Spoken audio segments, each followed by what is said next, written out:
Are we live? Just had a new error message I've never seen before. But you know, that's OBS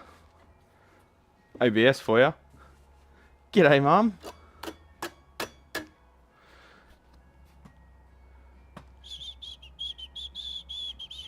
Alright, just have a look through the live chat. Scotty was first. Good on you, Scotty. I don't like the change YouTube made to the chat box location. Did they move it? G'day, Victor. G'day, Trav. In process of moving. That's never fun.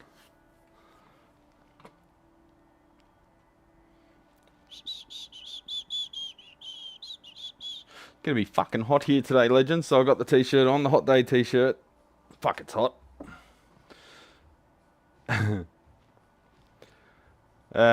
So I got like 4 refrets to do today, and they're all stainless.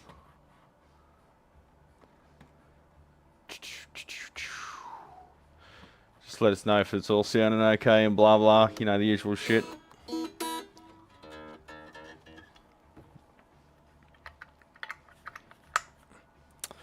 Buenos tardes. That reminds me of the movie The Gentleman. Buenos tardes, Oreamundo. I love that movie. So I was just listening to the radio on the way in.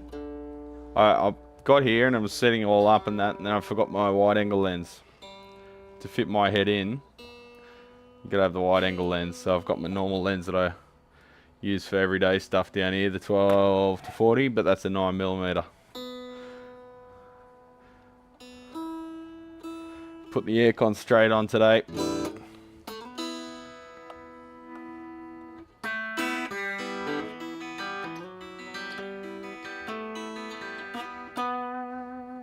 So this one here has been refretted at some point, but what they've done is they've put new frets in it, which I also think might be stainless because they're suspiciously shiny and notch free.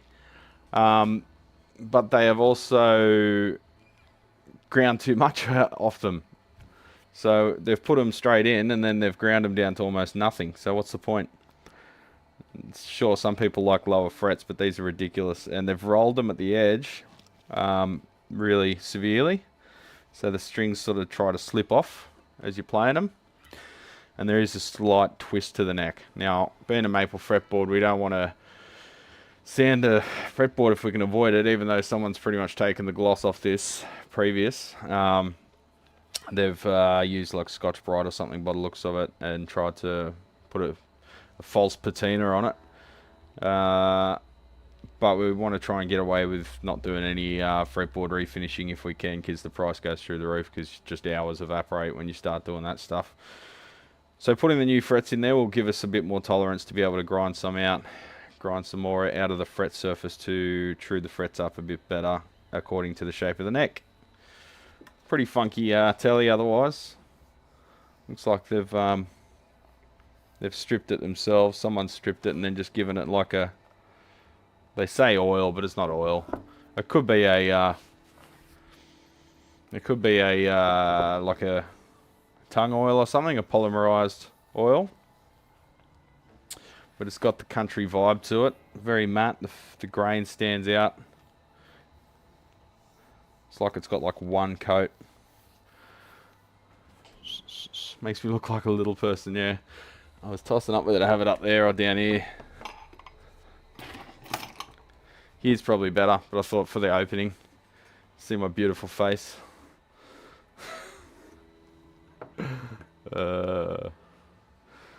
Oh, that's a bit rude, Scotty. I might ban you for that.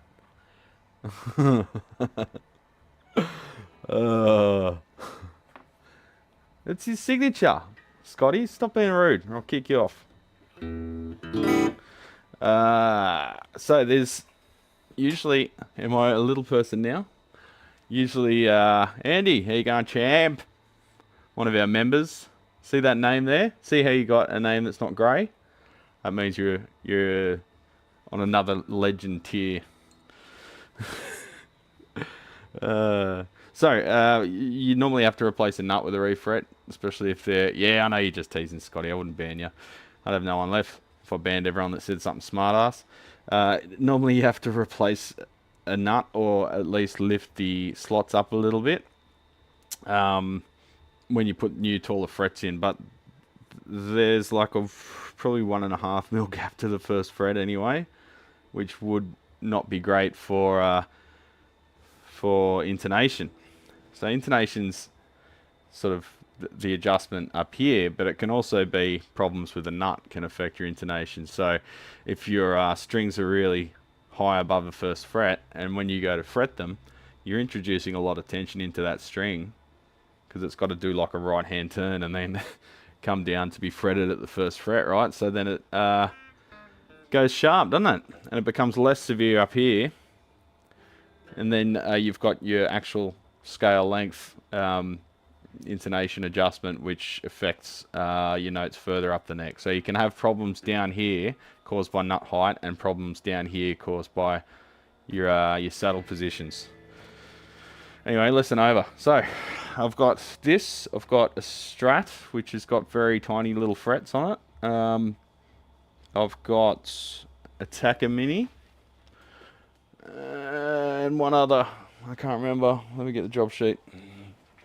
Ow!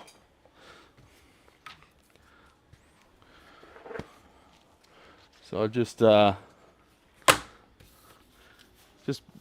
went to the pub last night by myself, like a loser, and got a steak and a beer and sat there doing paperwork like a loser. Stainless. Oh, and we've got a US Strat as well. Tektronix US Strat, stainless free fret. I bet they're all maple necks. I know the Taka Mini won't be, but let me check out this other Strat.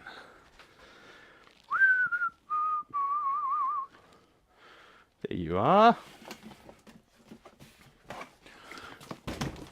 So it's a mad rush to get everything done before we go to Japan now, because it's a month away. The heat is on.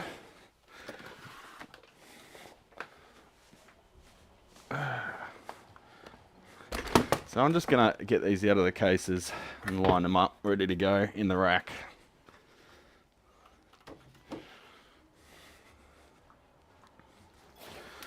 I need to be systematic about this. I feel like I've been wasting a lot of time recently with inefficient working procedures. Some people confuse you with an adult because of your age, Mark. And then they talk to you. And then you open your mouth and all is revealed. We go snippity-doo-dah on the strings. Boss used to tell you to stop playing Crazy Train. Is that the one riff you used to thrash the shit out of, Scotty? It's on the street. I was driving to work and Michelle listens to the local butt rock station. It's actually a national station. It's Triple M. It's a national station. Each city has their own little version of it, but they had the ads on because at this time of the day, right before 9 o'clock, everyone's about to get to work, so it's prime time for advertising. It's like when the ads cost the most, so they slam the ads on there, like bloody hundreds of them.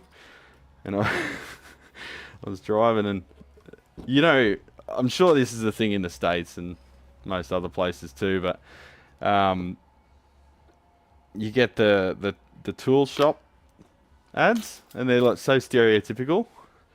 And the guys sound really angry. The voiceover guys.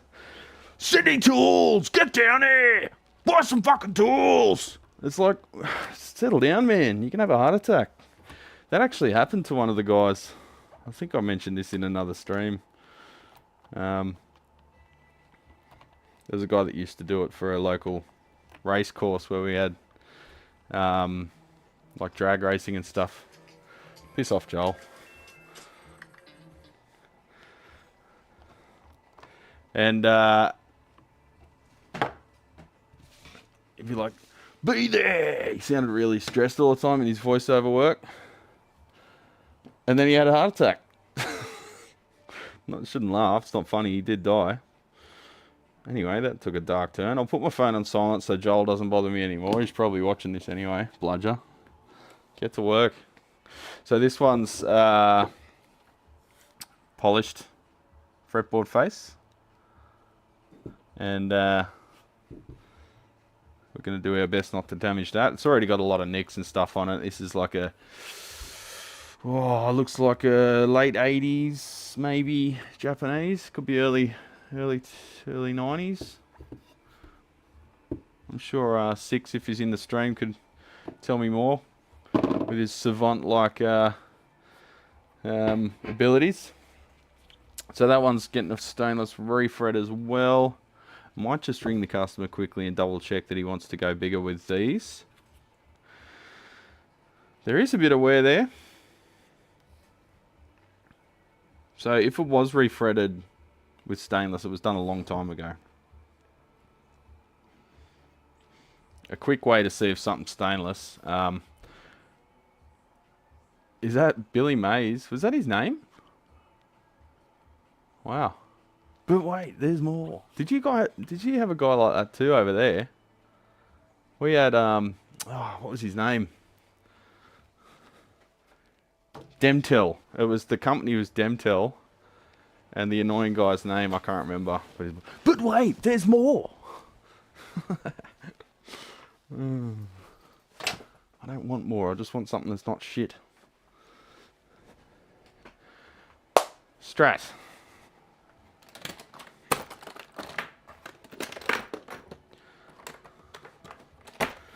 Oh.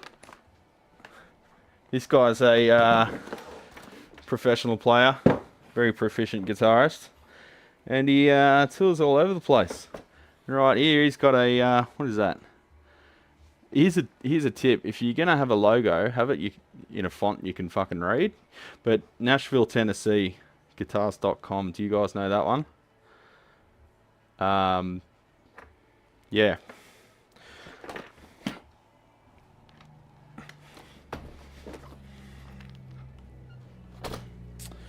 Alrighty then. Another Strat, another two-tone. This one's a US though. So yeah. What was his name? Danos Direct. Yeah, I can't. That was a different one. ShamWow. You got any trouble for getting a blowjob from a hooker? What's wrong with that? It's not illegal. Fuck, your president does that. He's. Anyways, on topic, I want to watch your technique for doing leveling. I might not make it that far in this stream, Scotty, but I can do one on that. Depending on how the neck reacts. Some necks, when you put string tension on them, they react perfectly, like exactly as you'd expect, like just a slight effect to the forward bow. And you can just do them on the bench, like pretty much like this. Just keep the tension even, don't push down as you're doing them, set it as straight as you can with a truss rod. 9 times out of 10 you can do it like that. Other times you need the neck jig. Now I've got a jig over there which simulates string tension. Sometimes necks take on an S shape, which they don't have when they haven't got string tension on them. If you straighten the truss rod without, so the challenge is getting the frets into getting the neck into the same shape as when it's got strings on, tuned up, but without strings on, right? So that's the tricky bit. Sometimes the neck grain of the timber responds perfectly evenly. I'm not going to say linear because it's curved. Other times the grain in the timber is a certain way that it forms an S-bend, which is kind of your worst enemy. So that means up here it'll be cool, there it's buzzing, there it's okay, and there it's pretty high. Around here, buzzing is particularly annoying.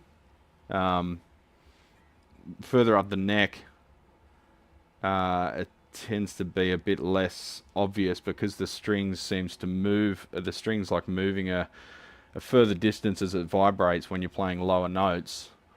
Up there, it's got to be pretty bad for you to notice it for various reasons. But around here, it seems to really stand out the most. Now, if you got open string buzzing, chances are it's because your neck's either got a back bow or your nut's too low. It happens as you get older, I know. But Where was I? So yeah, I'll yet to see how these necks will react once the new frets are in there and I've got strings on it. See which way they go before I grind them, see if the neck jig's required or not. Dun, dun, dun, dun. We're in an endless loop of a fake bonus day where everything is backwards and Bradwood promotes Mesa. Yeah, well, you know, Mesa. I don't know. I got nothing to say. You just gotta know how to dial them in. Really. Don't tell metal bands that logo tip. Oh yeah, that's a separate game. They're ironic, tongue in cheek about it. They're trying to make it illegible, so then only the true fans know what it is. That's different. These strings are extremely manky. They smell like fish. I'm sure you guys have smelled that. It's some weird reaction that your skin acids get with the metals, and that one's twisted over about 3 times, so it's difficult to remove.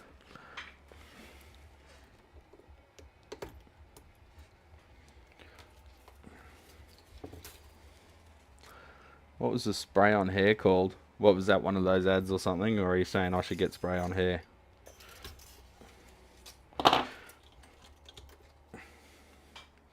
I don't really miss having hair because it cushions the blow when you headbutt someone, so kind of works against me. Shake weight. The hooker bit his lip, wouldn't let go. What? What? Really? Okay. The pocket fisherman missed a microphone. Are we just talking about random trashy products now? This is not Big Clive's channel, champions. Hey, that's 2 two-tone strats with the spring cover removed.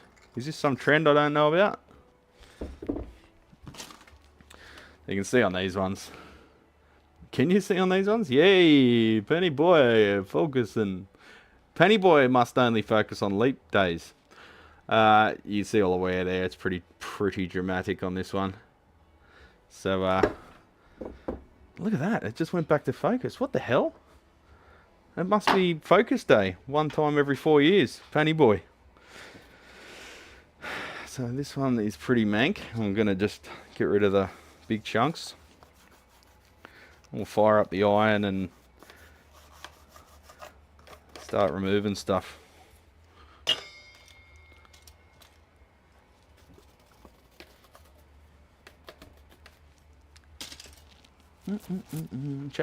Chat normally jumps to the bottom all the time. Now it seems to be getting stuck on sections.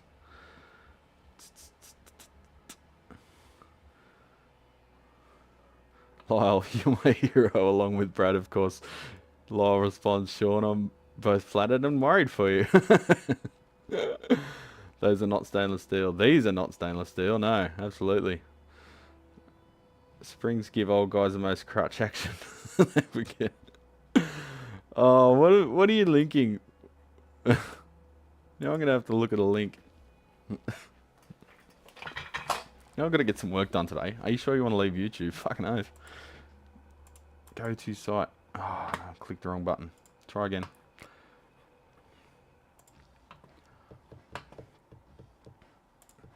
Why has it been so slow today? My computer, not the internet. I had a schematic open from yesterday. It's bringing back bad memories. I've got to repair a Kurzweil PC3 motherboard. Oh, that's Woolly Willy. Magic personality. Magnetic personality. God. So yeah, this thing, focus on that one, Panny Boy. This one here, every SMD electrolytics leaking on the board. Some of the through-hole fares are corroded. The stuff's leaked under other parts. It is going to be a big job just to make sure there's no further issues on it. And then do we ultrasonically clean it? Are the relays hermetically sealed? Do we have to remove them first? Lots of questions. Alright, so on these ones, there's a lot of, because American strats, someone's actually refretted this in the past. Might take a quick photo. Or done a fret hone, because they've dug into the lacquer a bit.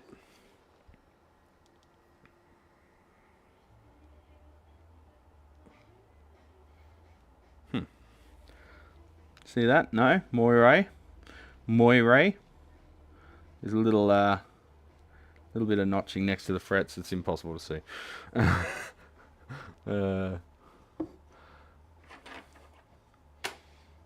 Oh, he had to order different meter leads. They were playing up, were they?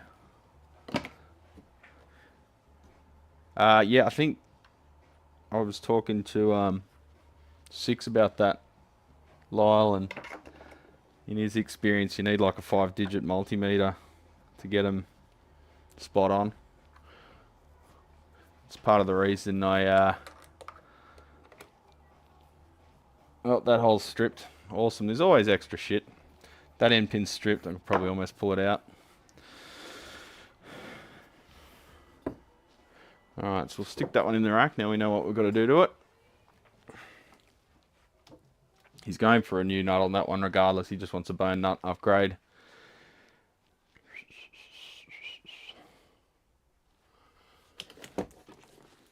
And a Takamini. Takamini.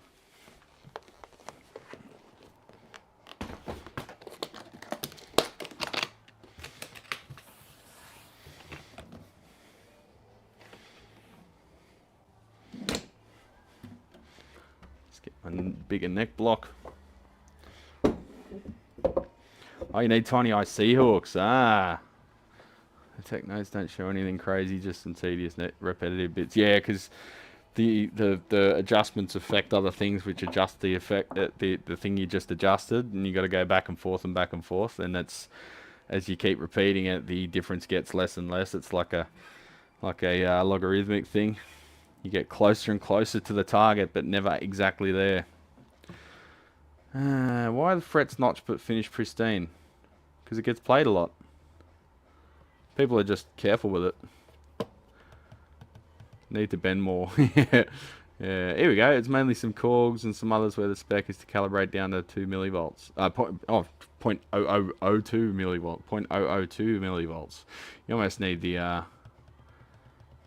yeah, shit.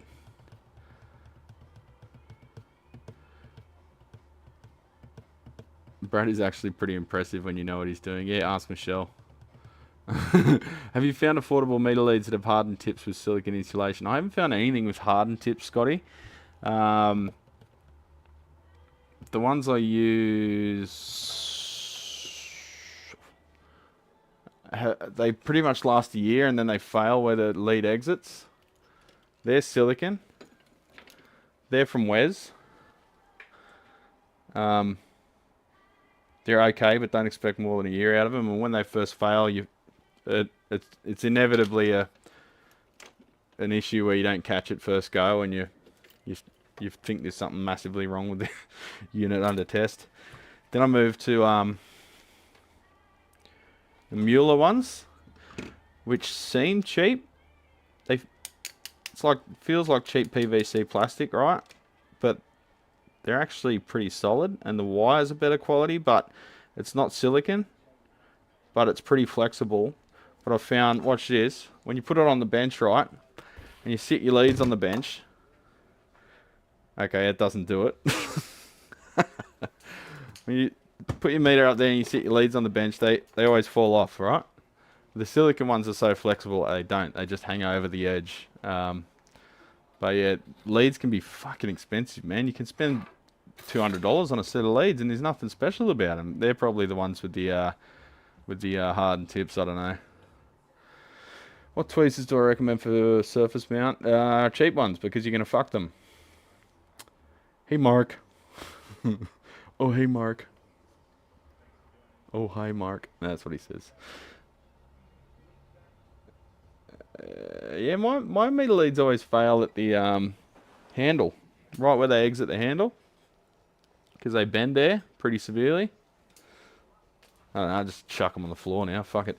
But it sucked when I was back in the workshop Yeah, they're self-twisting. They can be like that, eh? You know what I do, Lyle? When I first buy them, same with power leads, I take them out in the backyard and sit them in the hot sun. And you can straighten them out that way. Now, I hang them from the clothesline. Michelle, is it me or is the beard talking to everyone? Yeah, that's right. This is why I need the 9mm lens, bro. Actually, I can probably move that a bit. Now that I'm sort of getting in the heat of the moment. There we go, that's probably better, eh? Is it better with my head cut off or with just the beard?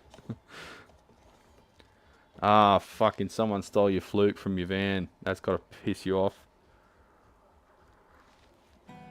Oh, you meant soldering like the handpieces there, Scotty. I've got obsolete shit, so I probably couldn't really tell you there. You're talking big bickies when you go down those roads. This one popped up on eBay for like $50 with the station. So that's what I use. You can still get the tips for them. I should probably buy up a few before they go obsolete. Well, they're already obsolete, but I've found generally I don't use them. They're good for big power diodes, but generally I just use the chip quick shit. They are good for big chunks of silicon. Look at the Penny Boy. It's focusing like a motherfucker today. I'm proud of you, Penny Boy. I gotta stay mad at you. G85. I'm gonna fuck off the GH5s. That thing's a fucking waste of time. And it's worth twice what this thing's worth.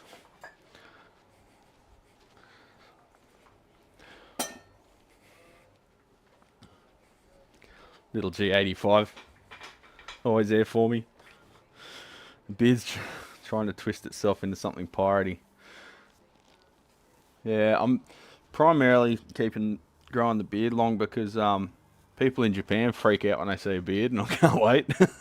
Apparently they just come up to you and tug it. I think it could make a nice icebreaker. Klein products. Rich people and their Flukes. Never heard of Klein personally, but yeah, like Bryston are good. Some of the Unity stuff's good for a budget, but you know, you get a second-hand Fluke and it's gonna last you. The new cheapy Fluke's just as shit as everything else, but if you're in a nice like workshop, you pretty much anything will last you a reasonable amount of time. If you're abusing it and throwing it around, throwing it in a case, in a toolbox and stuff, yeah, you need the good shit. Ah, coffee. Alright, so this one's got a fair bit of notching as well around here, and then this bloke does bend. So it's pretty flat up here. There is a big notch running with the E's. Must be afraid to bend the E string. No. Frank, if you're watching, legend. But yeah, that string's actually trying to find its way back into the hole. You sort of can't get any vibrato out of that at all without it going blip blip blip back into the thing. So they just end up wet and cold. Well, you got to be in Australia in summer or even spring or autumn, Mark. That I can't help you with.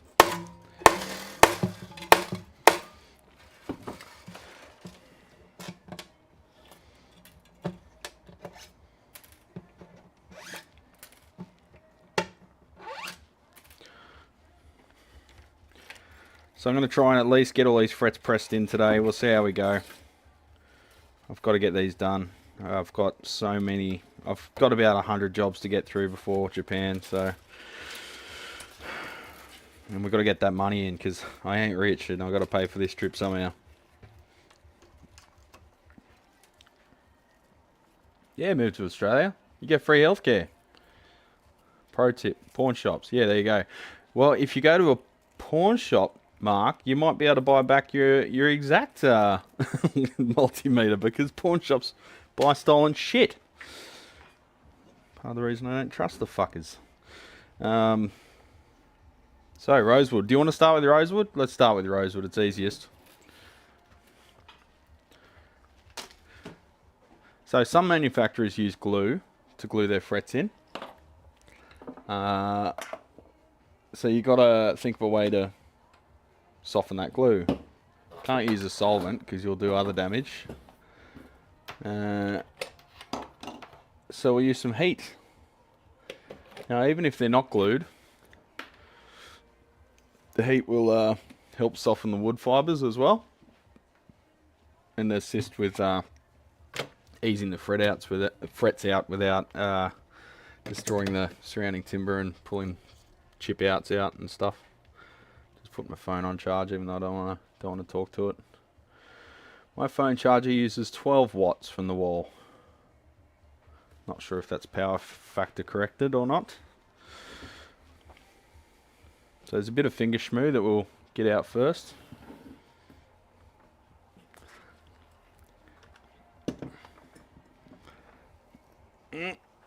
Tangle leads. So the other thing with stainless refrets is sometimes you got to use either specialist tools and or specialist techniques to work the fret wire. Otherwise you'll do damage to the tools or just end up with a really shit job.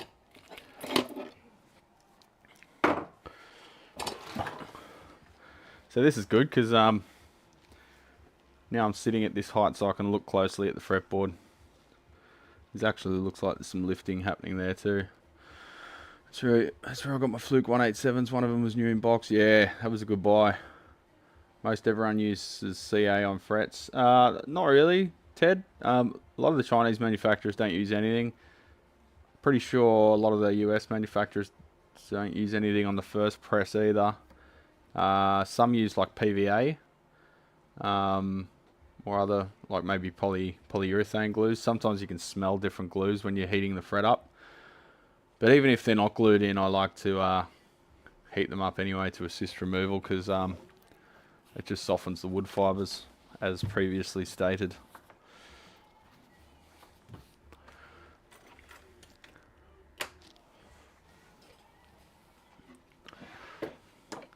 So hopefully Michelle can come down here and wrangle some customers for me so I can just concentrate on this all day. Try and get these done.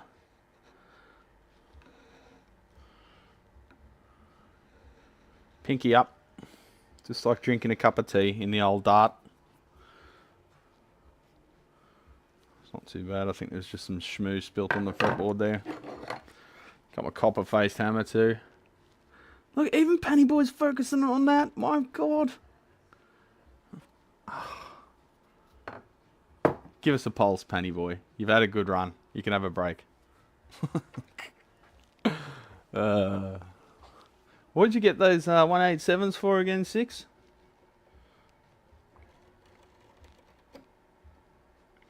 So here I'm just putting a little scribe, not leaning right into it, but just a little line, which you can do if you're replacing it with fret wire of the same gauge or wider. Don't do it if the customer wants to go down a fret gauge for obvious reasons. But this will just make it so if any wood fibres do lift, they'll stop at that point. It'll sort of self-cut at that point, and they won't take a big piece of wood out. Even if you do lift some timber, it's not the end of the world. Just before you do anything else, just glue that back down and scrape it flush, and 9 times out of 10 you can't see anything. Just use a little bit of medium CA glue. Come on, Penny Boy. Nope. I was getting too keen there. That was fucking easy as for you.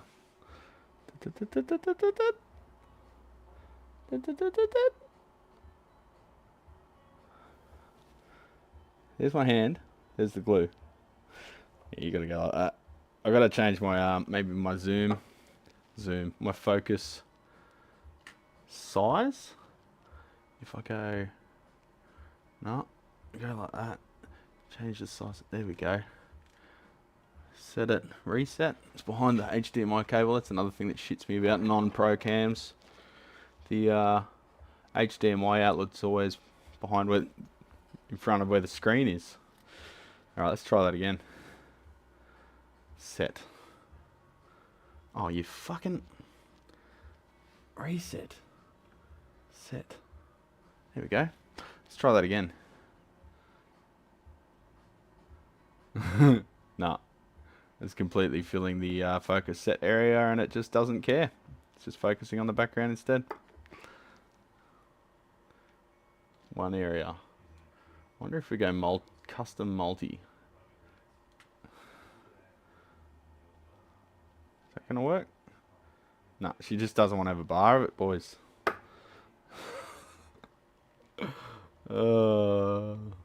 Pinpoint? Set. Alright, let's try pinpoint focus. The pinpoint is in the middle of that bottle. And it's like it's on manual focus. It's that bad. Oh, and when you pinpoint, it actually affects your HDMI output. So that's no good. Yeah. Alright, I'll go back. Mark Smith, no, that's when I've got it set to face detect. Not phase detect, that would be on a good camera. Face detect. Yeah, I had it set on that usually for a face thing, but here I'm doing all sorts of other shit, so I thought I'll set it in just single area, so it's just zoomed in this area here, focused on this area here. Didn't pay more than 180 for any of the 187s, that's good, man. I thought like 350 was a good deal when I got some of mine. I think I bought 2 of them new to get started, because my Fluke 11 and the Uni-T thing I had weren't quite enough. Because when I got started, I was a lot less experienced. So when something went wrong, particularly intermittent problems, I didn't know where to look initially when it first occurred, and then the problem would go away.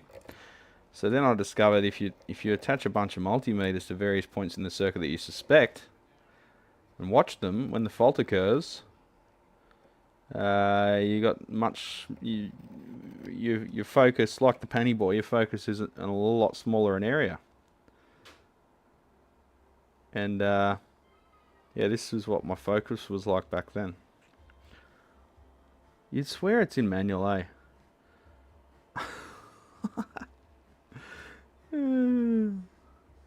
Oh, there we go. Is it too close?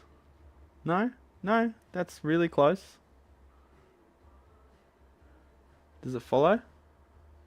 No, doesn't even try. Alright, this is just my new look, alright? I've confused it. Fuck. Shouldn't be that hard to confuse a camera. Oh my god.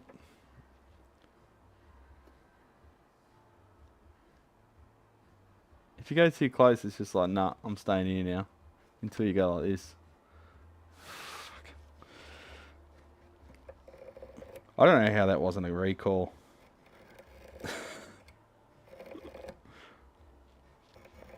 And now they've got the best auto-focusing system on the planet. The G9 too. But I ain't paying like $3 grand for a camera body that's micro four thirds. The whole appreciation of micro four thirds, the whole, what am I trying to say? Draw card advantage. The whole advantage of micro four thirds is it's cost effective, and there's lots of second-hand stuff on the market. So I'm not going to go buy a fucking brand new flagship body. If I'm going to do that, I'm going to go full frame and use this just for photography. Photography, it's fine. Like, I think maybe when this was released, videos with mirrorless SLRs wasn't quite as big of a thing as it is now. It's kind of overtaken camcorders completely. People are making whole movies with just DSLRs and mirrorless cameras. I think that was a thing. Some movie in the like late mid 2010s that was all filmed on like a Canon SLR, and everyone's like, whoa. Sony's laughing at me. Yeah.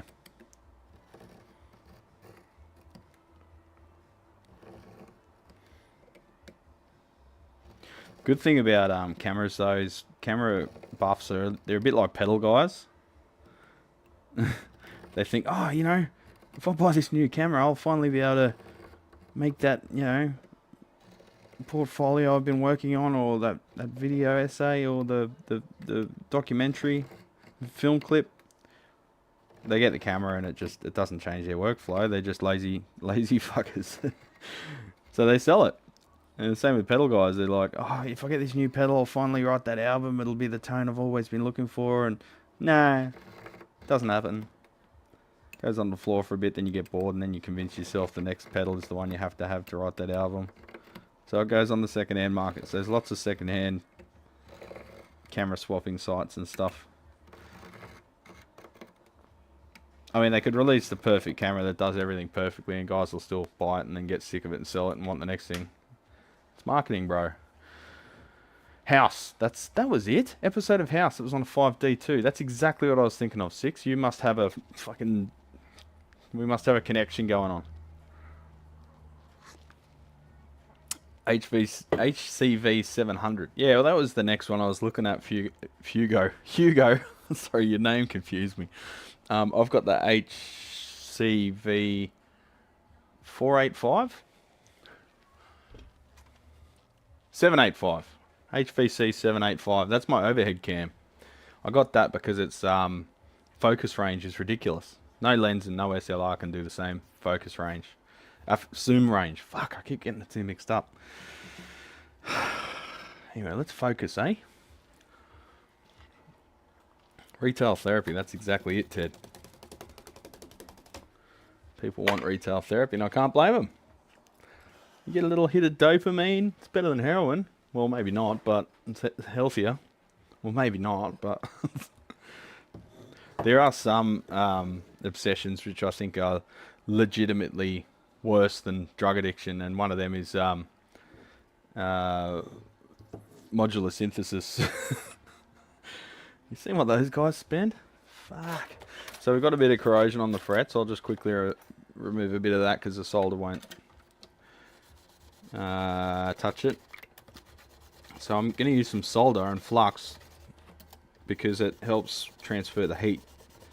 Instead of that tiny little square micrometer of contact patch that you'd have without it, two unlike faces touching each other, it'll have the solder in between them as like a thermal transfer compound almost, but able to deal with 350 degrees C. Euro rachitis, that's exactly it, Ted. Man, if you think pedals are expensive, look at that world. Modular synthesis, and you see these people, their whole wall is it, and it's like,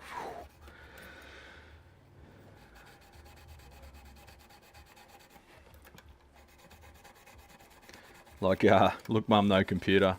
I love that guy, he's so excitable. And Heinbach. Welcome, I'm Heinbach. Glad to have you back. And there was another guy I used to watch who was really good, Carl Michael, and his Cabinet of Curiosities.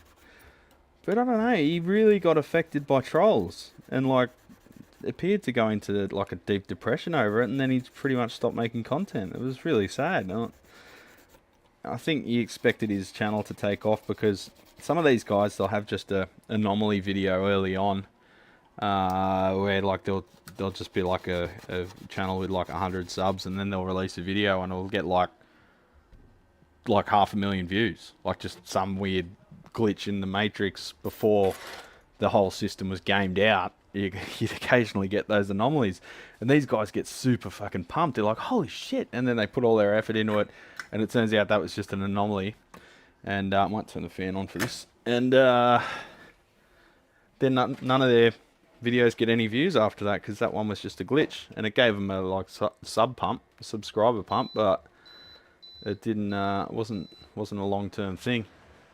Then they get really disillusioned, and they kind of a bit bitter. It sucks. It's kind of good having no viewers, eh? Like I started out. You do it for fun anyway. So that's the other thing I was going to say with the membership. A few people have started getting a little bit upset that there's a membership now, because they've been around since like literally day one.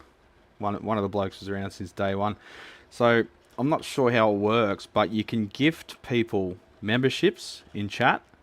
You can choose someone, you can donate a membership to them, and it gives them a month for free or whatever.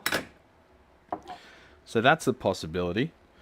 There's also the possibility that maybe I just don't do anything different for members, so it's just the same content across the channel.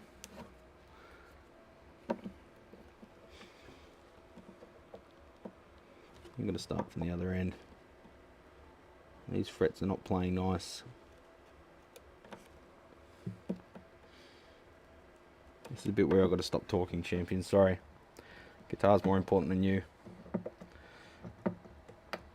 Alright, so this is going to be a tough one the whole way. These frets are not coming out easily.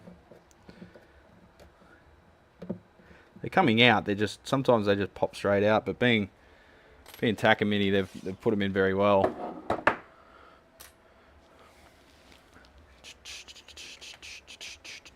So I did feel a little bit scummy just putting memberships on it all, but then I was sitting there at, 10:30 at night, finishing the final edit of a video and compiling it overnight and then uploading it in the morning and making a thumbnail while I'm having my morning coffee and then heading to work and thinking about what video I'm making next and how I'm going to approach it and setting up the cameras and buying lighting and all that shit. I thought, nah, let's go memberships. And then I thought to myself, what do I miss about YouTube?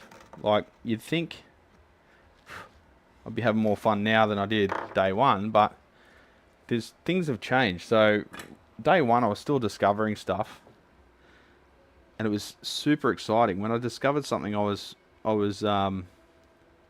always still discovering stuff, but back then I was still getting a lot of experience with amplifiers in particular. And when I found something new, I was really excited to show it off and like, oh, this is why this happens. And it was very enthusiastic, and I'd actually get like a little bit of like it sounds lame, but a little bit of a like adrenaline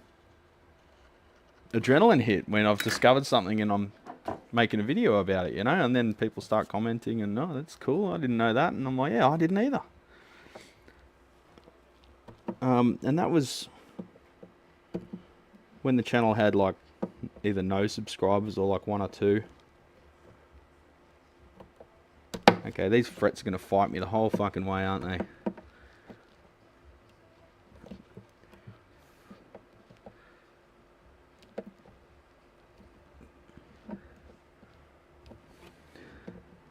Just can't get under them. Oh, there we go. Got it started. So what I'm saying is, when the channel was small, it was actually really fun. And as the channel grows bigger, you naturally get more dickheads telling you that you're a fucking idiot and you don't know what you're talking about. Even though I've got only positive reviews and make a full-time living off it. But what the members' little VIP room, it feels like when the channel started out. It's a bunch of champions, bunch of mates. I've pretty much, I at least know what most of them are into. And the ones with pseudonyms are probably know their names. So it feels a bit exciting for that too. And I can always have a beer or something and just have a chill out chat instead of having to have, meaningful content the whole time. Jerry, he's figured it out. He's the first one that's he's donated a membership. I'm not sure how it works, Jerry. So did you just tell me what you did?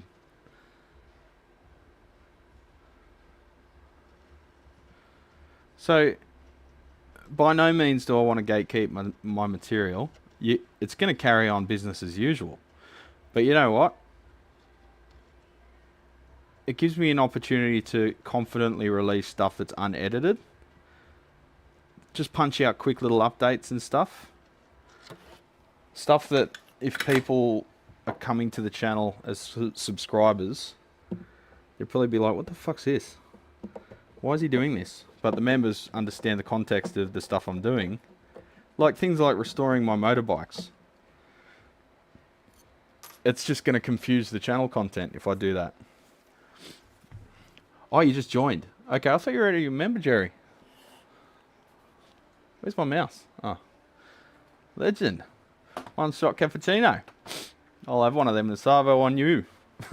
Thanks, mate. You can't spell solar with Ola. I wonder if Ola realised that when he named his brand. I don't know why he named it that. Can't spell solar without Ola, I think you meant. I get gifted memberships on Ola England. Ah. Yeah, mad. No, fuck that. People always want to get shit for free, and when someone actually decides to make extra money out of it, what do? They get all pissy. No, make the separate content for payers. Yeah, but I'm still going to produce the edited stuff. So ironically, the highest effort stuff is still going to be public. Yeah, welcome, Jerry.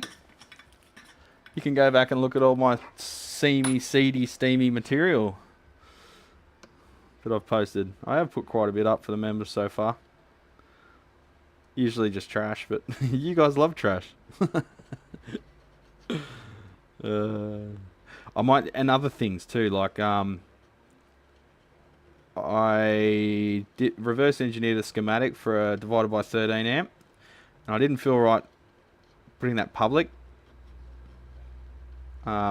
Even though I reverse engineered it, so I'm not really ripping anything off. It just didn't it didn't sit right making it public, making a video about it. So I thought, well, let's make it just members only, stuff like that. And a lot of members will probably be other techs too, so I'm more open to them reaching out to me for documentation that I might have and they don't, or whatever.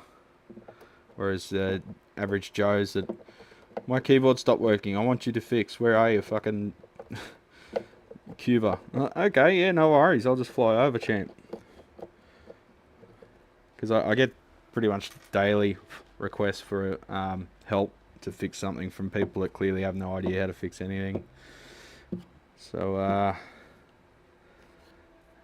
if you're a member, I think at least... See, if you've got to pay $1 to get into a pub, say it's happy hour, right? And you've got to pay $1 to get into a pub. You're probably going to go in that pub and spend $150 on drinks. But that $1 will turn away the fuckwits. So you'll end up with a pub full of good people. And if someone can't afford to pay that dollar, well, I guess then we've got the gifted memberships. I wish I could just allow someone in, but I can't. It's not something that YouTube allows me to do. So I could gift a membership myself, but then it just goes to anyone who grabs it, I think.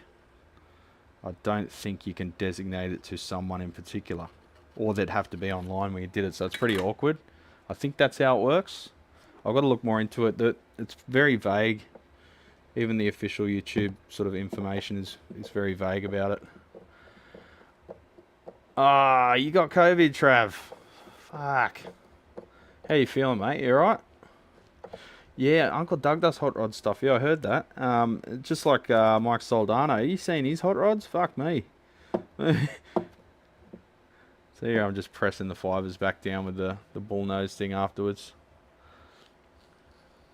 Let me just look into it, actually. If I go to live streaming... now would be a good time. Now would be a good time to insert ads. Oh, gee, thank you, YouTube. How about get fucked? So, if I choose someone, participants, and go... Nope, that doesn't work. If I go... No, that doesn't work. If I go... Engage with my audience, no. Super sticker, super chat. No. I'm not sure how to do it. Let me just look at the actual public live stream. Ah, Scruff Dog's streaming.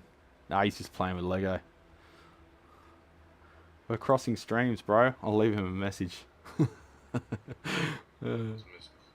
Let's steal his content.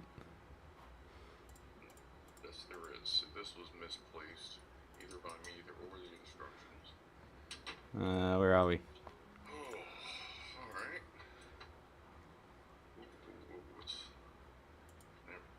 Desk share. Can you still hear me? Yeah. Scruffy man. We're crossing streams, bro. That's a lot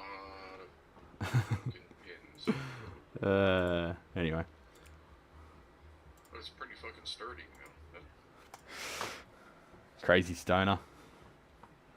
Yes, I'm not sure how to do it. Gifting subs. Because they adapted it from Twitch. Twitch, you can do it. I think it was always part of Twitch. I quickly watched Lyle's Fender Afternoon video too, and that was really good. Where am I?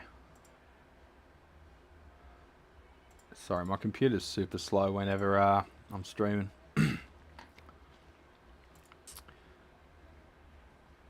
Twitch, you can do it.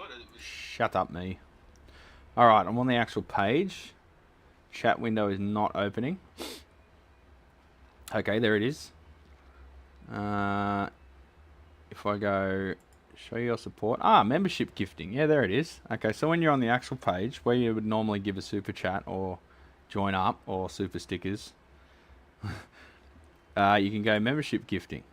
So when you do that, you can gift 5 subs. You can gift them for free. The memberships you gift will be publicly announced. Lucky recipients selected by YouTube get 1 month. So you get a free membership for the first month anyway. That's right. Gift 5 now. How do you do that? That's taking forever. Gifted 5 Brad's Guitar Garage memberships. You could be the lucky recipient. There you go. So that was 1, 2, 3, 4, 5. How come there's 6? Oh, it was gifted by someone else. There we go. New members. So does that mean I've got to pay for them now? I'm not sure. I don't know how it works. I'm an idiot. But I think now we've got a whole bunch more members. Isn't that cool? Close the thing. Close the thing. You can't choose gift memberships. Go to random view. Okay. Random viewers. All right. There we go. Look at all your members. KLD loop is not great. Just like Tube Town loop. How you going, Alex, by the way? No, I'll only play ads when I need to pee. How's that sound? Sounds like a good deal, doesn't it? There you go. Memberships. Oh, you didn't win, Dustin. Fuck. I don't know. Like, where do they come from?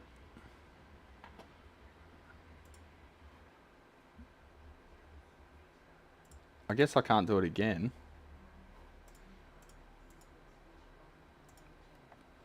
I feel a bit nervous holding a soldering iron above a guitar. I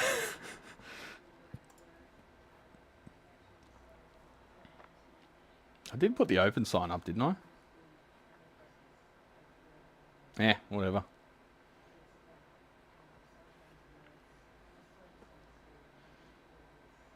Come on, computer. Come on, computer. You can do it. Give them first taste free. If that's how it works, I better keep producing content then, eh? Gift free of charge. So it said you have 5 memberships left to gift this month, but it said that before. So if I do that again, I'm YouTube illiterate too, Alex. That's why I look so confused right now. Did I just gift 5 more? You get a membership. You get a membership. I'm a bit concerned. Okay, right. So I must have had 10 to give. Right, so there you go. There's a few more. It should be whoever else is viewing. Donatello, Lou Woods, boom, there you go. Oh, did he get one? Did he get one? Ah, hang on. Where are we?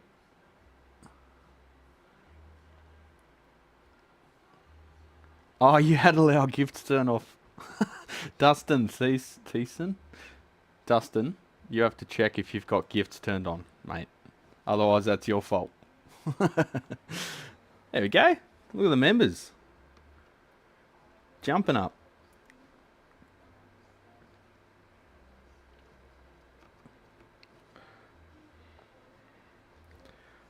So I got some, I've re-uploaded that backyard beer and chat I did a while back because it cut out and stuff, but YouTube automatically edited out the cut out bits. So that worked out well. So I thought, oh, it's not so bad now. I'll re-upload it. It cut out right as I was getting into a mess of boogie rant, so maybe YouTube just sensed the vitriol and cut off automatically, I'm not sure. Pretty sure if YouTube had a vitriol filter, we would have known about it by now. Yeah, I think it's disallowed by default there, Dustin. Yeah, I don't know where it is. Can someone let Dustin know where it is? It's in your settings in the back end somewhere. I'm just going to try one without solder.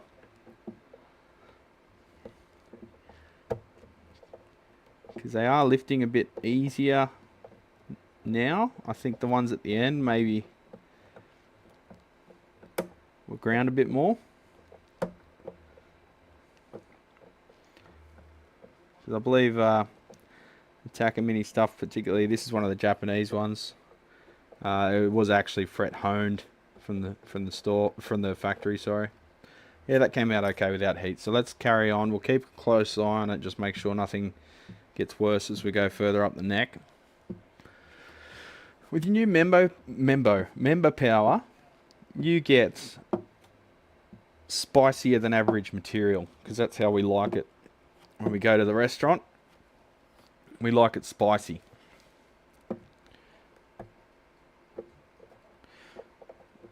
Believe it or not, I don't particularly like controversy on this channel. It's kind of, it plays on my mind a little bit, and I have in the back of my head that this place is like a pub, and you go and hang out, have a beer and hang out with your mates, maybe acquaintances. But if there's someone there that's just being an asshole the whole time, I know, yeah, content that baits any reactions, what you're supposed to do. I don't like it. I don't really care about playing the algorithm. I like having a place where people enjoy going, and I don't like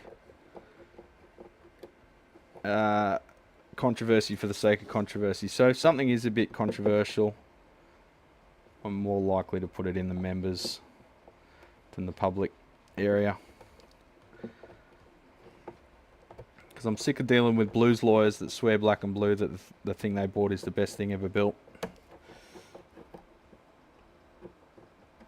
And then I don't know what I'm talking about because I'm not Joe Bonamassa. It's amazing that people will disregard an opinion from someone that's got no financial interest. But then they'll suck that big opinion right down their throat of someone who is clearly being sponsored. Funny. Oh, pizza. DC Allen. I forgot pizza. I've got a bloody box of pizza at home. Michelle brought pizza home from the girls' night. I forgot to bring it to work. Oh, well, I have something healthy instead. Been really healthy recently. It's been great. Lots of vitamins. I've been having a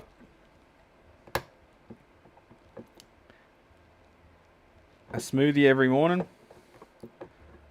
with some berries in it, coconut water, a little bit of protein.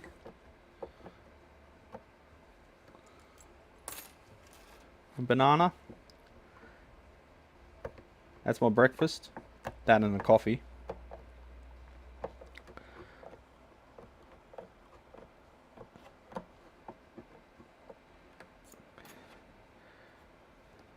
Yeah, so far I've got different tiers for the membership.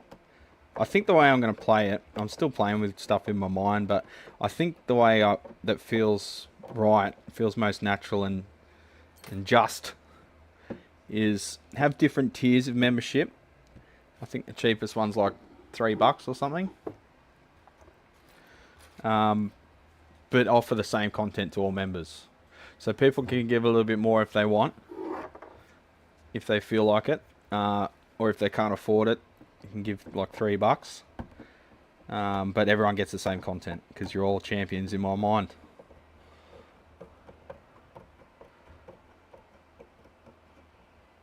Yeah, I don't know. People are told to bait reactions, and I'm sick of it. You come here because you want to relax. You're not here to boost viewers of some friggin' 500,000 subscriber dickhead who can afford to make a living off YouTube anyway. By his controversial take on the one weird tip that will make your album sell or some shit. Or, you know, I can't believe what I found in this dumpster. Like, who gives a fuck? Do real work. Earn real money. And drink real beer. Green text champions. I like it. I like it, Daniel. The Incredible Hulks.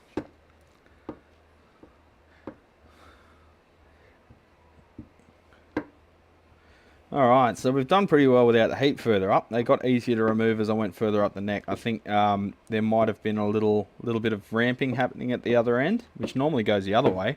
But yeah, they were a bit shallower there, which made it harder to grab on with the nippers. So you can get fret pullers. I just use the end nippers. They seem to be pretty good.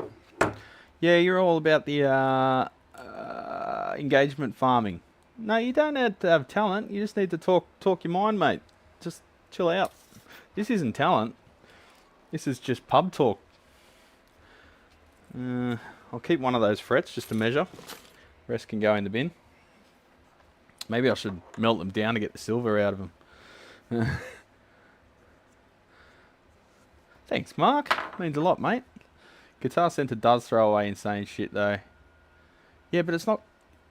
Guitar Center's being told to by Gibson, aren't they? Isn't that the...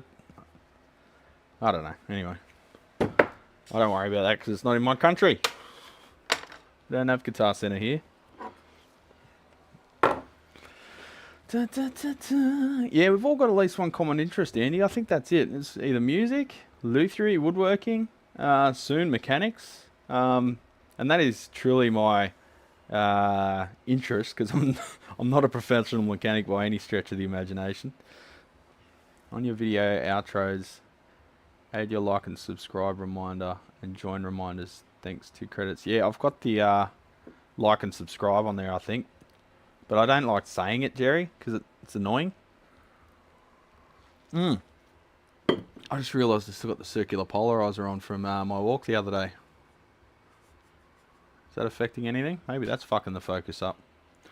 I don't know. Let's take that off.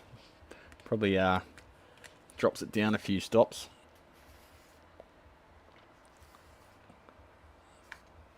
Yeah, it's a bit brighter, isn't it? Oh, it's made it green. Ugh. That's dropped it down heaps of stops. I was wondering why it seemed darker than usual. 100. Close down that app. It looks about right to me. Does that look right? It is environmentally irresponsible. I'll give you that, Scotty.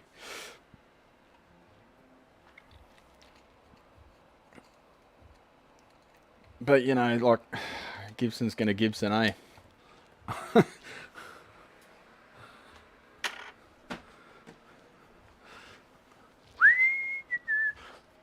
fucking Behringer. Speak about environmentally irresponsible. So that thing is better than a Maton. Yeah, I would say that. So they have two. They've got a similar pickup system to Maton, to be honest. But instead of cutting out that whole section, so without ripping the whole thing apart, I'll see if I can. No, I'd have to remove those pearl dots. I don't want to crack the finish. But essentially, it's almost the same system as Maton. They've got cylindrical slugs, and they've got a contact that sits over the top of them, and they've got a contact underneath. The difference being, they drill single holes, say 1/4 inch, through the top instead of routing this whole section out. So they maintain some strength in this area. That's a lesson that Maton could do to learn, but they never will. So we won't bother talking about that anymore because it just gets everyone upset. We're not going to achieve anything, so as long as people are aware of it, it doesn't fuck up every time. People are like, I've had this Maton for fucking 20 billion years. It's been my best guitar. I'm like, yes, but it doesn't mean it doesn't happen to other guitars. Sample size, champions, does not mean 100% failure. It means more common than not, right? But anyway. So I might give that a slight dress, the fretboard, just to clean her up a bit. So we'll probably start at, say, 600 grit.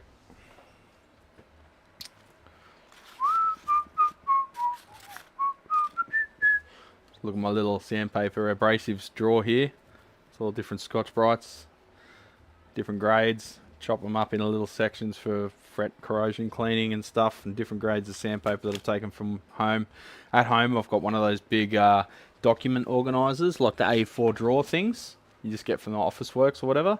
And I've got different grades of sandpaper in each one because I buy them in boxes of 100 sheets. You've got to buy stuff in bulk if you're going to try and make a living on this shit, champions. No point trying to make a profit buying onesies and twosies because it ain't going to happen. You got to commit hard. That's 400 and that's 1200. Where'd my 600 go? Don't tell me you've got no 600. Fuck!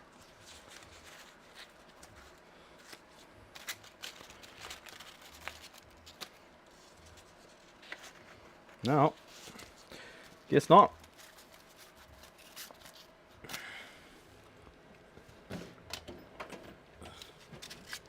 See what 1200 does. It's going to be a bit blocky. But we're really only getting just a little bit of the raised grain off. And just giving her a bit of a, almost like a burnishing the wood.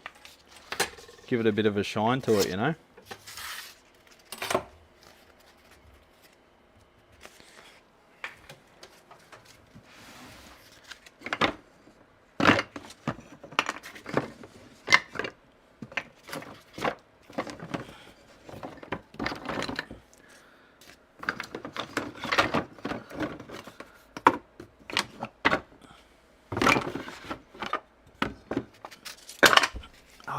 Hit my head on the bench.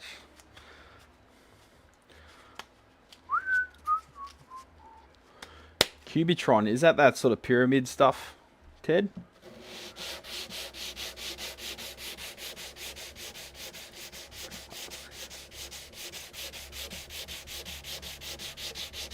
So we're not taking any material off here, we're just pretty much dressing the surface. If you think 1200 grit is going to change the shape of the fretboard, yeah, you got another thing coming.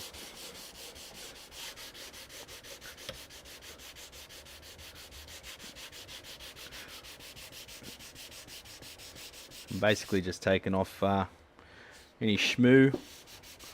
It was a pretty clean fretboard, so it wasn't gummed up or anything, but just taking off where the soldering iron was used, a little bit of flux around that area and stuff.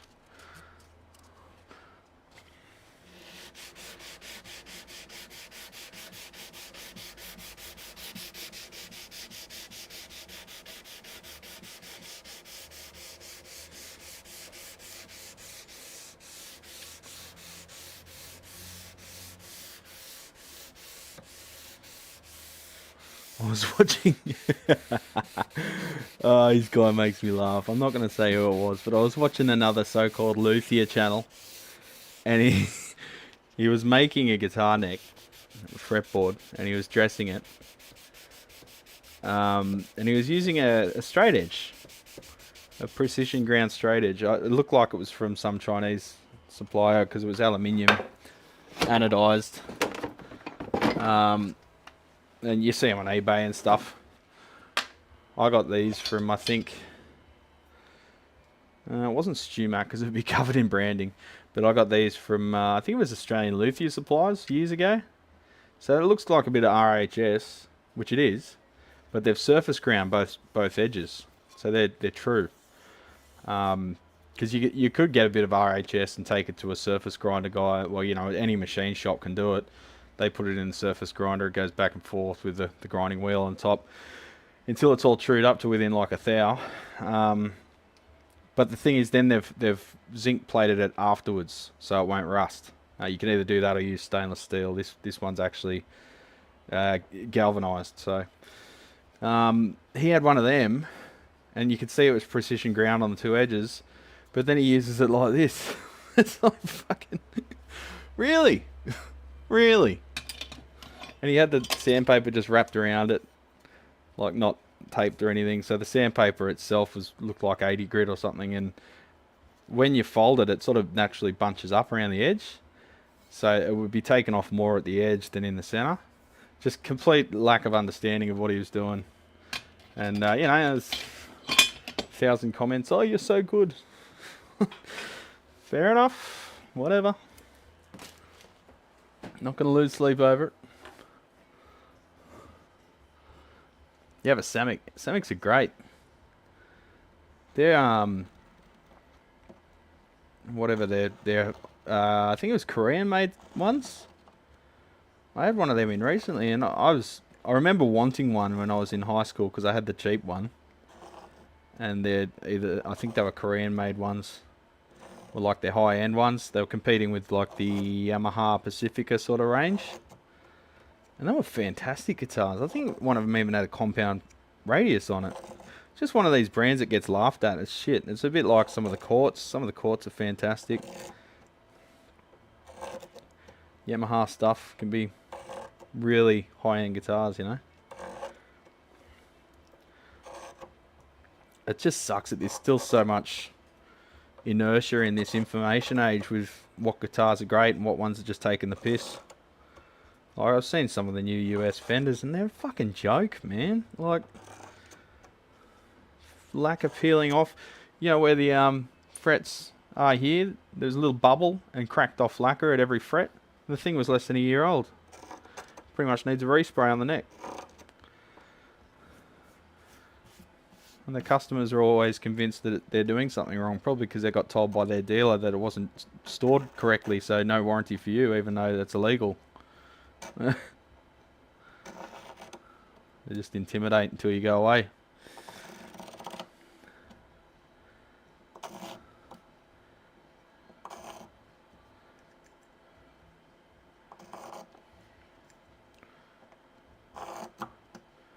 So this has got a binding made out of timber, which is ideal. So that's why I'm using this little hook and I'm stopping at the end and then angling it to get the last little bit of shmoo out of the slot. Sanding beam from Temu. Opened the package and it was 300mm long, really. What did it actually describe in the listing there, Jerry? Did it say it was 600? Fucking Temu. Do they sell anything worth buying? Really?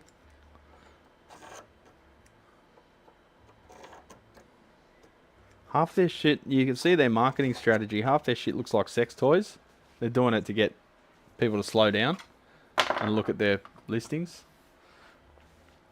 Samick SG450. Yeah, Samick did some amazing stuff, man. Kind of sucks that those brands aren't still around. Oh, they're probably just morphed into something else, I don't know.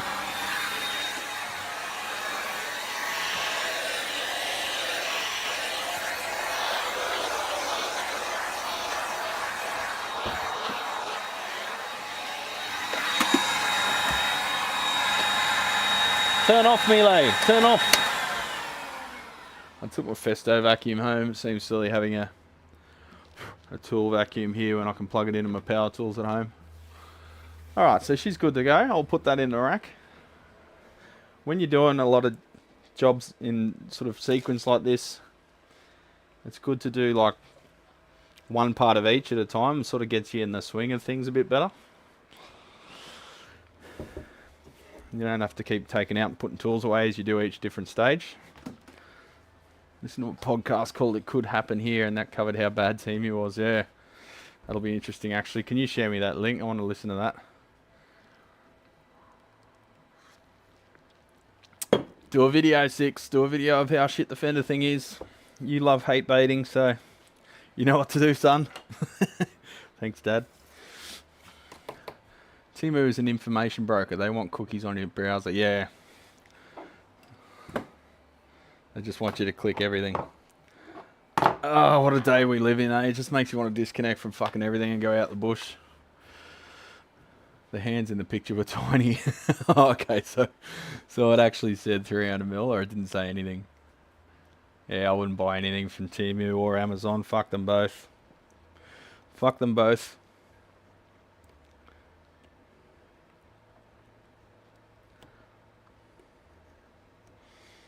Alright, so sometimes the lacquer comes off in a nice little sliver.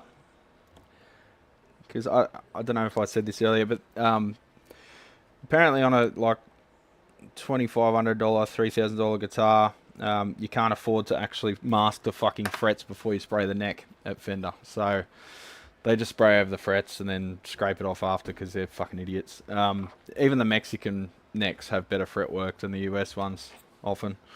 They look good when you buy them, but then your finger grease gets under the lacquer and it chips off and looks shit. And then it goes all green and manky and you can't clean it no matter what you do.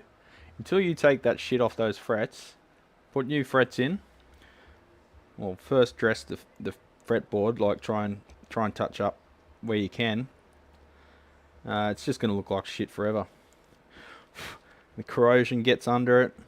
And because they take the tang all the way to the end of the neck, you get corrosion there because it cracks the lacquer. And then it goes green and black. You've seen it all. You can probably see it there. Nah, Penny Boys. Nah, it's okay. Yeah, alright, there we go. But anyway, you've all seen it. It goes gross. And it's hard to get it looking fresh when you do the new refret. So what I do is I take the fret out. I cut the nibs on every single fret that I replace. So I put a little rebate in the nib and set it back about 2mm, and then I putty the end and touch up the lacquer on the ends. That way that never happens again. And in the process we take all the lacquer off the frets before removing them. Now sometimes it comes off in a nice sliver, other times it chips like crazy. This one seems to be coming off well, despite me filming it. So we've got that going for us, which is nice.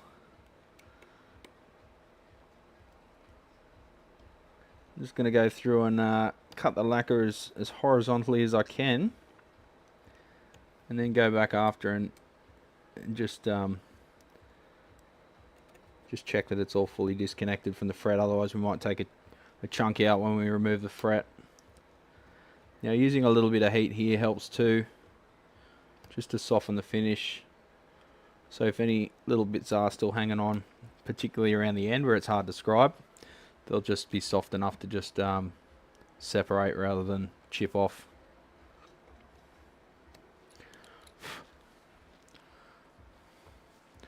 Ah, this is why you subscribe to my channel, Mark. G'day, Eatsy, you just missed the membership bloody Oprah giveaway. You get a membership, you get a membership. How you going, fella?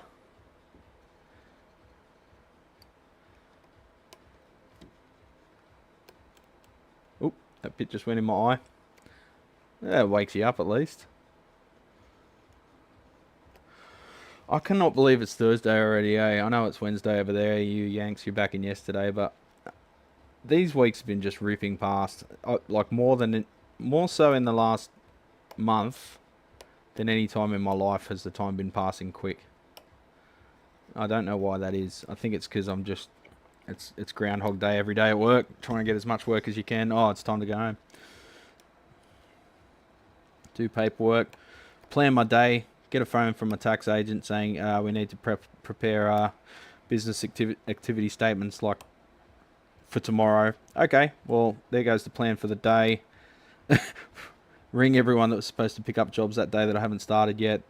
Tell them that it's going to be another day. Sit down in front of the computer and do tax all day. That was fun. So that kind of fucked this week a bit.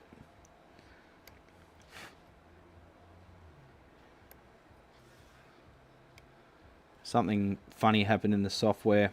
Probably my fault, but I got no way of knowing what I did.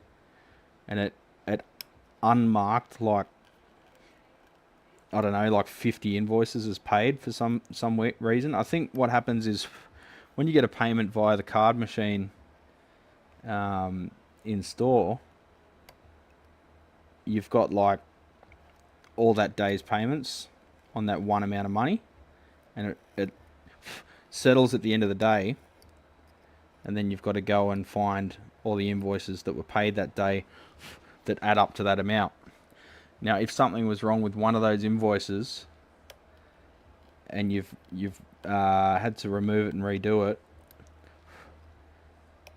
it automatically unreconciles every other one on that payment. And say that's happened like 2 or 3 times, you've just unreconciled like 50 or 60 payments, and you've got to go through and figure out when they were paid, how they were paid to, because it loses the record of what account they were paid towards. Oh, it was a fucking nightmare. So me and the accountant are on the phone, just doing one at a time. How do you eat an elephant? One bite at a time, eh? And we got there in the end, but yeah. $700 consultation fee later. All probably because I did my reconciliation after a couple of beers. So don't do that, children.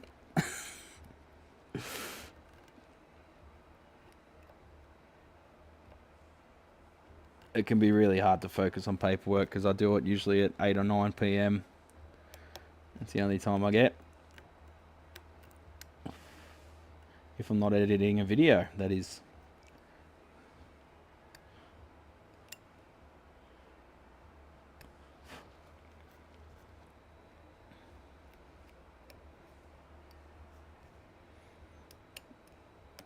This is kind of therapeutic, to be honest. I've got a single task. I know how to do it.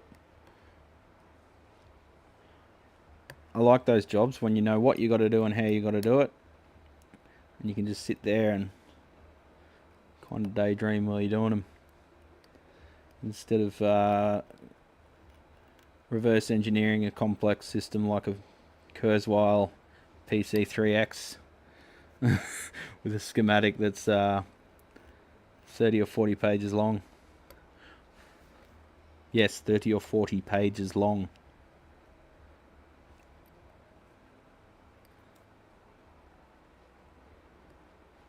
Makes me laugh when people say, you know, modern valve amplifiers are complex. Really? How many microprocessors does it have? None? Oh. This one's got like 4.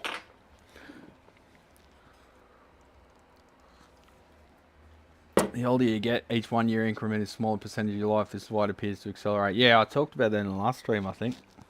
When you're 60, it seems to me like that percentage is becoming infinitesimally smaller. You're 60 there, Daniel. You don't look 60, mate. How old's that profile picture? Most current Fender buyers don't actually play, so probably that could be it, Ted. It sounds funny, but that seems like their marketing strategy, like Gibson as well. That would explain a lot, wouldn't it?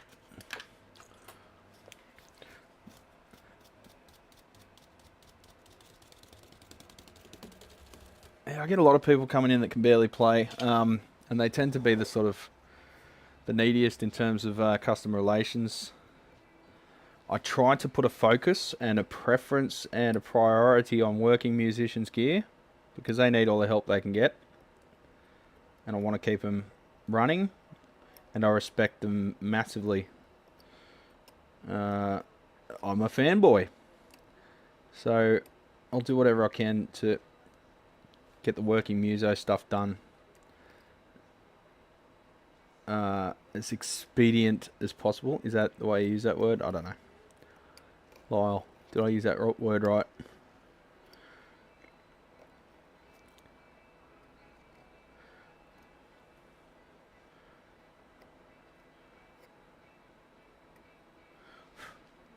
But man, to make a full-time living off being a muso these days, you've got to be a really good muso, eh?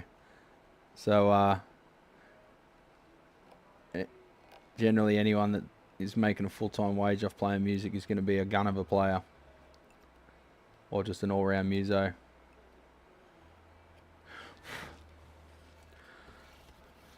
Alrighty then! 71, 52, 58. I'm 49, by the way. It's a few years old. Remarkably well preserved. Must be the beer. There you go. And the whiskey.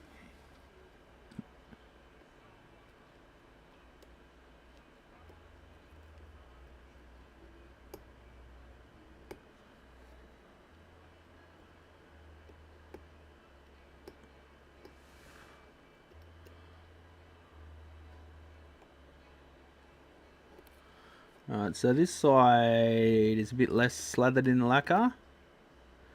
So I think that they hung them up by the probably by the headstock. Maybe not. Sometimes they hang them by a screw in the bottom, but whatever the case, they got more lacquer on the northern side. It's literally pointing north, so north is that way.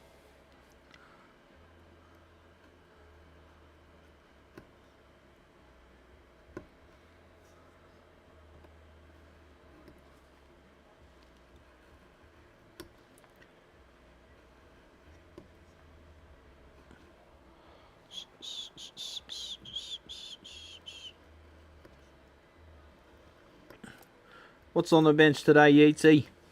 What are we working on?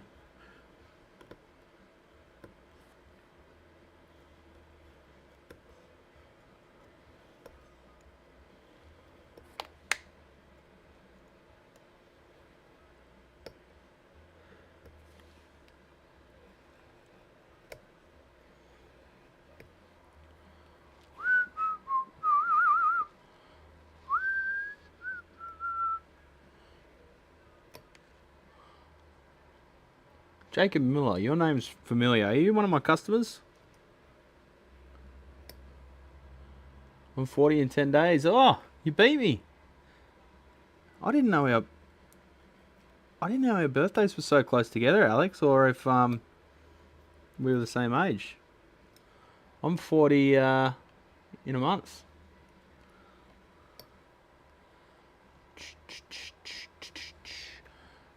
Yeah, Yeatsy's a gun of a player. he's got that one over me. The last video I tried to do on the Marshall thing I did, it's really hard to switch your brain from tech to creativity like that, you know. So you'd be like, you're sweating over this amp and you've tested it and it's all good, and then you got to make a video in like 2 minutes flat because someone's coming to pick it up, or you got something to do, or you got to get on to the next job, and you're trying to be creative and come up with something original, and it's so hard, man. The only thing I'm thinking I might be able to do is maybe come up with some riffs when I am feeling more creative and sort of record them in like just even on my phone, you know, just a notepad type method, and just pull that out when I'm not feeling particularly creative, just so I can come up with some original shit, and then have stuff to suit like high and low gain and whatever. Like here, if you're doing a Fender Twin, here's the folder. Check a few of these riffs out. If you're doing a fucking SLO 100, try this out.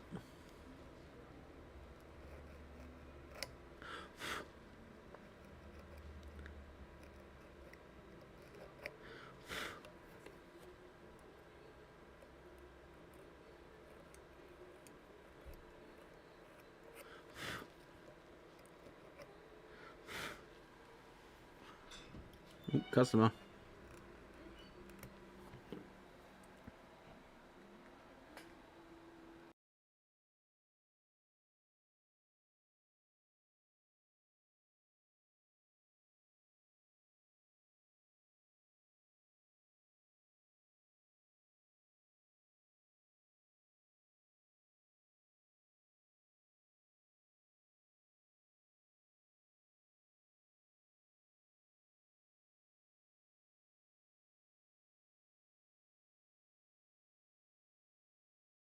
What's going on?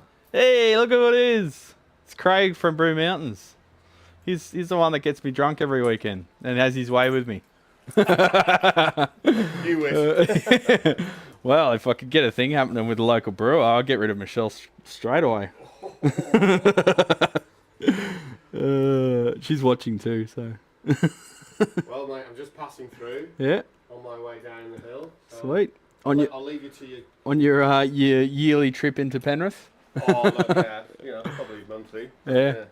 I've got the guys delivering coffee to me today. It's my fortnightly delivery. Blue Mountains Yeah. Coffee Roasters. Yeah. Represent. Collaborations. That's right. That's what it's all about, local business. Everyone knows everyone around Yeah. here, so you got to be friendly. Like tinkering away, mate. Yeah, I got 4 refrets to do today. I don't think I'm going to make it, but we'll see how we go. On the same guitar. No, 4. Well, let's hope not. If I was that shit, I don't think people would bring them to me. But yeah, so I'm doing stainless steel refrets on all 4 of them. I'm finding it hard to recommend to people that they go for just standard fret wire these days, because a lot of these guys, I mean, look at this. Like, he bought this guitar new and he's a professional muso. See how worn it is. Yeah, you can see the grooves. Yeah, that's right. So, Oh, blimey. so I just said to him, look. These nylon strings. Yeah, well, don't laugh. I've seen that done on a Strat. There's Have some guy did it on a YouTube video. What does it sound like to put? Probably not very good. No, not very. But yeah, it said stainless. It'll be the last refret you ever get, I man. saw a video the other day of a guy, and he had 3 guitars built into one. So Yeah. you had a top guitar, which was kind of, I guess, Oh, there's like more a than that. 6-string, but then he had the final one, which was reverse strung. Oh yeah, So at the bottom it was kind the of fatter high, strings. and the top it was low. Yeah, you're right. So it allowed him to kind of, while he was playing and tapping, do percussion, Oh man, bass, and guitar all at the same time. I there's mean, so many of these guys that do that crazy shit, eh? But crazy, but I can't imagine you could actually do. do you remember his many- name though? No. Exactly. No. The one-hit wonder. That's right. Yeah, he's good for YouTube views, but that's about it. Well, he could play better than me, and I was only trying with one guitar. Well, pretty much anyone can play better than me. All right, well, I'll leave you to it. I'm off No worries, down the man. road to another brewery actually to pick something up. Oh yeah, Boys at Squinters. Squinters. Yeah, pick up some cardboard packaging for the cans. Nice. I might stop at Super Cheap Auto to see if I can fix my never-ending job of trying to fix a Land Rover Defender. Oh yeah, that's Never-ending. never ending, Yeah. mate. Yeah. And then I'll pop in a blank canvas to have a chat with Turtle. You So, just reminded me I got to change the headlight in Shell's car today. I keep putting it off. And then I go to drive home Wait like, for it to get I'll do it pulled over, tomorrow. I'll do it tomorrow. She already has been pulled over. $400 fine, eh? No, Probably. you gave her a warning. But if that same cop sees her again, she's fucked. So many nice cops. That's right, yeah. Not Alright, many. No worries, man. Good to see you. Yeah, I'll keep see you. going. You going to be in Friday, Saturday, or Oh, both, mate. Both. both? Yeah, vegan food truck. Oh, vegan. Yeah. That's all right. I don't judge. Yes, from Gaza. Oh, we've had that before. Yeah. Yeah, the Yeah, they obviously got out in time. Oh, too soon. Yeah, The perhaps. the falafel ones we had last time, they're really good. They know what they're doing. Yeah. It's sold from that region. Yeah, they're so, right. you know, I don't mind vegan stuff, yeah. but I think we do eat a bit too much meat just by default. Minimalist, mate. Yeah, that's Quality. right. Endangered species only. Dolphins only. See you, man. Pass the pink slip. That's right. Pass the pink slip. So that was Craig from the brewery. If you watched our New Year's Eve video, go back and have a look. You'll see. Now, what fret was I up to? Up here, I think. Yeah.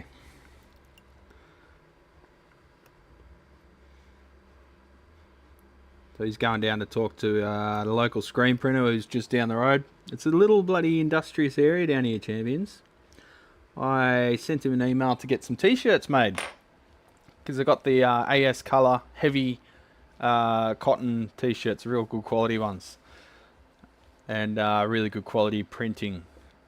So I'm going to get, I don't know, probably start with say 20 medium, 20 large, maybe 10 small, 10 extra large, 10 extra large. I got a lot of extra larges, but they're actually fucking huge. They're like a tent. So yeah, we're just doing our little marketing spiel, the cartoon thing. Oh, I dream a single malt from Lyle. Thank you, sir. Thank you, sir. Fret's best sitting on wood rather than lacquer, hence spraying over the fret.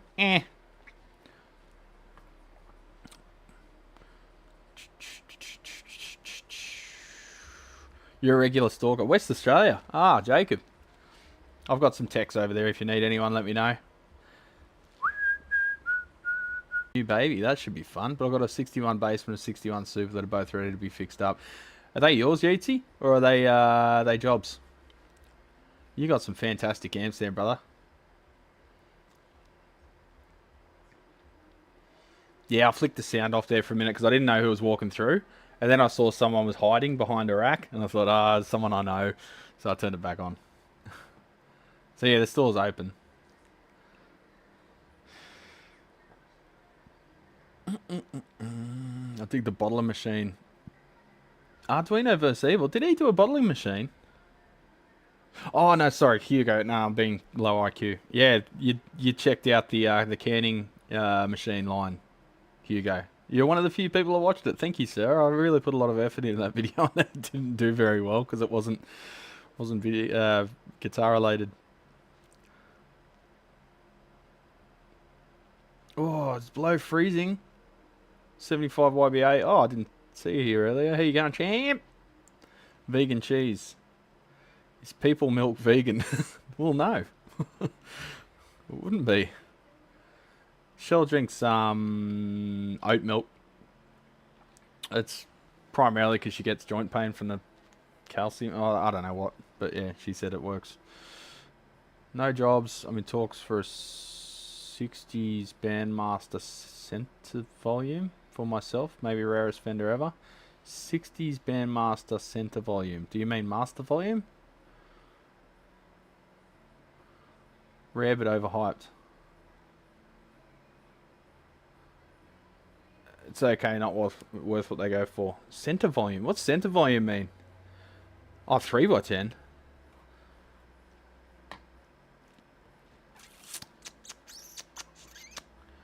I mean, so many Fenders are all just the same thing with different speaker configs.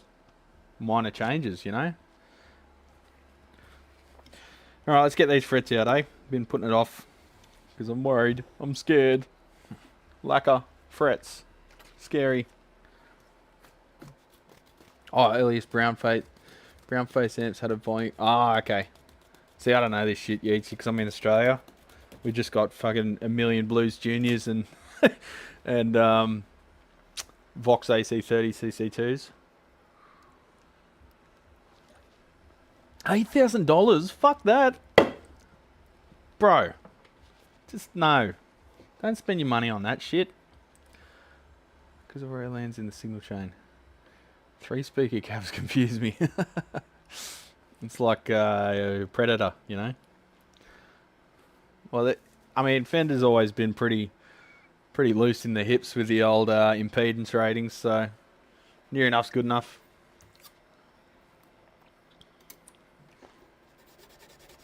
Let's take a bit of corrosion off the frets again. 5-figure amp. Fucking it. Really? Come on, man. Don't fall for that speculative fucking horse shit. You're a tech.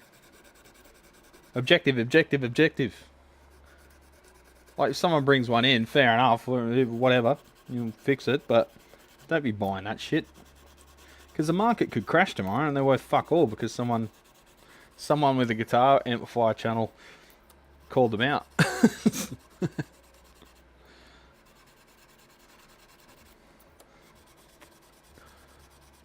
I know, right? Save for hookers and beer. I mean, you don't even need hookers.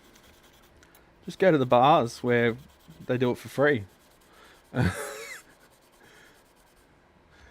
only thing that's a 5-figure amp around here that might be is that super bass once I get the straight cab to go with it.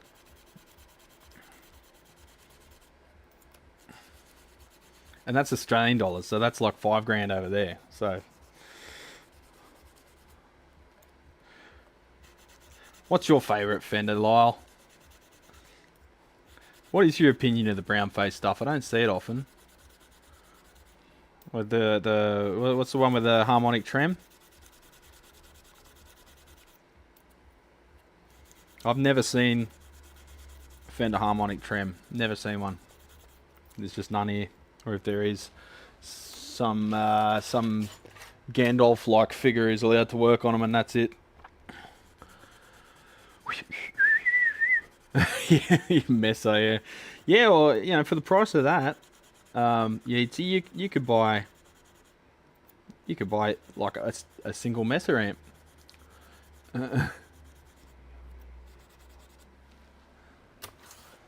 Fuck, I'm so sick of seeing Dumble clones, eh? Everyone's making Dumble clones.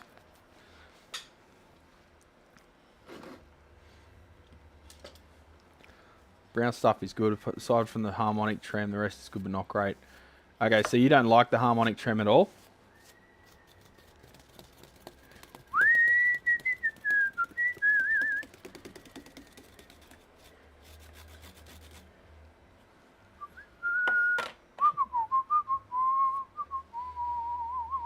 Yeah, the new Gibson amp just sounds like a squashed boxy pile of shit in my opinion, but you know, everyone's like, oh, it fucking sounds amazing! Fuck, I want one! We'll go buy it and shut up. Has a Gibson badge. People paying ridiculous prices for rats? What? Why? Why? What is wrong with people? Fucking green big muffs. Yeah, I had one here for a while. I got this one. This is a black one though. Someone did a trade to get their guitar service, so yeah, righto, mate. Yeah, whatever. I don't know. It's in the box and shit. It's got the case candy. Flog that for something. Big muffs aren't really my thing, to be honest. I prefer some nice amp overdrive instead, just a simple Marshall amp. Suits me fine. Oh, you love the harmonic trem. It's really hard to get working right, and it's a very expensive percentage of the whole circuit. What's a couple of valves between, mates? I was thinking about making one, actually. Just to play with it. You know, poke it with a stick.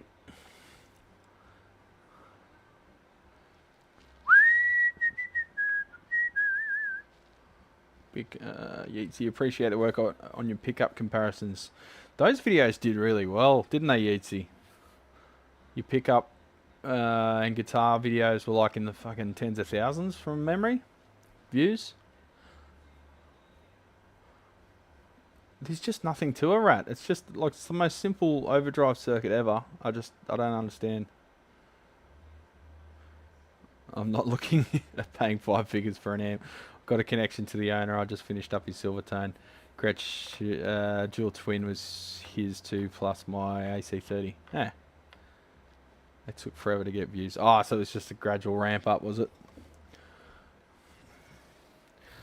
I get the vibe, Yeatsy, that anything that's got a focus on your playing is what people are drawn towards. So I think you should mix it, like, you know, make more videos, bro. You know, it's like you got all the time in the day. You got the same 24 hours as everyone else. Make videos that have a focus on your playing as well. I reckon that'll draw in a lot more stuff.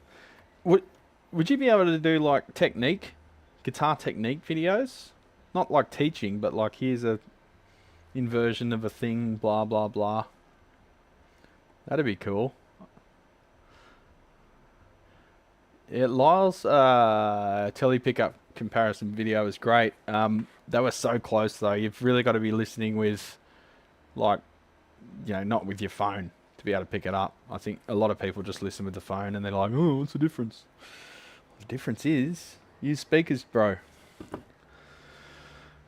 Alright, let's psych ourselves up for this and hope we get no damage.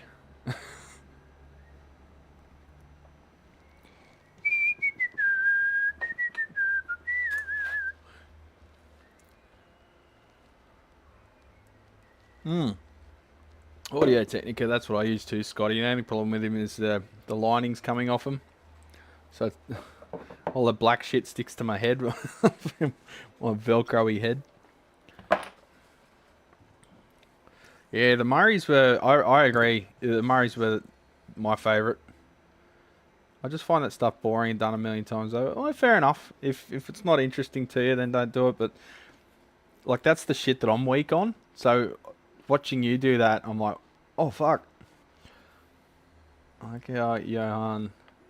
Then just a riff, then switch. Yeah, Johan's riffs are really good. I like the way he shows stuff off. I like his character too. Hi. Today we're going to look at the Marshall. Been watching him for years. Now we've got to be a bit quicker on the lacquer because we don't want to bubble it, discolor it. You can feel when you go back and forth that the solder's re-solidifying, and when it stops re-solidifying as you go back and forth, that's when you know the fret's sort of sustaining the solder staying molten. He makes all the amps sound the same. I don't know. I mean, similar, sure, but you know, so does like a lot of stuff. Anything that's got post-processing, you're in danger of that. So I find that if you're there, Jace, I love you, but the post-processing makes things sound a bit like everything sounds good, nothing sounds shit. It's partially his playing because he's a gun player. I'm really good at making things sound shit. So why does everyone watch me? I don't know. Alright, success question mark? Yeah, we're good. Gotta be very gentle, particularly on the end areas. You often have to just maybe glue some bits back down, which sucks a bit, but it is what it is. I'd love to live next door to Johan. Most amps through a Marshall cab is going to sound pretty similar, yeah. I think with Johan is he plays to the amp, so everything sounds okay. Even shit amps he can make sound good because he adjusts his playing, and that's kind of what I do. I play to the amp. So if something's real harsh and bitey, I might play like something that takes advantage of that. Let's go. That's what he says, Lou. So, let's go. And then I loved it when he put like the just like the nature and stuff in the background, and he'd chop up the film, chop up the frame so it'd be like just a forest, and then like the skyline. It was cool. It was really relaxing and awesome. It was like visual ASMR.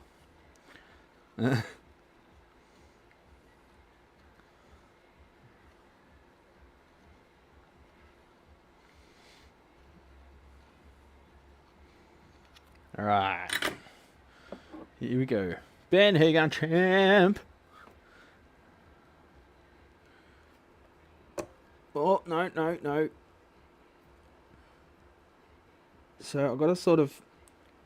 I can't let the nippers touch the fretboard, or you put dents in them. So you got to get one end up, and then you got to sort of curl it up without the pliers touching the fretboard face at all. So you got to sort of bite them. I wish I could show you this close up, but it's way too hard. It's got to sort of bite it where the curve starts, and then curl it up from there. And that way it never touches the fretboard face. But you've also got to, while you're doing that, you've got to keep watching to make sure you're not chipping anything out.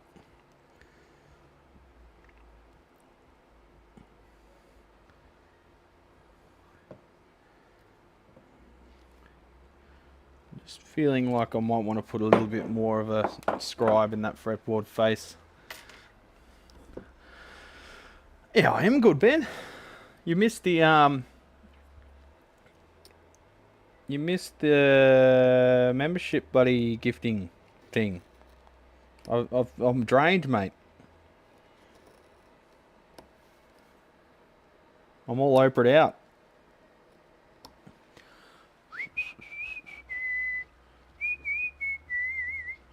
By Brad, I assume you're talking about the guitologist. He can shred with no warm-up. The guitarologist is a pretty good player. He's got the chicken picking thing down too, which I'm not across.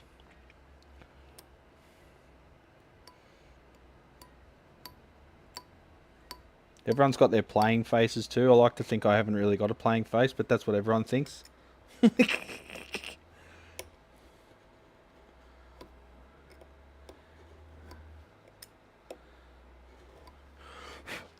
You see the guitarologist and he sort of goes, like he's going, "How you doing?" Well, he's playing, and you see Lyle's got his thing where he tries to eat his bottom lip. And then I love Jace's playing face because it's just like, fuck, that sounds good. Love it. You can tell that it's loud in the room, and you can tell that's part of the feel of an amp, seeing their face, right? Because it shows you that it's hitting the G spot, the guitarist spot.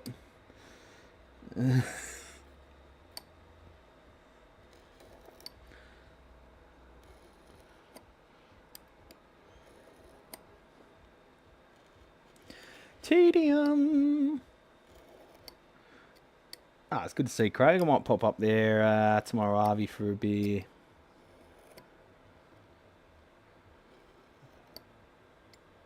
If I've got time. Struggling to get time. I feel guilty any spare 5 seconds that I'm not working these days until a trip.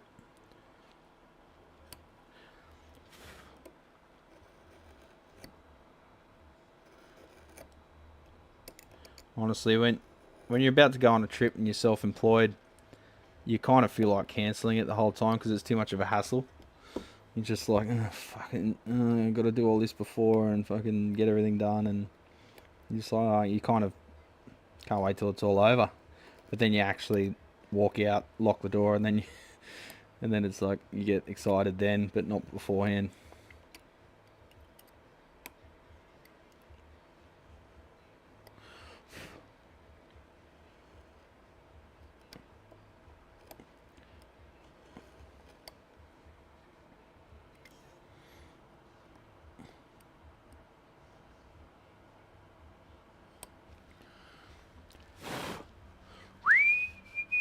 Funny boy out of focus again. And nothing scares me more than the idea of doing a refret on Lacquer maple neck. Well, we've got 3 of them to do today. So, does that scare you more than one? You just got to poke your tongue out. Have you ever done a refret before? Or you get someone else to do it?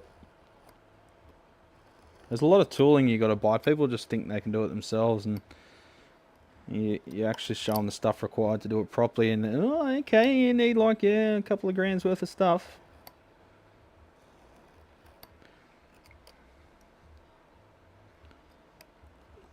You can get away with the traditional method in some cases, but I've found it to be quite unreliable using just a copper-faced hammer. I've never found I've been able to correctly seat them without a radius call and a press, or the jaws from StewMac or whatever. Fucking speaking of sponsorships, I want to see some money from StewMac, because every fucking tool that I use has their logo on the side. I'm paying to fucking advertise them. They're smart little cookies, aren't they? Let's make a tool that no one else makes, and put a big fucking logo on the side, and then charge $1 million for it. That Dan L1 is a smart little cookie. Pity his magnifying thing on his head makes him look like a tool most of the time. But hey, that's what you get when your eyes aren't the best. I'm pretty blessed in that regard. I've still got pretty good up close vision. Distance has always been not great. I'm close sighted. Nearsighted, that's the proper word for it. Nope, I think I've got another customer.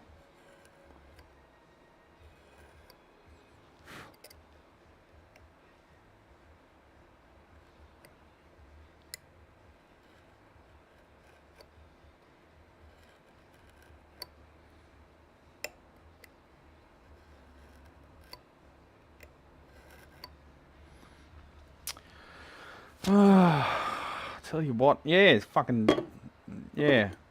Put a bit of tape over it until they start paying me. Ola with his chug face, yeah. Kyle DeLong, I don't know who that is, has best playing face. Still panicking about the trip. We'll get there, mate. These things always happen.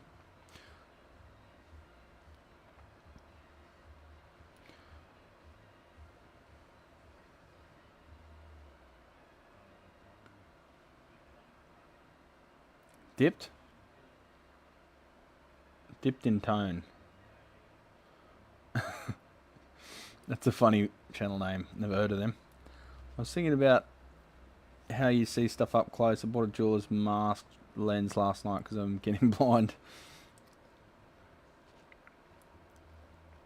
Yeah, I don't know that it's going to last forever, but I've always been nearsighted, so I'd like to think that as my eyes get worse, as I age, maybe I'll still hang on to the nearsightedness. I don't know. Maybe the whole fucking lot will go and I'll just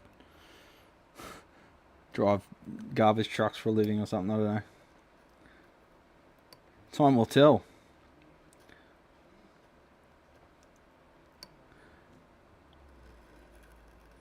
Maybe I'll repair amplifiers by feel, like my friend Elaine did the other day and cop 500 volts up his arm. Good on you, Fluid Audio, if you're watching. Thermite amplifiers, whichever channel you're on.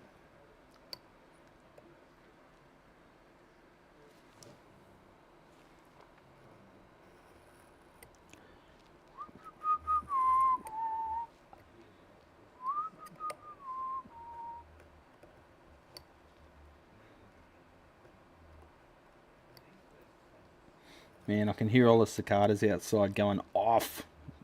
Every hot day, they're just like going crazy. It's supposed to hit 40 degrees Celsius here today. Possible storms later, but not that likely. And they said it's a cool change coming. It's only going to be like 34 tomorrow, so it's like winter. We had one day there where it was like 18 degrees. And I was like, I put a jumper on, man. I'm such a cold pussy now. I hate the cold.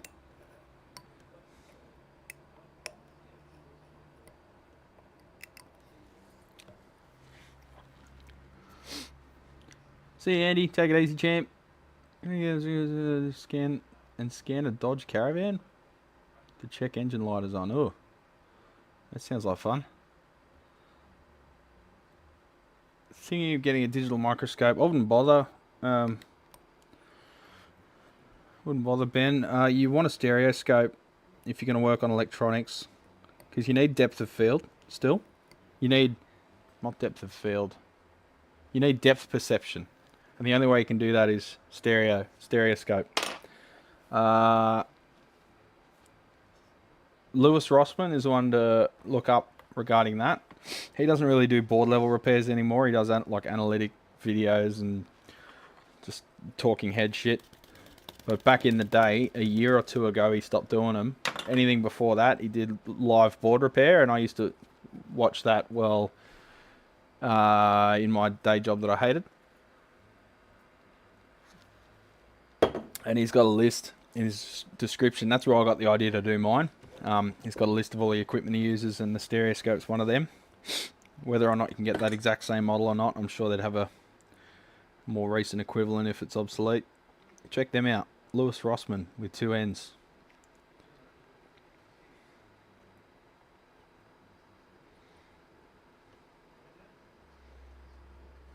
I miss his live streams.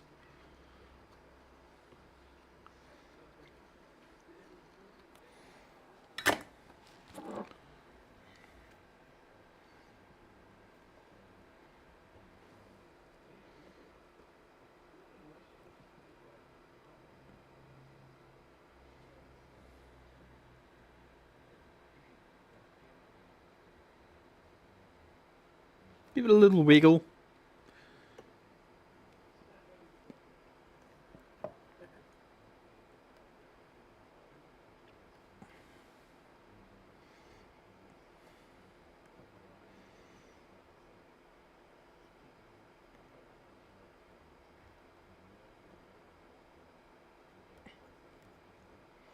Just got to take your time. Can't rush these things, you know. It's not like I've got bills to pay or anything. So that's what the fret looks like once it's removed. Is it gonna focus? No, fuck it. Texas boosterism. Yeah, because he moved to Texas because New York was fucking him over every chance they got.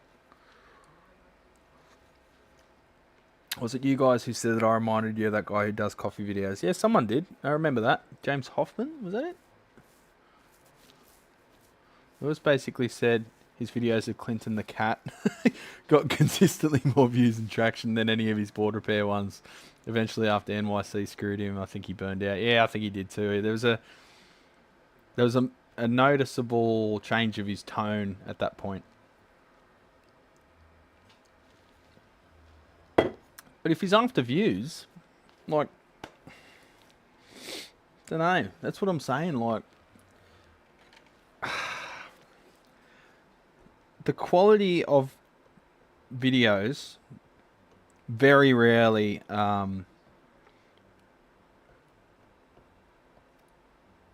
corresponds to amount of views. You seen the stupid shit that goes viral on TikTok? Do we really want that fucking audience? Like, I'd prefer to have 12 people watch a video that really gets something out of it than 12,000 people watch a video just because it's me fucking setting a guitar on fire or something. You right? Cats bring the views, really?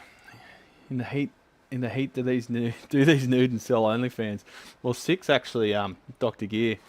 Excuse me for a second.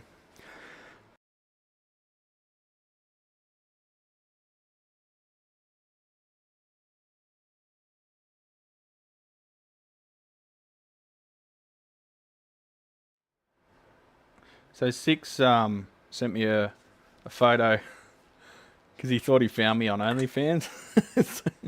Some bearish dude with his cock out lying in a bath that had no hair and had a red beard. So I guess that's a bit racist there, Six. Every redhead with a beard looks the same, do they? Okay. If that's the way you feel.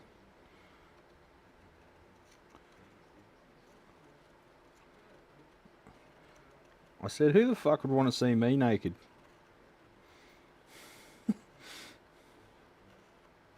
He reckons essentially a lot of people because people are into bears. Apparently when you got a beard, you're now a bear.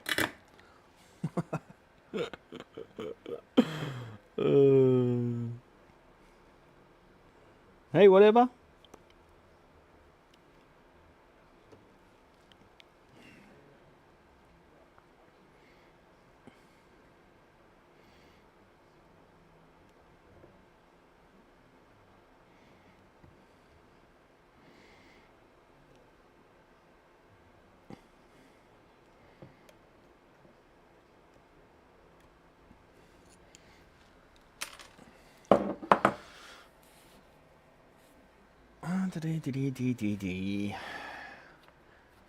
I don't know. Dr. Gear might have OnlyFans. He's probably not beyond that. If it paid well, I reckon he'd do it. I still like Lewis. Just don't watch him religiously anymore. He was getting active feedback and comments from his subscribers, telling him they want board stuff. Then nobody watched. Yeah. I used to watch every stream he did too. But yeah, it's like I had like 4 customers in a row that came in. Oh, I wish you had wireless body packs, transmitters. I really want to get a wireless rig. And then I'm like, oh yeah, I'll get them in for you. That's fine. I'll get some in. Check them out next time you're in. Like 4 or 5 guys said it in like a month, and then I bought 2 of them, had them on display. They're like $450 or something, so pretty cheap but still professional. That's the one I use with the mic over there. And then no. Like, oh yeah, I've got them now if you want to try them out. Nah, I just got a line 6 one. Oh, by the way, can you fix my line 6 one? It's like,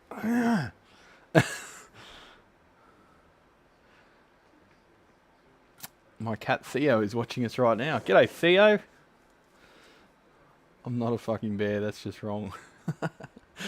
I used to help manage a creator and did photography and video for OnlyFans. Oh, that was that stack chick you sent us a photo of, eh? That must have been rather fun.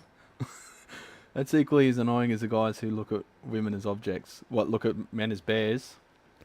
Him and Carlson's lab, the stuff kept me sane and taught me tons during lockdown. Yeah, lockdown was a good time for streaming. That's sort of when my channel started. Didn't take off. It still hasn't really taken off, but that's when it started getting more popular.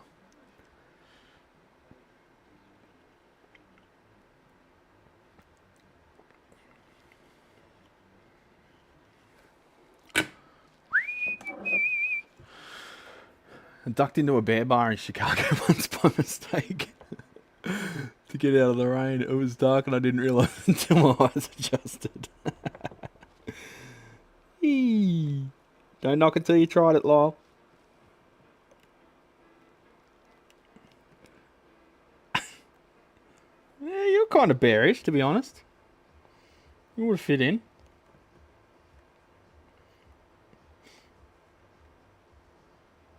I don't think they were ever the same again since that whole society was ever the same again since the fucking police academy. Where they tried to hide out in a gay bar.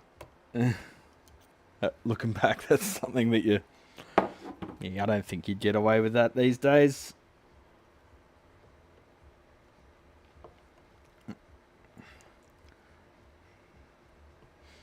So they do lift a little, the grains, but you just pop them back down again. And I will be using a little CA when I glue these back down again, so that will lock all those fibres back in again. I was going to leave, but a couple of swell guys bought me a beer. Brad, any tips buying first oscilloscope? Look, just went past. Looking used eBay ones, but don't know the script. So if you get an analog one, they'll be cheap as chips and fantastic. However, probably requiring servicing. Otherwise, why would they be selling them? You might get lucky with one that will last a while, but eventually it's going to need service.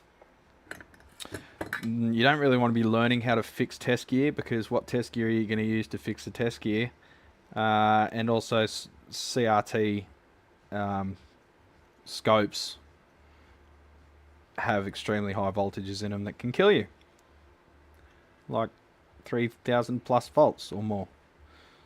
I think valve amps are bad enough. So going digital is easy, but the displays suck unless you go high end. So to get started with stuff with audio, the Rigol DS-1054z, I think that's right, is a good one, and you can get them second hand for fuck all as well. The displays aren't great, but they're good enough generally for what we do. And if you've really got problems, you just zoom in and focus on them, and it shows it up. Just the resolution's not great. I think we covered that in a previous chat.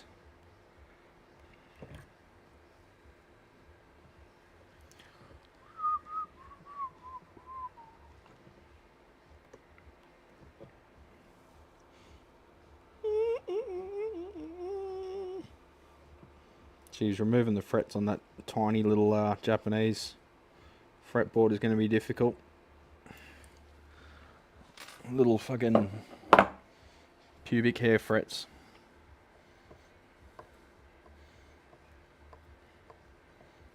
Do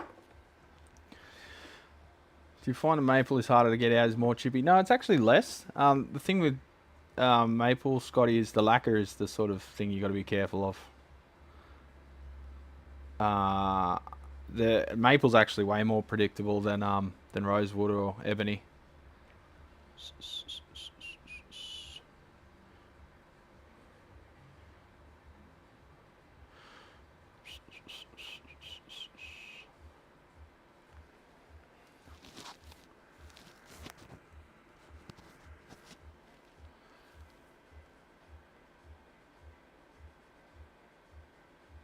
Mendant Mark is, yeah, he gets tons of views, eh? I haven't really watched his stuff, but I should.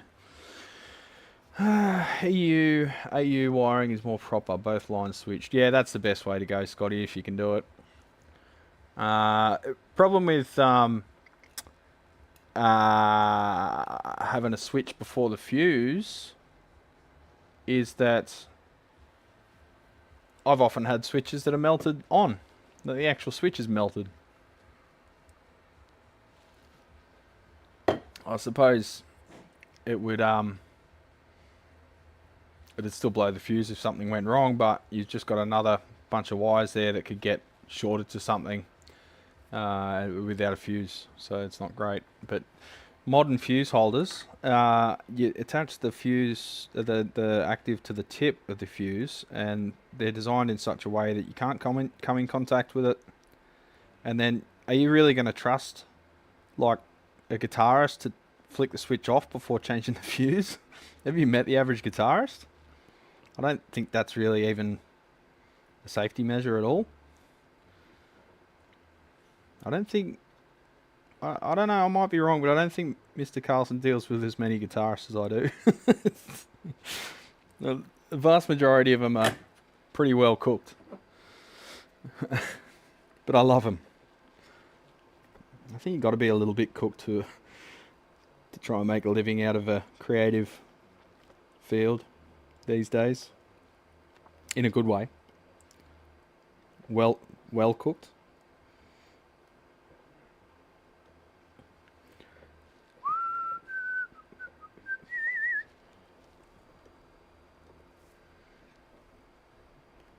It's 11 o'clock and I'm out of coffee. Heads will roll.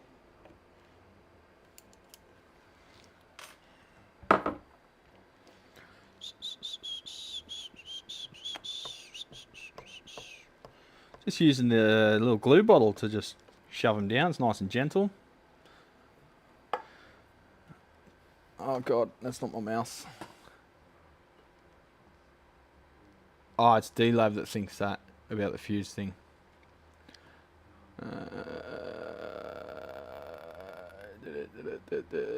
Yeah, it's the wiring code too. It's legally required to wire it that way. Pardon me. I think everyone here has got ADHD, to be honest, Christopher.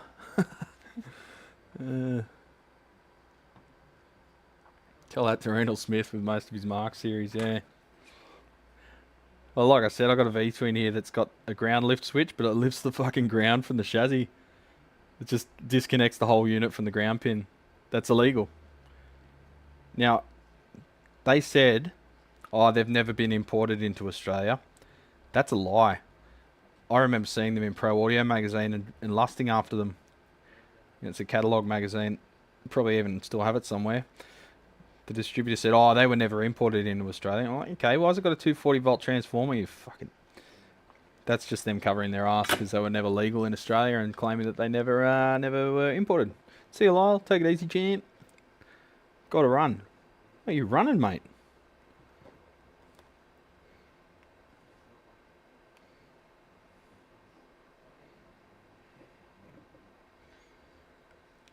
Hello there, Kerry. How you going? Haven't seen you for a while. I thought I'd seen you before.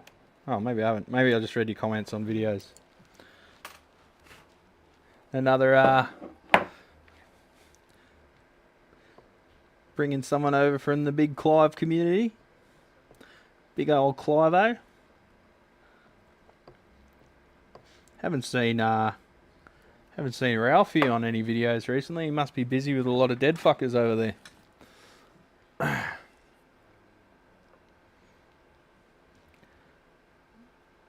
Ralphie runs a whiskey channel. Ralphie Whiskey Reviews or something. I can't remember what the actual channel's called, but he's also a an undertaker or an embalmer, body embalmer.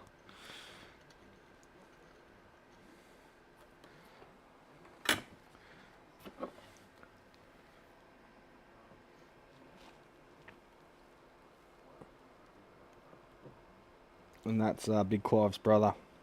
He's a funny bugger.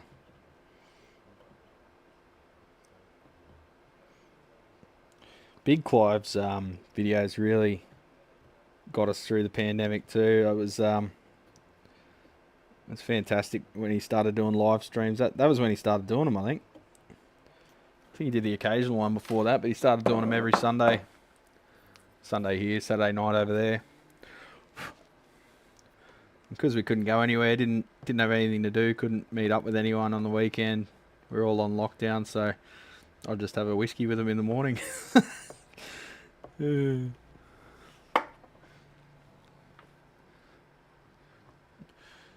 DPDT, so it's double pole, double throated, cut both sides of the mains, should be a global standard. Yes, it should.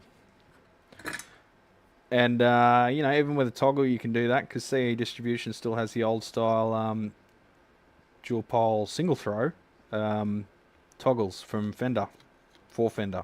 I think they're Carling switches, which are good quality switches, made in Mexico, I believe. So even on a Fender amp, you got no excuse. The import ones all had that for that reason.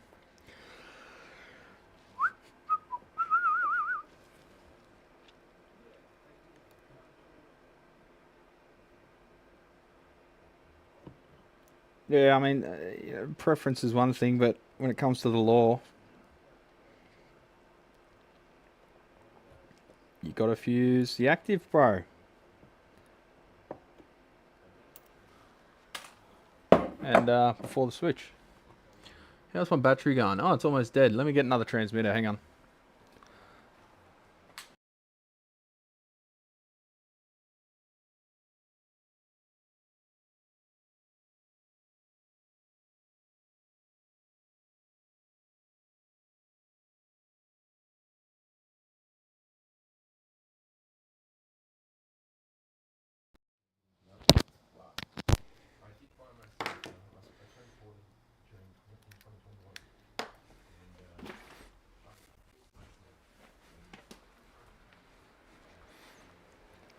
That's the other beauty of the Rode Wireless Go 2. You can alternate between transmitters. This one's plugged into the USB port, so it's getting charged by the computer the whole time. That's the receiver. But I've got two transmitters. One goes flat, you grab the other one. Stick the other one on charge. I think I'll decommission the old wireless thing. Put it back on display as a body pack. What was I going to say? Oh, I did a firmware update to it as well. And I think that has solved that weird wobbly audio issue, which is good. But if it happens, let me know. I'll have a listen back. So now it's a good unit again. The wobbliness has gone away.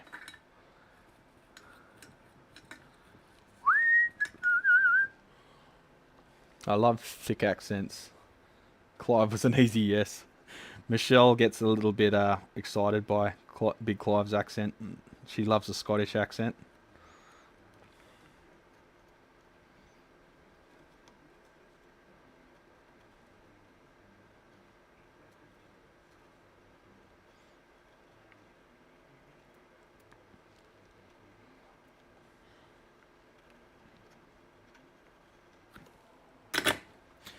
Twelfth fret. We're not even halfway, legends. Oh, you fucker.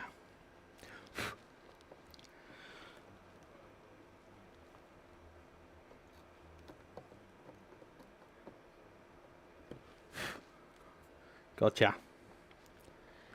Can't get away that easy, fret.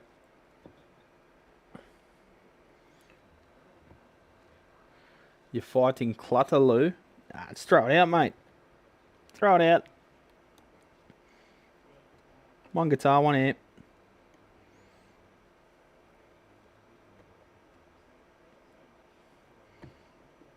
The problem with building amps and stuff is you kind of need to have some templates. Unless I got everything CNC cut, which means I'd have to bother someone every time I wanted to build something. You pretty much, you need a few templates and stuff, and it's hard to store that shit without it getting in the way.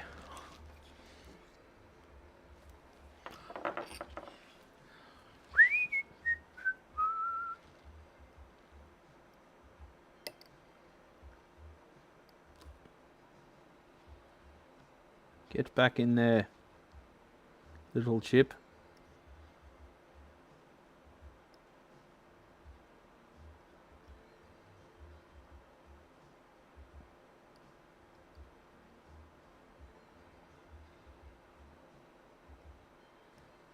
Sweet. I'll just give that a touch of glue now.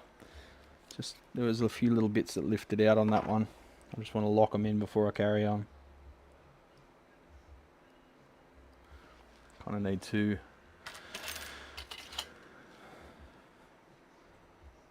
hold it down as I push it in sideways.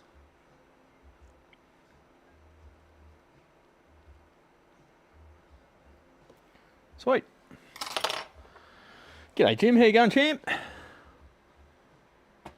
Lacquer. Yeah, you got it right the second time. That's good. Just got to stroll back a bit. Stroll back? Yeah, stroll back, whatever. They all have the ground switch. I removed it entirely as it's technically a death cap.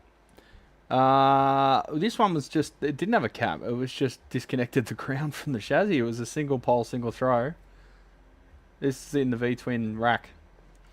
My best mate in the RAAF was an Undertaker in previous job. Yeah, they all seem to be funny, eh? Undertakers all seem to have the best sense of humour ever. I guess they're just, you're only here for a certain amount of time, may as well have fun with it, eh? I have severe ADHD, predominantly inattentive. I don't know. You're pretty attentive on those beers when we were there. Alex? Clive's vid on his mum was the most moving things. Yeah, it really made me tear up when you could see he was holding back the tears, the big man.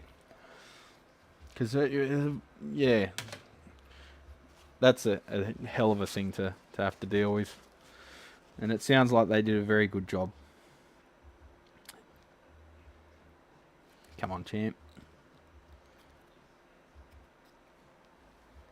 Yeah, still good. Just a bit blocked. There we go. You got to watch that. If you unblock it, it shoots a fucking jet at the end of it. So that's why I held it away from the guitar on a bit of paper towel. It seems to sort of please itself as to how quickly it comes out. You got to be careful.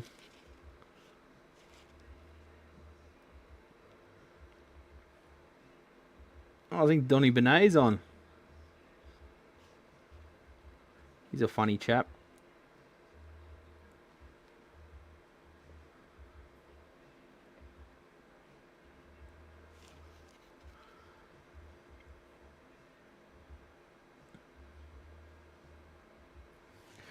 All right.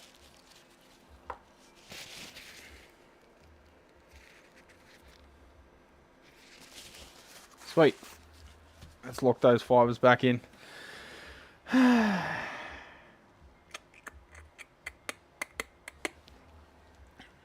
Yeah, so Kerry, it was essentially him telling, basically a video to demystify dealing with parents that have dementia, and how he and his brother dealt with it. And it was humorous, and it was sad and serious as well as funny, and sort of like how it would be to live with it, you know?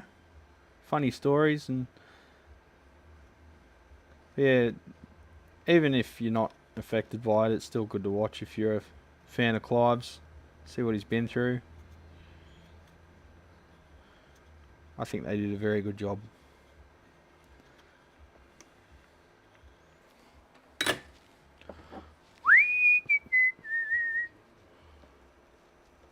Wonder if it's hot outside yet. Thinking about walking up to the coffee shop, but I think maybe 3 shots of espresso a day is enough.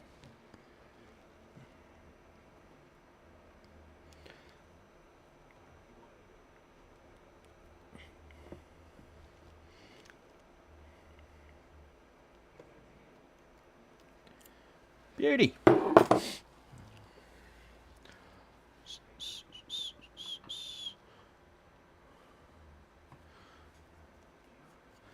You cured your gear acquisition syndrome by building a few guitars from scratch. That's the way you do it, Lou.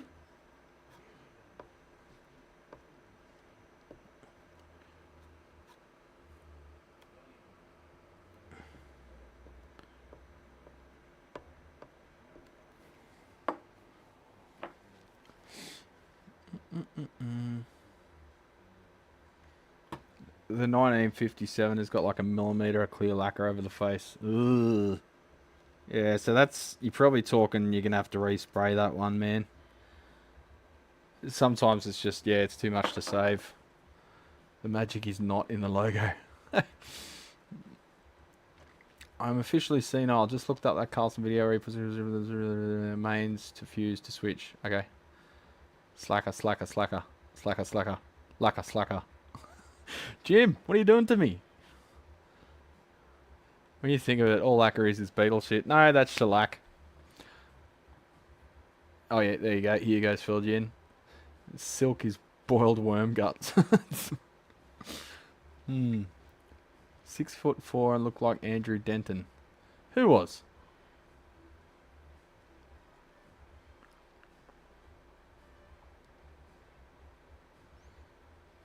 We've got a -18C and with a wind chill here in Ontario. Anybody give me some heat. It's called whiskey there, brother.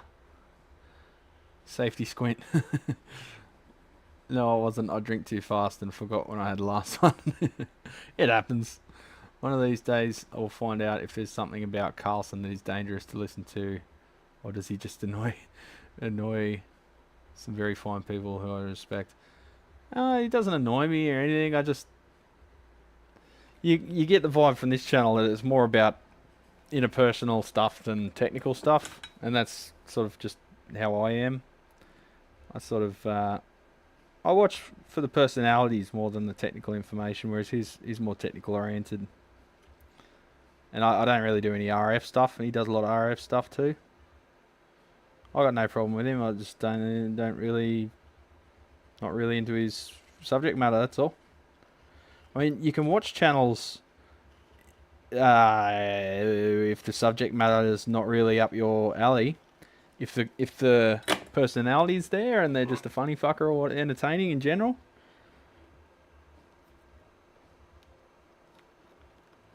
But if they're tech, there's not much room left for shit talking. But his channel's doing very well, and good on him. He does what he does. That's why there's more than one channel in the world. Different tastes, eh?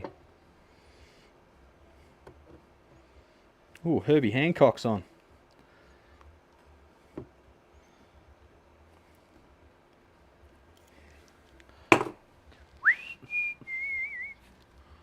Ah, Lou, you're watching your mum full time now.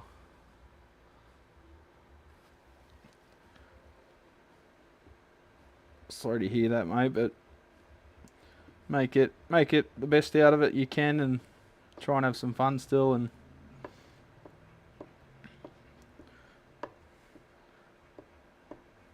steal some of the drugs too if you can. Ex-avionics engineer. There's lots of avionics guys in this field. The old Robert Hull's one of them. I think Rob Robinette was involved with avionics as well, from memory. Might be wrong there, but I know he's in the Air Force. Jesse, how you going, champ? Yep, it's bloody hot already, is it? Ooh, take you for a walk. Ooh, I might be able to, Joy. I got the phone. Oh, it's 11:11 again.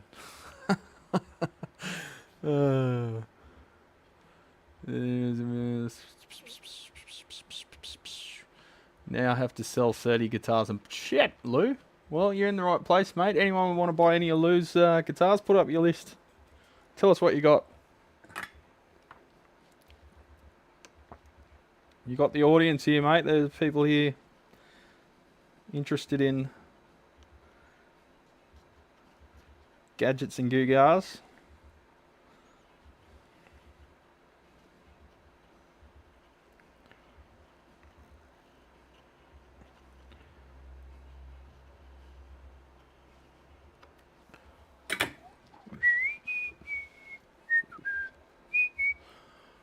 I always see 11:11 for some reason. Well, Ben, that's because it happens twice every day.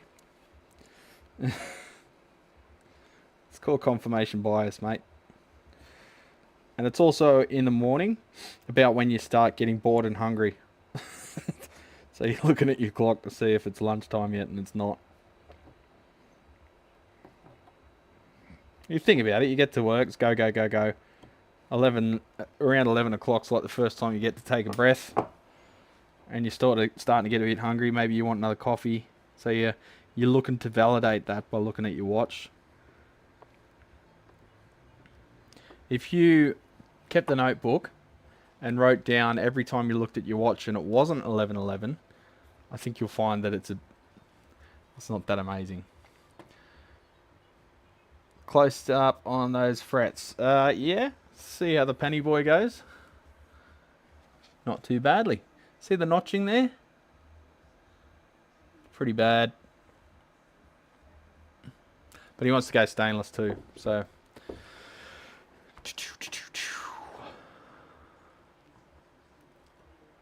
Minus 23C. Fucking hell, Mark. You got to move away, mate. That's not compatible with life. That's colder than my freezer. Deep freeze.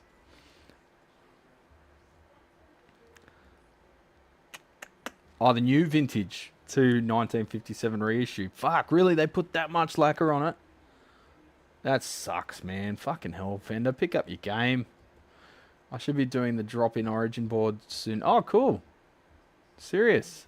Everyone, keep an eye on his page. Put up your... you've got moderator rights there, Alex, so put up any links to your page. Send them over.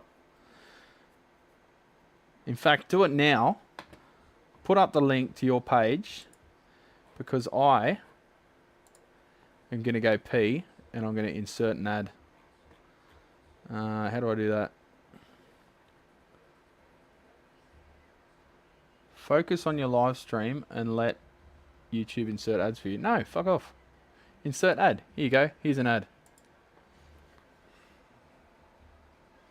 What? Insert monetization. Enable monetization to insert ads. It is on. You stupid unit. Alright, back in the tick.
I'm back.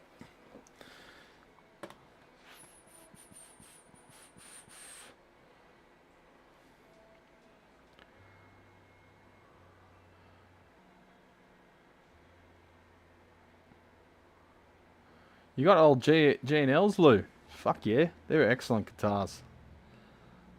You'll sell them in no time, mate. For a very good price too.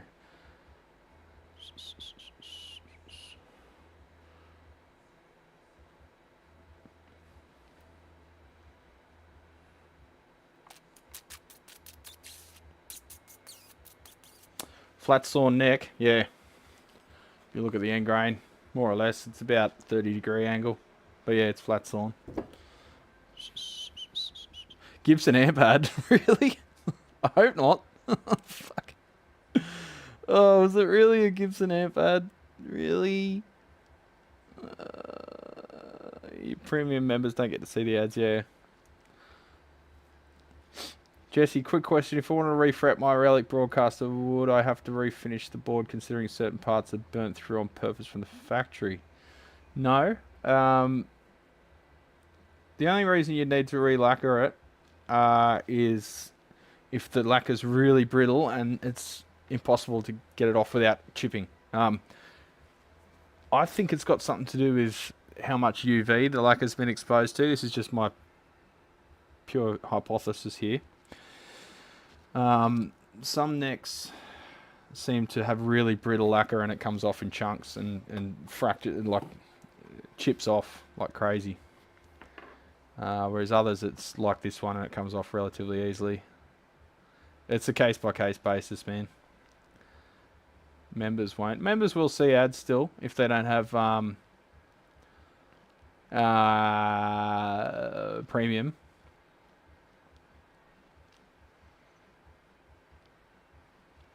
You need a new stew magnet cradle. Yeah. See?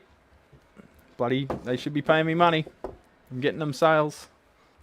They fucking jacked them up. I bought these when they were about 20 bucks each or something. I was like, I couldn't believe it. Like, fuck yeah, I'll get 2 of them. And now they're like 100 bucks each. Like, are you taking the piss or what? Anyway.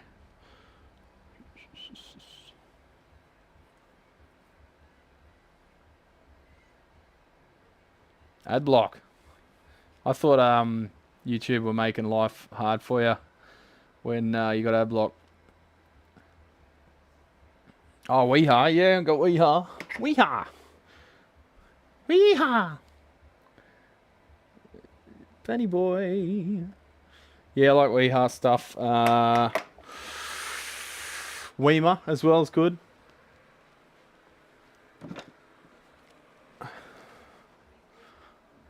Yeah, pretty decent.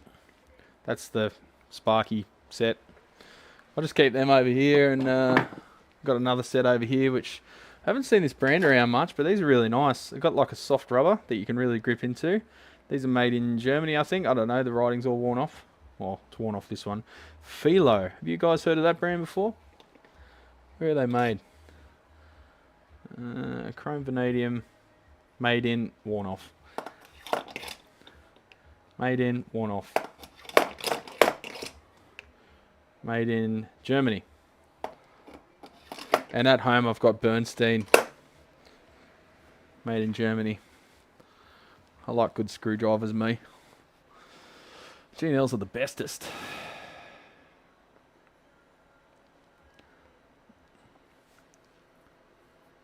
Oh, I've got you. So, are you worried about the leveling there, Jesse? Yeah, if it's out of level,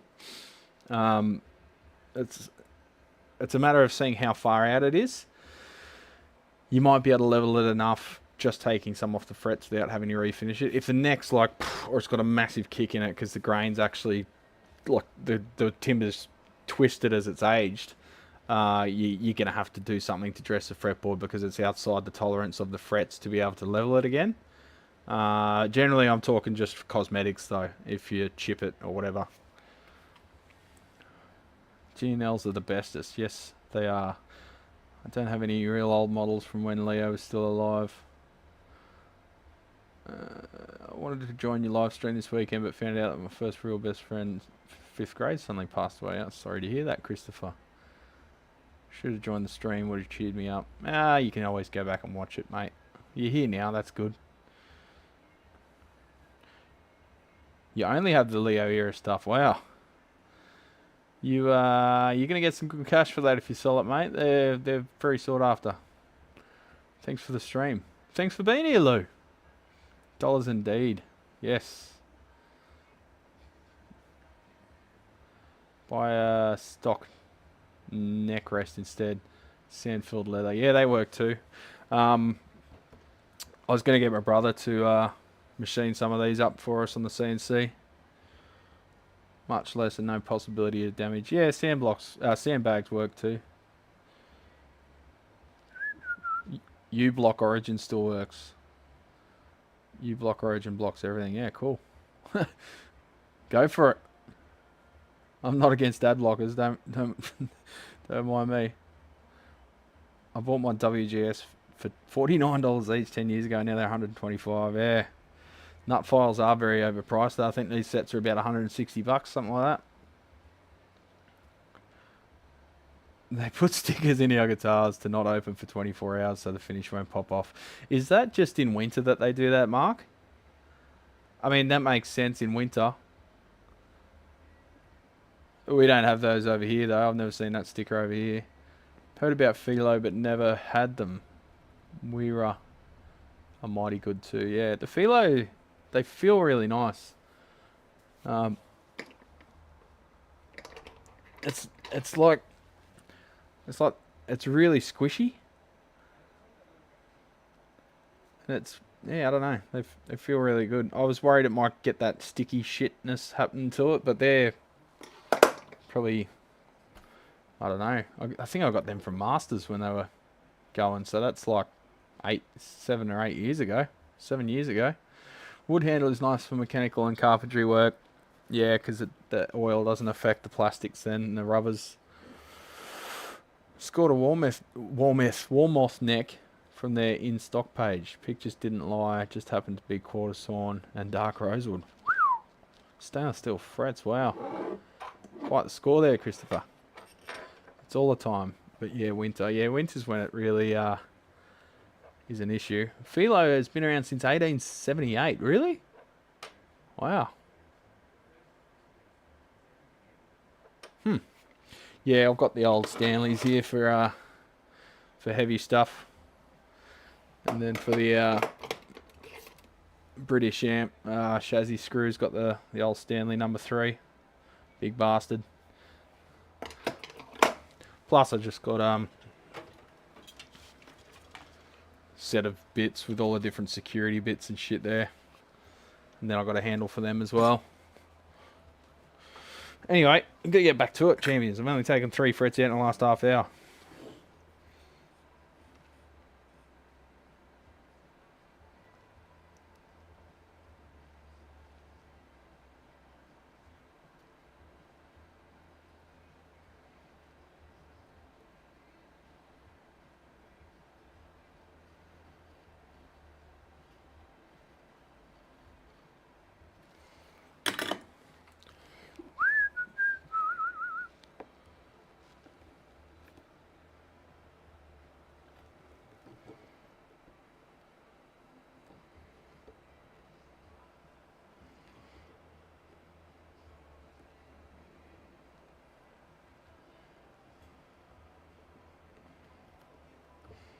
Coming out nicely.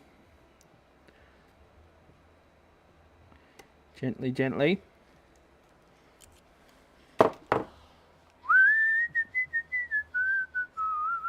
There is a Japanese version of Phillips screws. It's called JIS. So you often find them on Japanese stuff. Mechanics and, you know, synths and stuff. Good idea to have a set of them. I haven't got one actually. I've got to get some. I keep saying that, but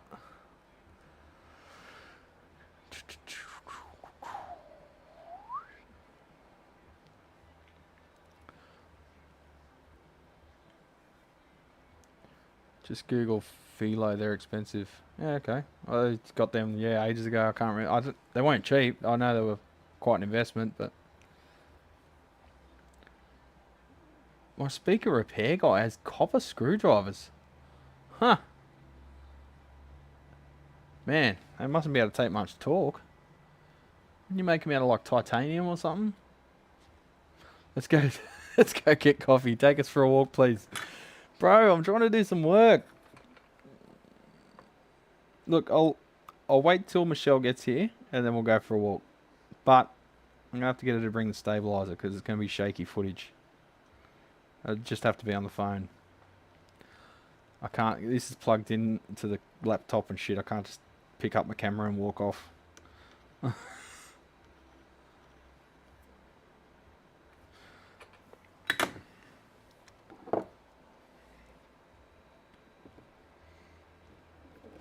Yeah, I guess copper, you can make copper hard as a coffin nail. Sorry, that's... I should be doing the Jason Statham voice. He's hard as a coffin nail. Makes him harder than a coffin nail.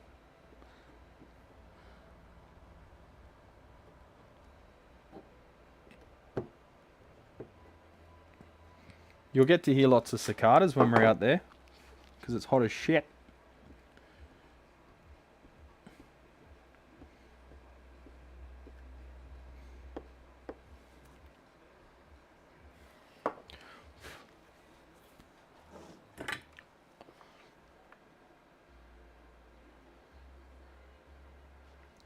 I was going to do a walk to work video. I think I mentioned in another stream. I haven't had time yet.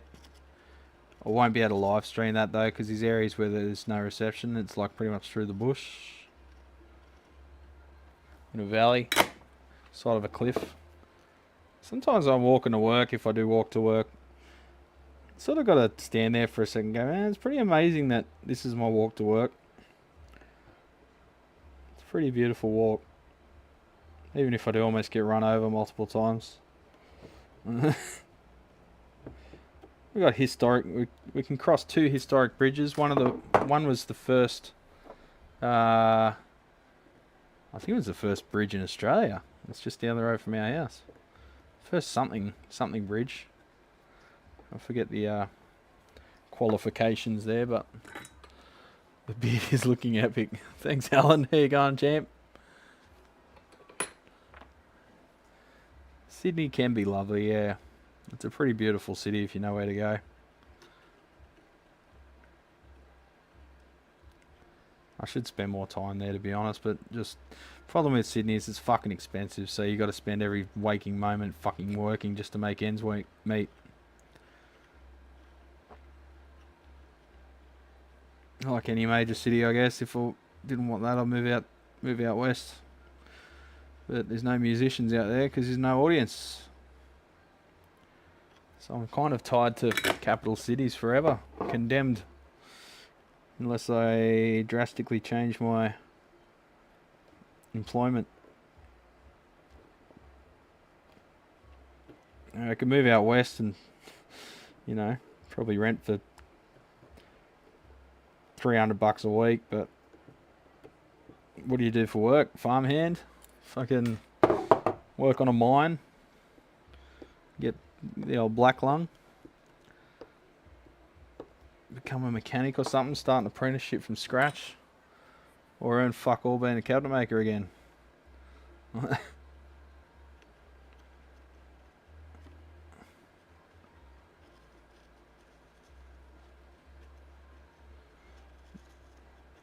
There's not a lot of opportunities for techs out west. Basically, I'd have to find another job.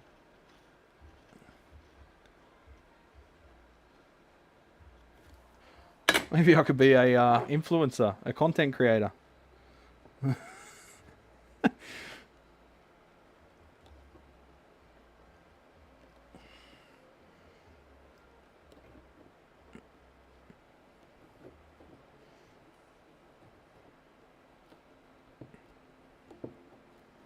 Almost there, legends. Then on to the other 2.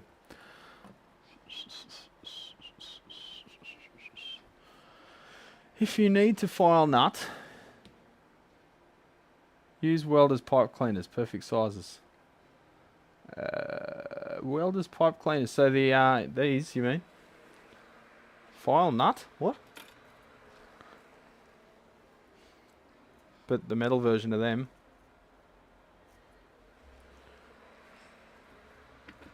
For the MIG nozzles and that.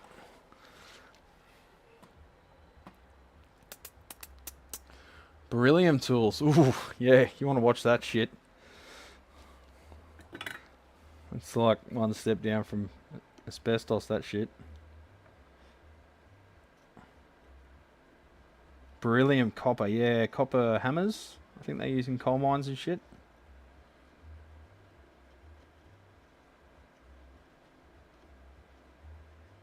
So they don't spark if there's flammable gases about.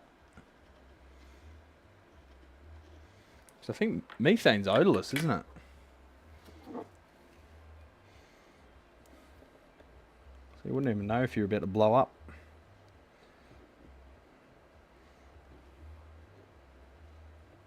That's scary. Flammable gases that are odorless. That's why they add the flavorings. to propane and butane and shit.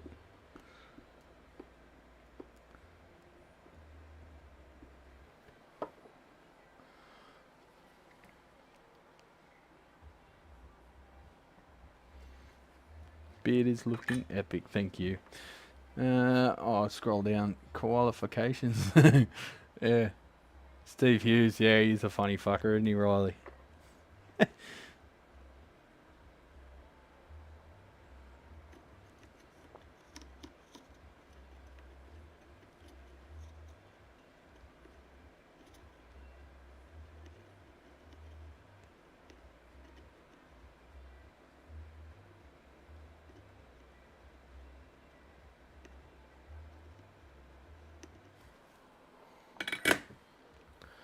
What's Dave Jones's favourite electronic circuit? An oscillator. Oscillator. Ha ha ha ha. He's got his I only give negative feedback t-shirt.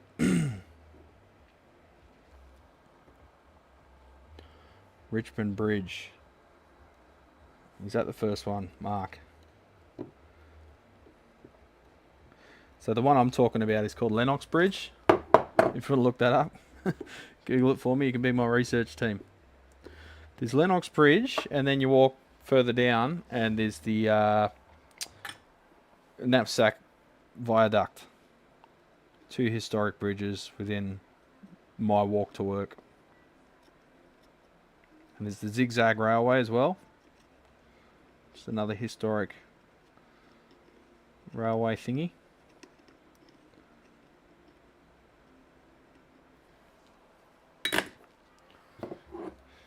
What?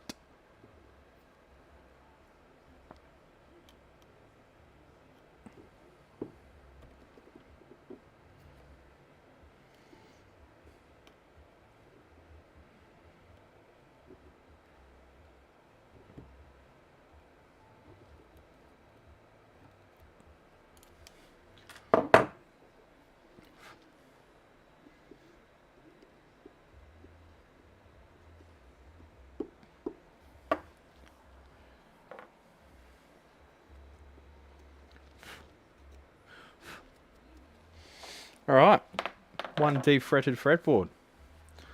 On to the next. Ah, Scotty. We've got lots of Scotties here today. SK Man 22.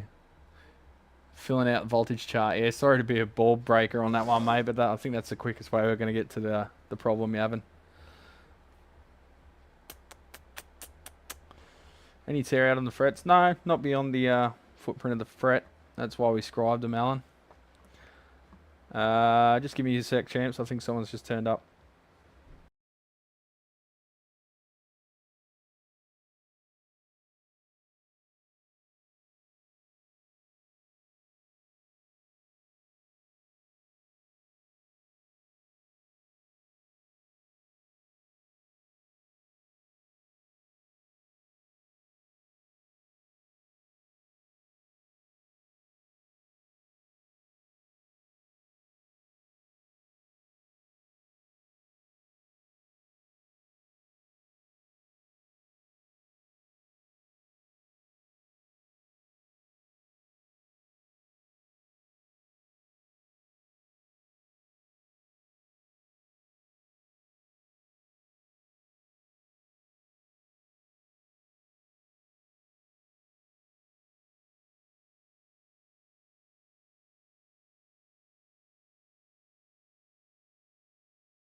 Oh, champions, we're back. Sorry, had to process the refund because someone didn't measure how long cable they need. God, this thing's killing my ass. I think I need another chair. Hang on.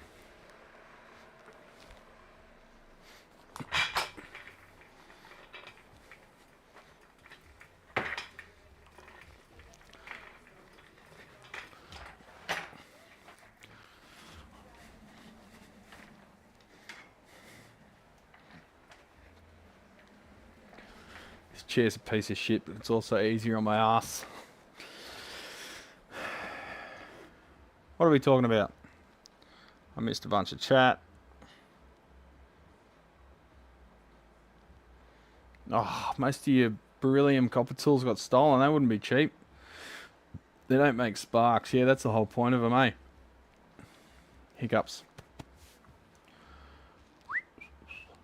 Question is, do you prefer butterscotch or cinnamon? Okay, I missed something up there. Hey, gifted memberships, bloody legend. Look at that.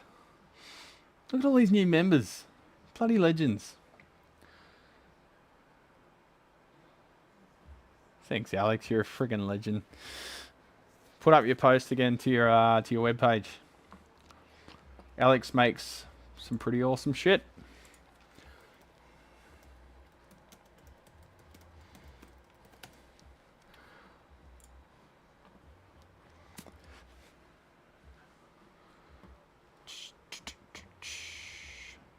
He's got an online store. He's a fancy boy.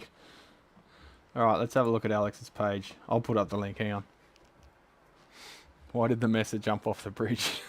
I don't know, Riley. Why? Do you do international shipping, Alex?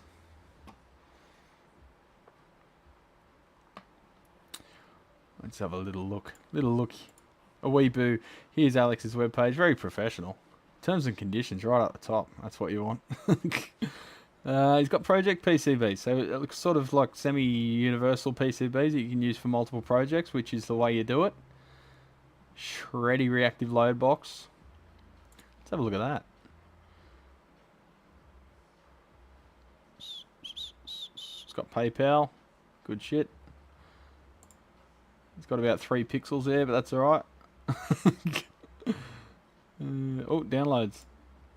Schematic, bill of materials, bang. Look at that. Oh, he's got a sale on. $50. PCB set. So that's 2 PCBs. You got the filter cap, the power supply there. And you've got the amp there.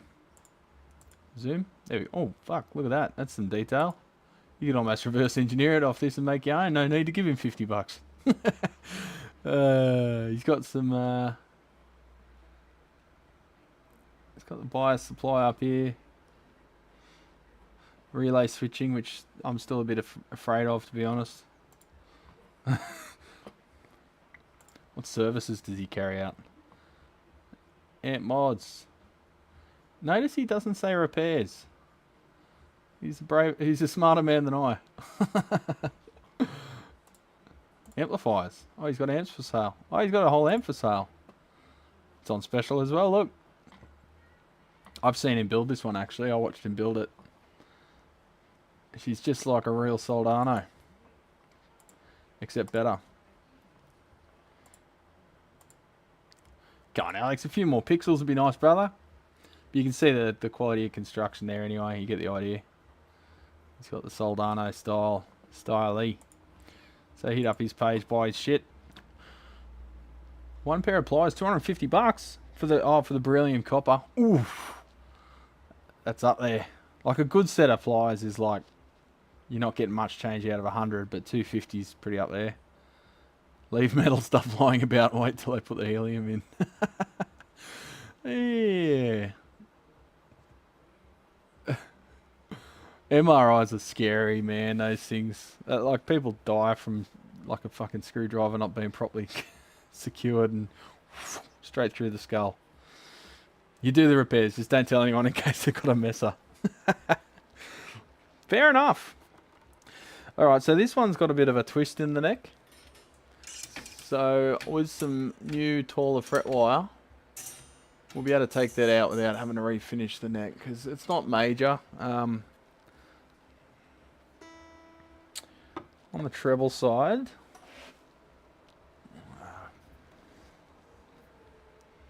it's got the bloody butt end truss rod, but yeah, it's basically it's straighter on the bass side than on the treble side. So when you get it optimal on one side, it's not optimal on the other. Oh, that's the other thing. It's missing the pickup screws, bro. So the pickup's just flopping around. That one's screwed into the body underneath. But yeah, there's evidence of glue spillage. So whoever refretted it didn't do a great job. So yeah, you can see they've definitely used glue there. Let's see if we can see any of that. Nope. Either side of the fret there anyway. You just trust me on this one, legends. Either side of the thing, the frets, there's a bit of glue on the fretboard face on some places, in some places.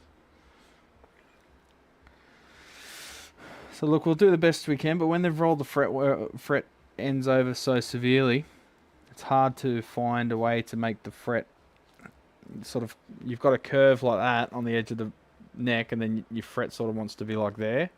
And if you go there, you got this little gap under it.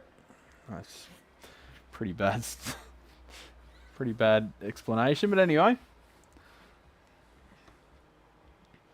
Generally they twist, Jim, because they just the timber just moves and it's not properly seasoned when they manufacture it.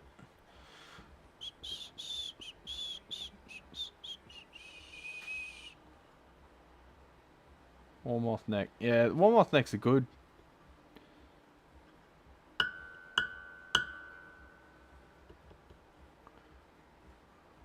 You had J-nails and metal junction boxes filled with wire nuts, screws, nuts, and bolts come flying through the ceiling tiles. Oh, fuck. Jesus. So what, the Sparkies just left shit in the roof, didn't think about it. Typical Sparky behaviour, I might add. They never clean up after themselves, the lazy fucks, and they get paid more than anyone else. Ah, fucking Sparkies. Yeah. Bloody fucking Sparkies. Righto. Where do we start with this thing? Do we take the neck off? And take the fretboard off? Sorry, pick guard off and see if we can adjust it from there. I've lost my little right angle adjustment tool, but they can sort of munch up the timber a bit anyway, so I like adjusting them with the neck off.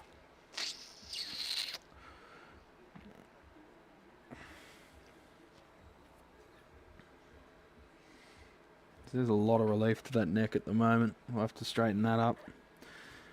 But anyway, we know we're doing a refret, so let's do that. Warm-offs are close to you. Ah, cool. No shipping, bro. Shipping is an asshole at the moment. What year is that telly? I'll tell you shortly. It's a Japanese... Oh, someone's taken off the serial number.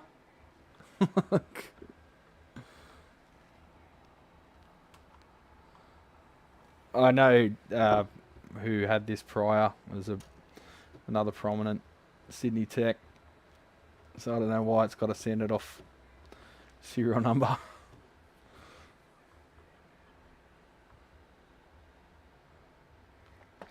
Two pieces of number 10 on number 8 solid copper wire in with an old 250 watt or higher solder, so it finishes up the frets between the... And that heats up the frets between the prods. Great for working around plastic inlays. Hang on, I've got to pass this. I put two pieces of number 10 on number 8 solid copper wire. Okay. In an old 250 watt or higher well soldering iron. That heats up the frets between the prods. Okay. You're going to have to clarify that for me, Seth.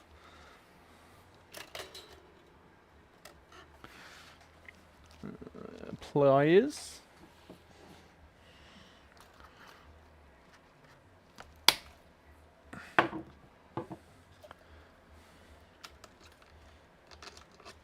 Larry fits did a level and polish on the wall moth neck and proper setup. Perfect. Now wall moth's idea of 6105 frets is another matter. Oh, okay. So they've been a bit free and easy with their classification of the fret profile. Gonna make a new one that I've dubbed the mess of boogers. Uses solid wire as a tip. Solid wire as a tip. Oh, are you talking like a big chunk of fucking solid copper wire? It heats up the frets between. I don't.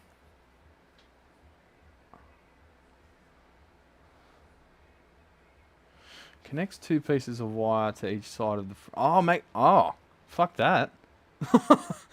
That's a little bit uncontrolled. That sounds like. Yeah, you'd have to. I don't know. Well, for starters, you don't know when you've got a great connection. Half the time, these frets are covered with corrosion and shit. So you might be sitting there. Is it connected? Oh, okay. Now the lacquer's caught fire. I guess it was connected. I think I'd be happy with just this. Yeah, a little bit more control. Plus, like I said, you put the solder on, and when you're sliding back and forth and there's no resistance, that means it's molten for the whole length, and then that's when you stop.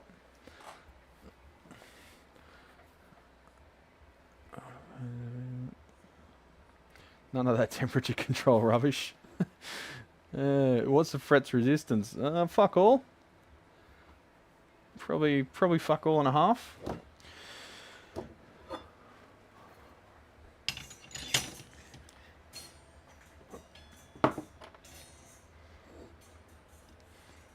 Use a microwave tranny. Fucking, we don't want to set the bloody guitar on fire, legends. It's not a Lichtenberg.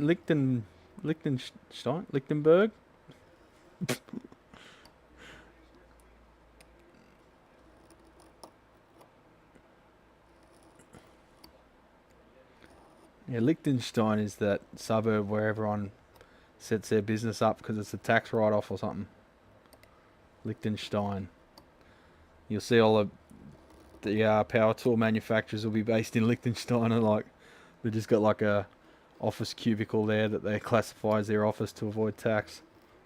It is fucked that that's possible in this day and age. They got to clamp down on that shit. I want to pay tax, but I want everyone else to fucking pay tax too. That's my problem. Like I get a church came in, is like, oh, what discount can you give us? I'm like, why? They're like, oh, we're a church and that. I'm like, so? You don't pay tax. I should be charging you more.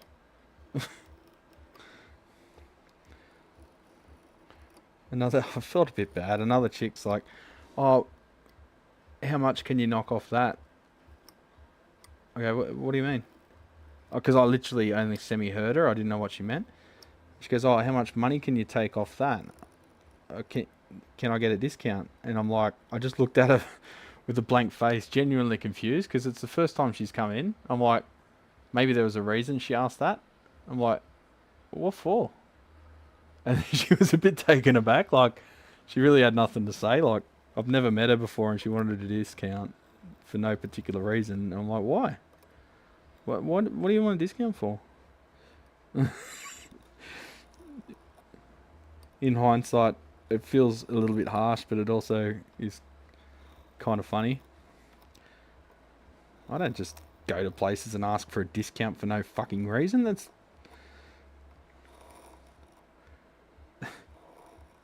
I think they watch like a current affair or some equally fucking hack trash bullshit posing as news. They go, oh, you can get discounts. Just try asking. Yeah, at like Big W or something. Really? When the profit margin's 6,000%, yeah, sure, they'll be able to move a couple of bucks. And then they go, oh yeah, I watched a current affair last night. I'll try and get a discount everywhere I go now. Can't help but try.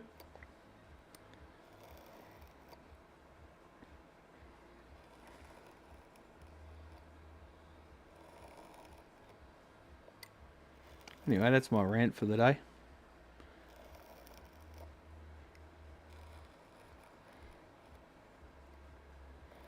12th fret.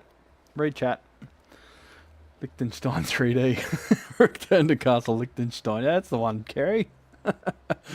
Liechtenstein also makes a lot of false teeth, really. Who's that a joke? Straight to hell, Brad. Good, I'll meet you there, Ted.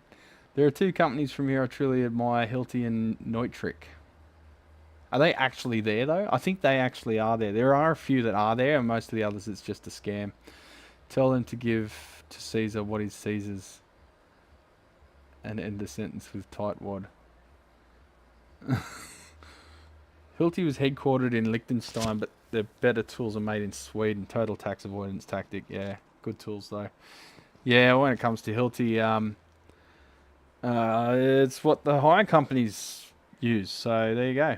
Yeah, Ireland's a mad tax dodging haven too, eh? The grocery clerk said 37.50. I said, how about 30? Yeah, and then what do they say? All right, I'll put them back on the shelf then. Look, the only place you can haggle these days is the places that are making massive, massive fucking profit margins. But then they are owned by multinational companies who are all in cahoots with each other and basically do price fixing. So they just go, oh, well, go down the road, pay the same price. We don't care. So haggling's kind of not a thing anymore. Especially for a fucking sole trader like myself. Like, everything's cut down to the bone every month.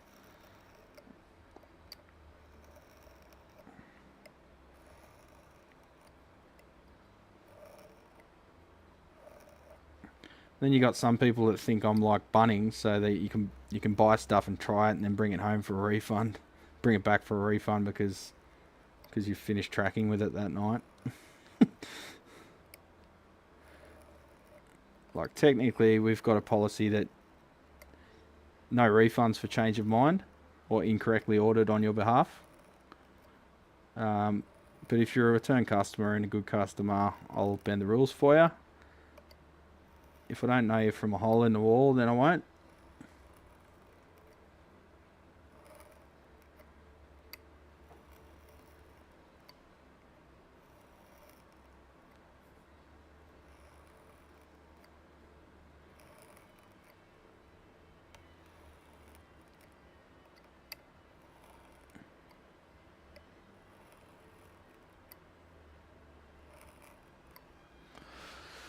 Fiddly-dee. Yeah.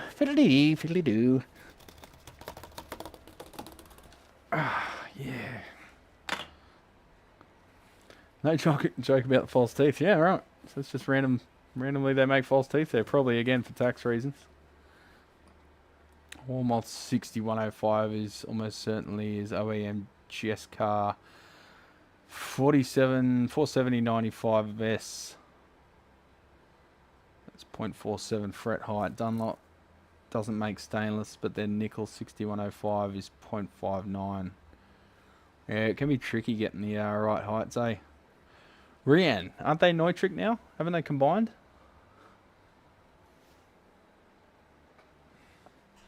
Oh, customer.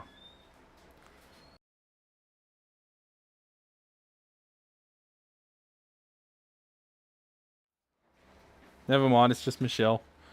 She's come to get us all coffee, haven't you? I'm joking. You gonna have lunch with me? No? Oh, you're having lunch? Yeah. Fine, I'll just get Subway. Where are you going for lunch? Coffee club. Coffee club.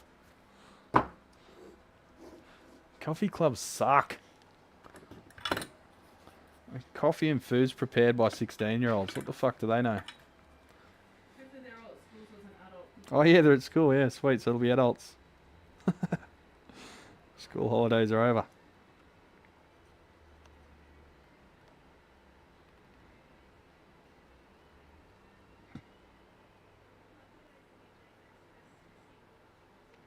New J Maskus song.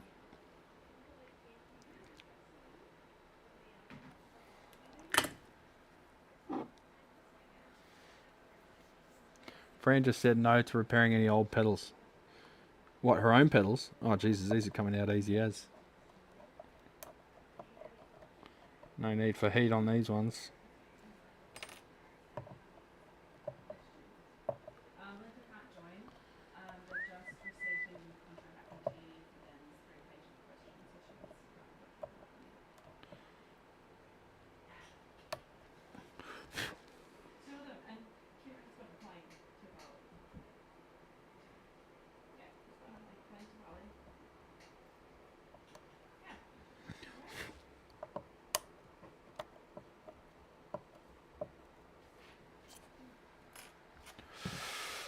Fran builds pedals. I assume she's going to continue to repair her own ones, because like that'd be a bit weird if you stop repairing your own pedals. I'd be sort of inclined to think that maybe they're not very good quality if you don't even want to repair your own stuff.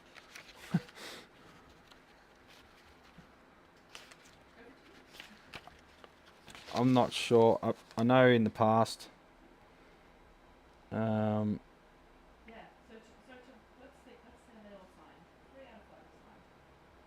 know in the past she has just like etched her own boards and done like everything in house. That's a questionable way of doing it, but hey.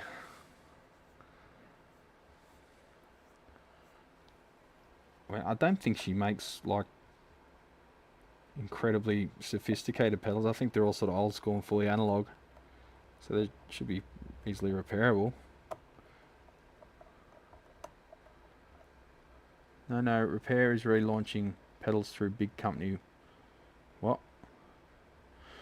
Okay, so Fran said she was charging $30 for repairs and people were immediately flipping them for obscene prices since she stopped making them, and they are rare. So why was she charging $30? You have to pay me $100 to even put a pedal on my bench.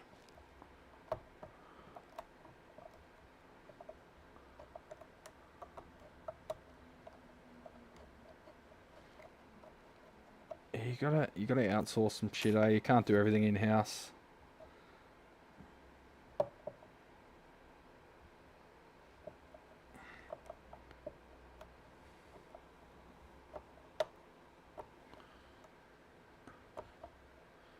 Ben Murray, guitar pickups. Here you going, legend. Here you going, copper. Get a dog up, yeah.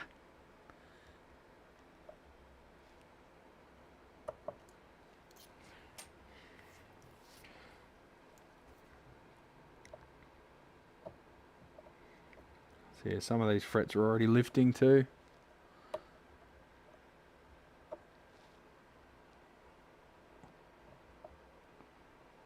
No, I love Fran's channel.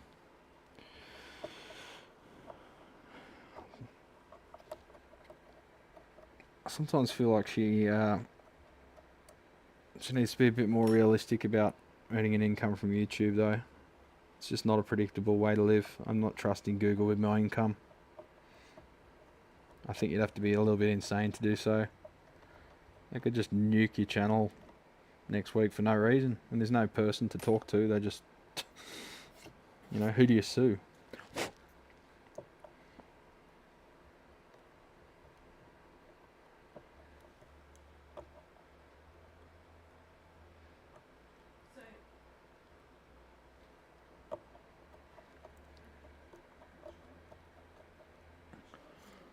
Might be a little more than that, but she was just saying there is no incentive for her to repair them for people who are sniping broken ones on eBay, getting them fixed for her rate and profiting. We'll just charge more. And you can't have... Is it because she's got a lifetime warranty? Maybe? Am I missing something?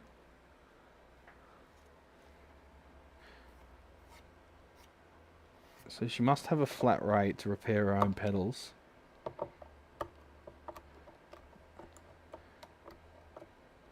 But then that begs, there's so much to this story. So, are they all breaking for a reason? Or is it just because they're old and abused? and now she's got a lifetime warranty, so she's got to stand by that. And like, I don't know. I mean, if they're $30, that's $30 American. Say you're doing it for a lifetime warranty reason, but you're charging a flat rate of $30 as a goodwill gesture because they don't have a lifetime warranty. Say you're getting 10 a week, and they're minor problems like broken switches and stuff, I guess. Yeah, with part cost, it could be not practical. I'd lift the fee to like 50 or something, and maybe charge parts on top of that because it's not your fault that they snapped off a pot shaft or whatever. I don't know. I need to know more about the story because it doesn't really stack up.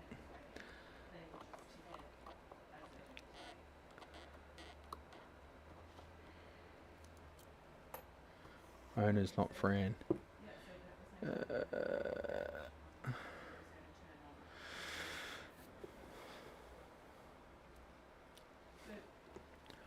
Yeah, Fran's a legend. I do love Fran, but it makes me worried about a future when she talks about the metrics of YouTube and stuff. I want to see her make a good, healthy living, and I don't think YouTube's the way to do it. Simple as that. But I don't know. It's her life, so.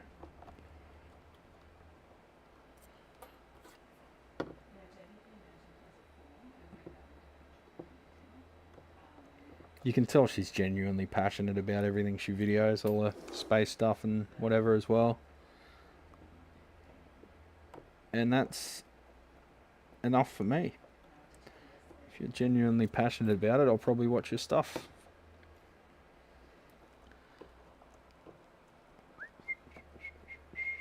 Man, there is nothing left on the end of these frets. Can you see that? Can you see it? No, you can't see it.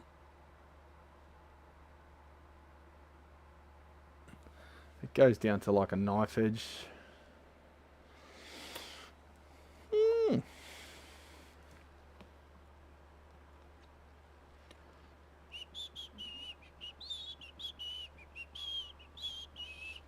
I've never seen a Fran pedal out here, to be honest. I think I've seen a couple on like Marketplace or eBay or whatever, but never seen one in real life. IRL.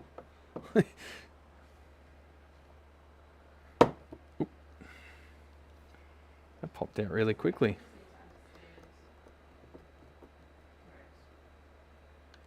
Yeah, you can see all the finger shmoo coming out from under the fret because they weren't seated properly. So let's do a better job than that this time, champions. Yeah, I've got to watch some of the film transfer stuff. It's just, I don't have a lot of time, so. Yeah, storage space is impressive, but again, it's a big overhead cost that probably doesn't need to be there. I don't know. I'm speaking out of school here. All I know is to survive in this trade, you have to keep your overheads as low as you can. Being in a shop's fucking stupid. I don't know why I did that.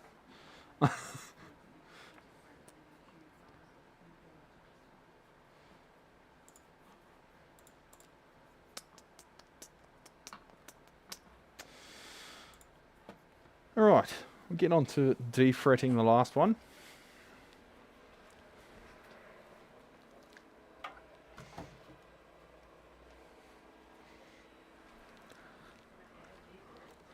I don't know, while we're at it, should I do my own strat too?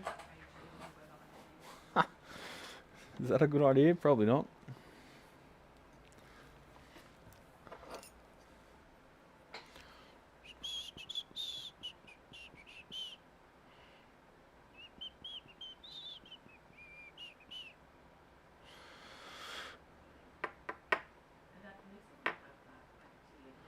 She has deflected about charging more, but the reason why she didn't start up that escalation of pricing may be that she is re-releasing her pedals with a large company now.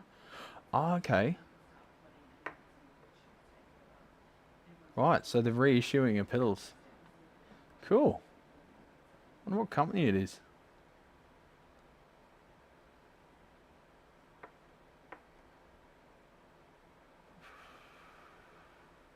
Well, if she's too busy to repair them, then fair enough.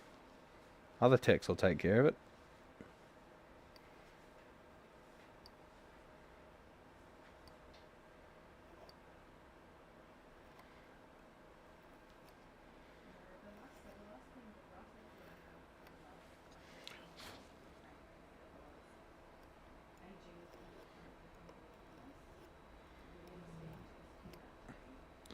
These defo feel like Stano frets, bros. That is the most Australian sentence ever.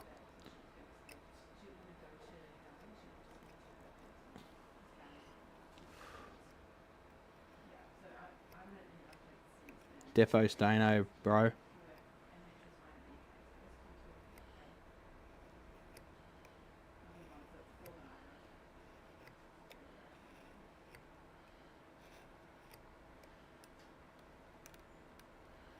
Ooh, it's a bit chippy.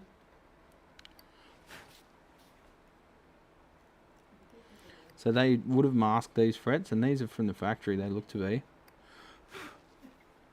But a little bit of lacquer finds its way under the masking.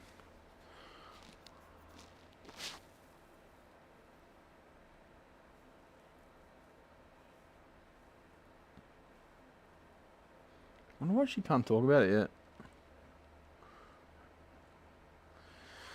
How many fret jobs do I have? I've got 4 refrets and 3 fret hones, as well as fret honing the refrets, of course.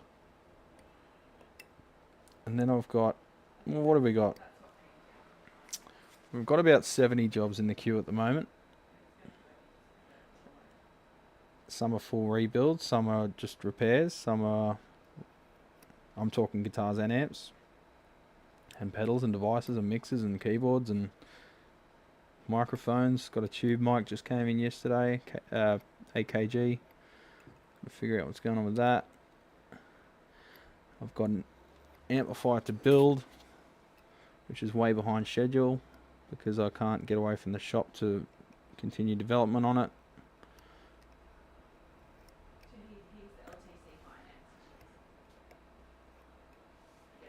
There's a lot that happens here that you don't hear about, legends, because I don't have time. I'd love to just put a GoPro on my chest and show it all, but Truman Show style. There's a lot of time me just sitting there scratching my head trying to figure shit out too, and that doesn't make me look very smart. Not that I ever do, but you know.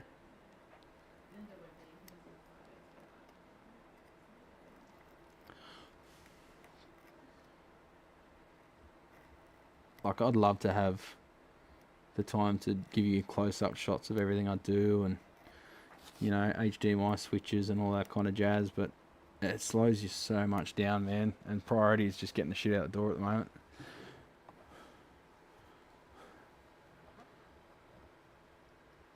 No, I base most of my opinion on Behringer on how readily they like to rip people off and then scare to sue them. Threaten legal action for defending themselves. They're a scumbag company.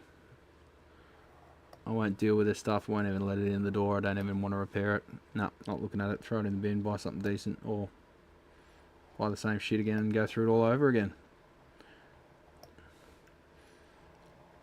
How blatantly they rip off other people's products. It's just... no, don't want anything to do with them. Not going to support them, not going to support people who use them.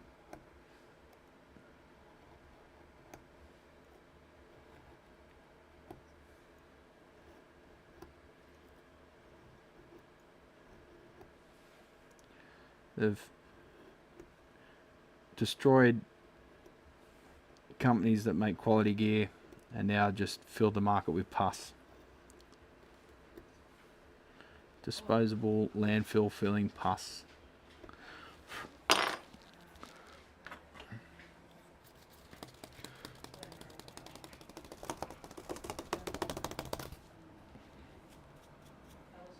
Need some makeup. Oh, I thought you said Wilco pedals there for a minute, Lou. Happy for just the tip of the iceberg, yeah. God, if only you knew the truth. Yeah, I'd love to be able to do that stuff, Christopher, but at the end of the day, it doesn't pay the bills. This does, so.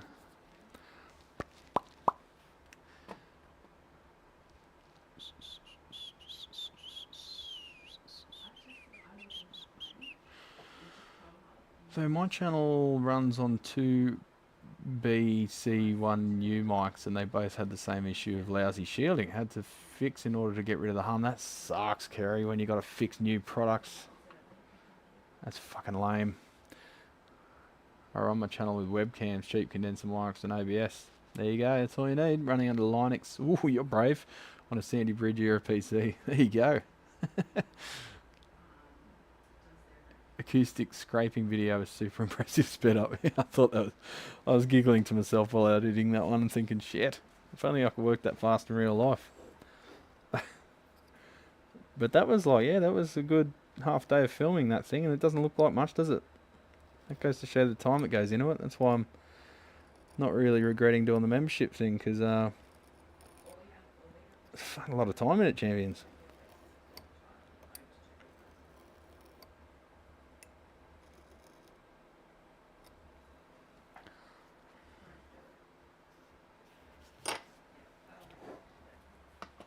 Sorry, bear with me.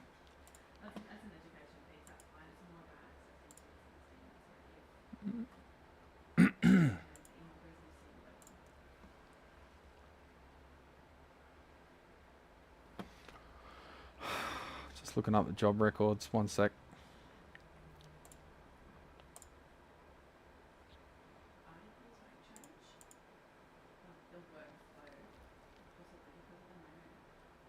Yeah, I've got to finish doing that video on the Garrison. I still haven't had a chance to spray it yet. The weather turned shit right after, and now it's gone good again. Thursday, I'll probably spray that Saturday Arvo and get a video out Sunday, Monday.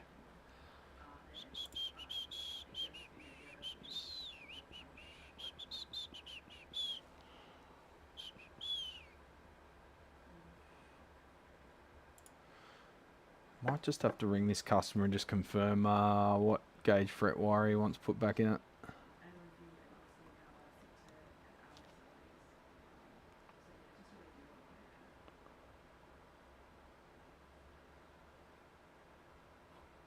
Hey, sweet. Sweet as. I'm just going to grab a drink. My throat's all dry. Bear with me, legends.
The Sunday Arvo dread.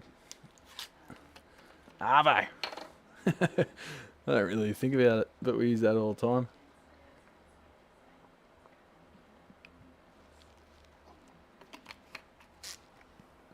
Sunday Arvo.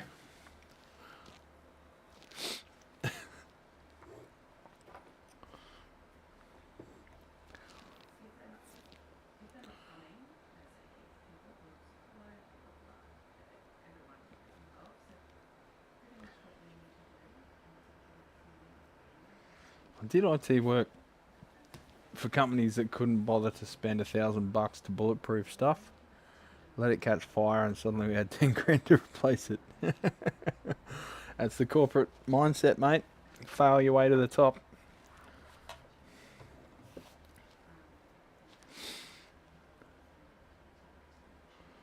Yeah, Behringer stuff was good up until 20 years ago, Christopher, because that's when they discovered how to make it just shit enough that where did I scribe up to?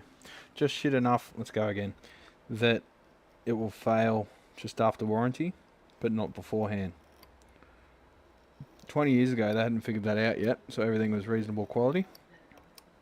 Because they'd rather have it not fail at all than fail just after warranty. These days, they've got it down to a fine art.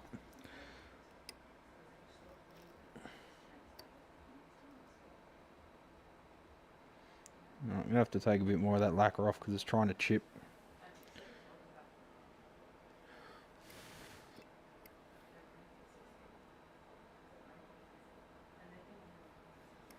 Oh, maple necks. Why has everyone brought me maple necks?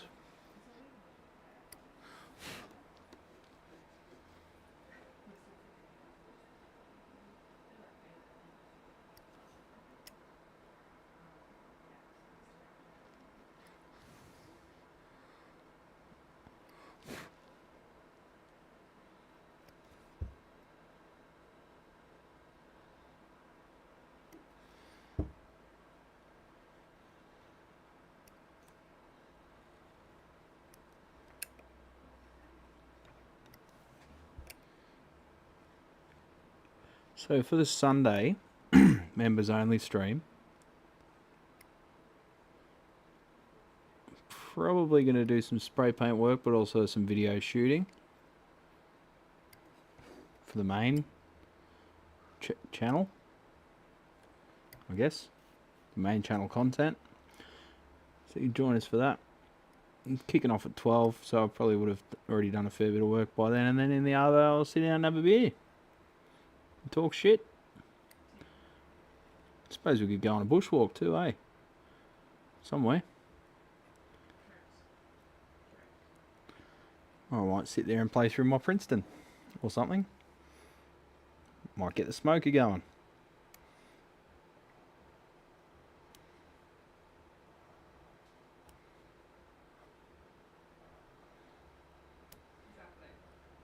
For the Saturday live stream, I'm going to get back to the electronics repairs. Got a Fender Twin. We've got two Fender Twins to sort out. We've got a Polytone Mini Brute. We've got a Princeton 65. We've got a 5150. Ooh, block letter.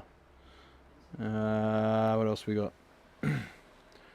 Got a piece of shit acoustic image thing.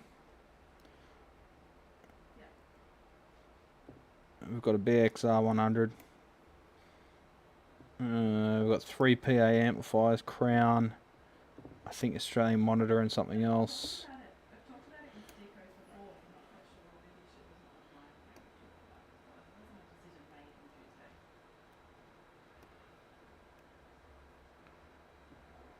I wanted to do a video on the Cornford Roadhouse, but I had to get that done and out the door. We've got a Randall Ninja. What else we got?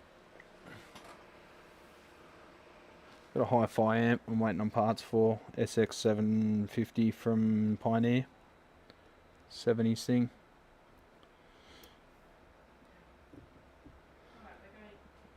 Got a PVP V10.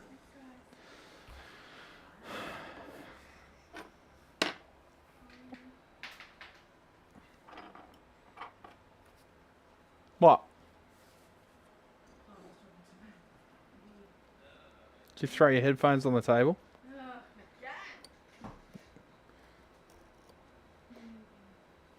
Michelle's in a bad mood, everyone. I'm not in a bad mood. Michelle's in a bad mood. I can't believe you didn't give me a free membership. Well, you had to be on the stream, I mate. was on the stream, bro. It gives it and to I random even- people. I don't have and any I control even over it. selected, yes, I will take it. I don't. Hi, everybody. I don't have control over it, bro. Oh, this is how it looks on this side of the world. Yeah.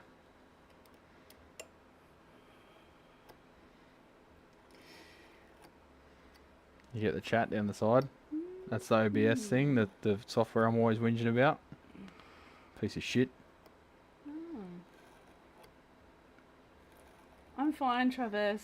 Just my project goes live tomorrow and it's not ready. Hey. You still smell like garlic. I had pizza. How much garlic did you? Oh, did you I have had pizza? for breakfast. Oh, you had pizza for breakfast. So healthy. Much, Hey, Dr. Nick. Yeah, someone understood what I was trying to do. much healthy. Well, you said, oh my god, I forgot my pizza. And I went, oh my god, there's pizza in the fridge. I'm going to go eat it. Damn it! I tipped you off. Did you bring any? No, I forgot it. Oh. Okay, well, I'll eat healthy again then. Oh, good boy. I'll go get some sushi. I've been making you lunch all week. I know, you've every been- day. Yeah, I've got to pick up my game. How interesting is this, eh? This does look a bit therapeutic though. No? I'm up to the 4th one, so I'm a bit... Yeah. Still therapeutic. Go away. You're making it sound sexual. Look at all your beard hair on the bench. It's not beard hair, that's lacquer, you idiot. Really? Yeah. Oh, looks like beard hair. That's not free. What do you think I've been doing down here? Giving myself a haircut? Like doing this as you like sit here and stroking your beard, talking to all your fans. Yeah, I don't. Gandalf the Red. When are you coming to Alaska? That's up to B-Web. Too cold. Too many bears. That's amazing. They don't need another bear there. They've already got enough. I sell a lot of Alaska. I used to sell a lot of Alaska. Michelle's a travel agent. Go away before they dox you. Maybe Zen. Zen stops being therapeutic after the 4th neck. Yeah, This looks like the same guitar you were working on this morning. that's because it's the same finish on the body. This is a Japanese. That one was a US. Oh. Brad's shedding his summer beard. And get him a winter coat, you reckon? Brad can't bear the bears, unlike Big Clive. Yeah, he likes the bears. Brad's face pews all over the bench. Yeah. Alright, go back and listen, right? Go do some work. Your boss is going to be watching this going, what the fuck? She doesn't subscribe, sorry. Oh. You might give her a membership. Yeah, I'll gift her a membership. Alright, I'm going to lunch.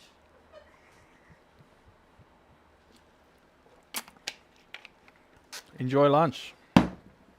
I'll be sitting here working still. What should I get for lunch, champions? Losing my voice. I think it's time to call it quits. I'll defret this one and then we'll call it quits for the day, and then I'll see you on Saturday morning at 6 a.m. I'll be in bed. You'll be in bed. No, you'll be working, mate. You'll be up mowing the lawn. No, bro. Better be. 6 a.m. Illegal. And do it with the scissors then. Now that would be therapeutic. Can't start the mower at 6 a.m. Got to do it with the scissors.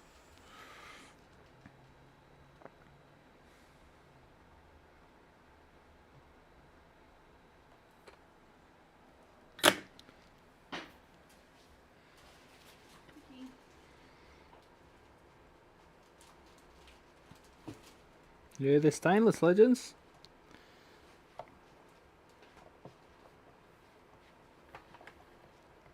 Is it okay to put on my guitar? Stainless? Yeah.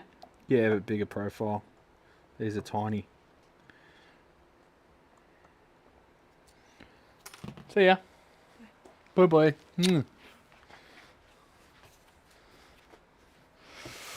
Got any Mediterranean places? You can get some falafel. Well, that's what I'm getting at the brewery tomorrow, so I don't want to out falafel myself. It'll be falafel-wise. Do you want to go to the brewery tomorrow? Craig dropped in. He's on the video. Sorry, I'm Did not ya? Okay, I didn't know if you were watching. I watched until 11 a.m. Was at a meeting. I listened, half listened. While I was working. If my boss is listening. Who got you flowers? I left for Dominique for her birthday. Oh, it's a birthday today? No, I was on the 3rd of Feb. Ah. But I haven't seen her because she had COVID, remember? Oh, that's right, yeah. Alright, I'll see you in about an hour and a bit. See ya. Where are you going? Coffee club? Yeah. That's not far from burritos, eh? Not anywhere near burritos. It's near burritos. Burritos is Saturday. Saturday's burritos. Okay. Go get a Subway. I'll go to Murray's. Yeah, go get a nice salad. Murray's Sandwich Shop.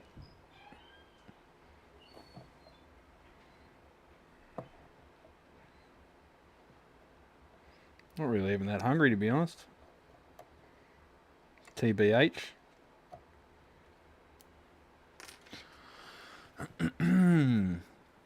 Yes, I do charge about $100 more for a stainless because it takes fucking heaps longer. So yeah, it's like it's about 600 for a stainless refret plus 100 for the restring setup. So about 700.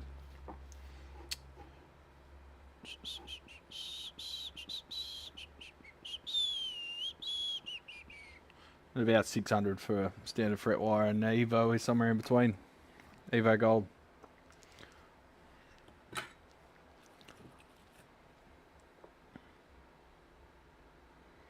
And I've got to remind Americans every time, that's Australian dollars, because I'm in Australia.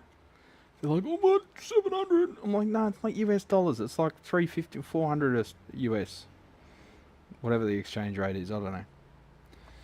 But yeah, every time I quote a price, they're like, do you hear my accent? Do you think that maybe the price might be different because dollars are different in different places?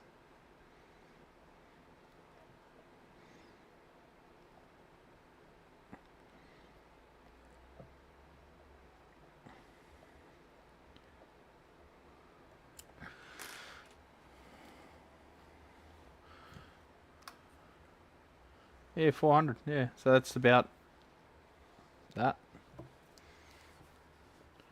Aussie bucks, not Yankee bucks. That's right. Yeah, there's guys that will do it cheaper.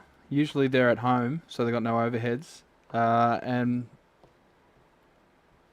also quite often, they'll do the refret, and then a fortnight later it ends up here to fix it. So you get what you pay for.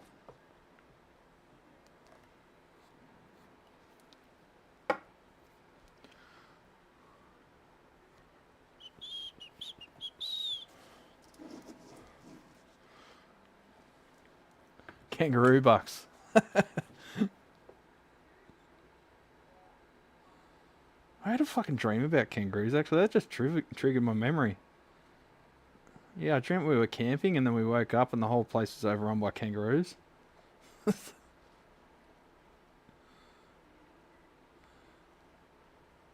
One of our camp spots we go to every morning, there's a bunch of them.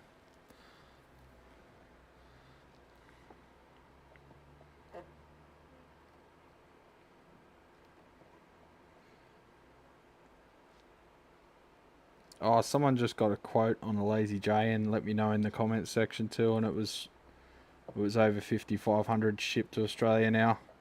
So when they were defending the pricing, they've already lifted the pricing back up to about what I estimated it was.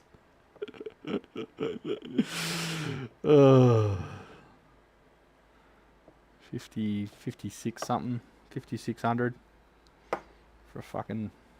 Yeah, anyway. Mojo tone kit. With some cheap Hammond boxes tacked on.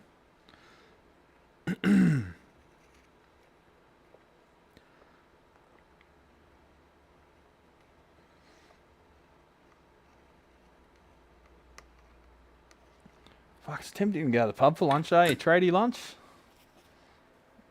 I got so much to do though.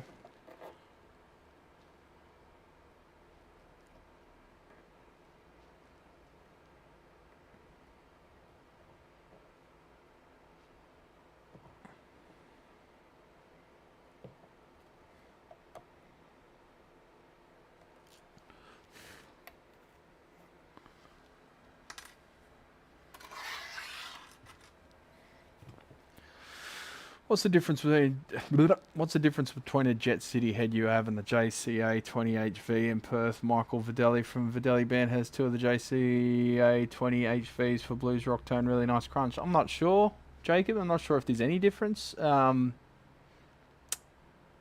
have to have a look at the schematics to know.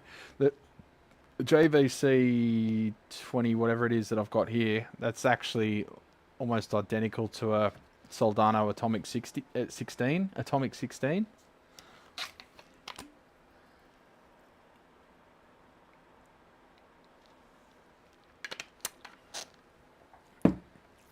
And you can modify them to be closer to SLO. I know my man Elaine at Thermite Amplifiers does that quite often. They're good little amps to modify. Freedom units. Having a Bolter XPA? What are you having a Bolter for? It's only 12 o'clock. Bloody retirees. How'd you go with the car, Dad?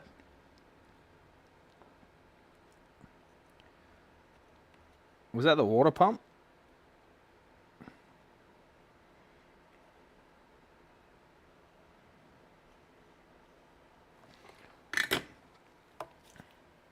Both are Atomic 16. Okay, there you go. Alex. Alex is your man. The amplifier savant.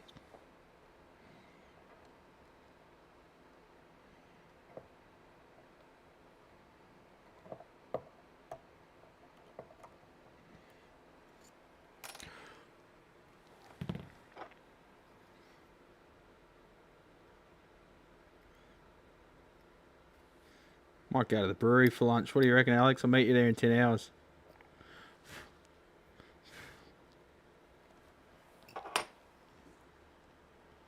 They got a drop-in board for the JCA as well. Is that a? Does that turn it into a what's your name? Slow. I'm a bit slack. I haven't built any slow clones. Even Dad's built a slow clone, and I haven't. In progress. Pump is back in and coolant loaded with no leaks. That's good. Ah, water pump. That's like combining my two hated things. Mechanics and plumbing. Nah, mechanics is cool if it's not your fucking car that you got to get to work with.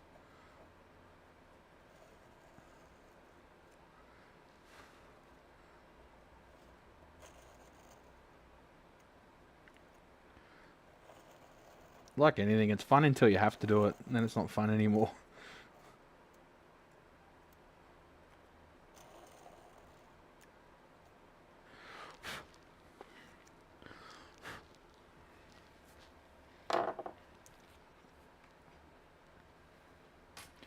Eight and a half hours. Yeah, but I've got to fuck around and get to the airport, mate.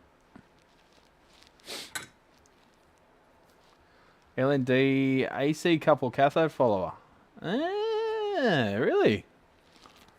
I was thinking about that. I was thinking about making an LND 150 board so you can use that as your cathode follower.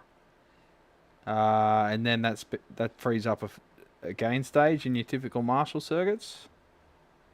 That could be a contender. If you made it a little PCB that could mount on one of the valve socket mounting screws or something with a bracket, I don't know. Might as well just go and get Jace's head first bloody FET boost board. Same sort of idea, but I think the gain stages are the LND 150s.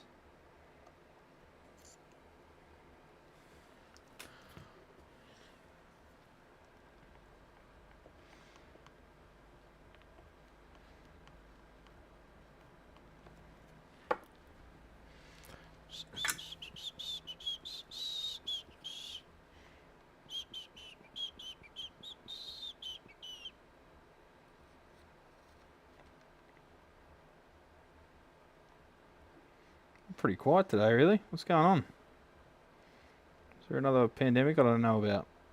Yesterday was off tap. It's good timing though. I choose to do a video and no one comes in. Better than putting it on mute every 3 minutes.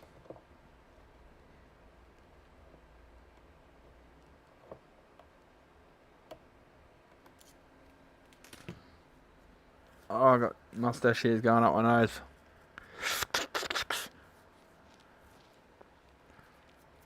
It's right at that annoying length.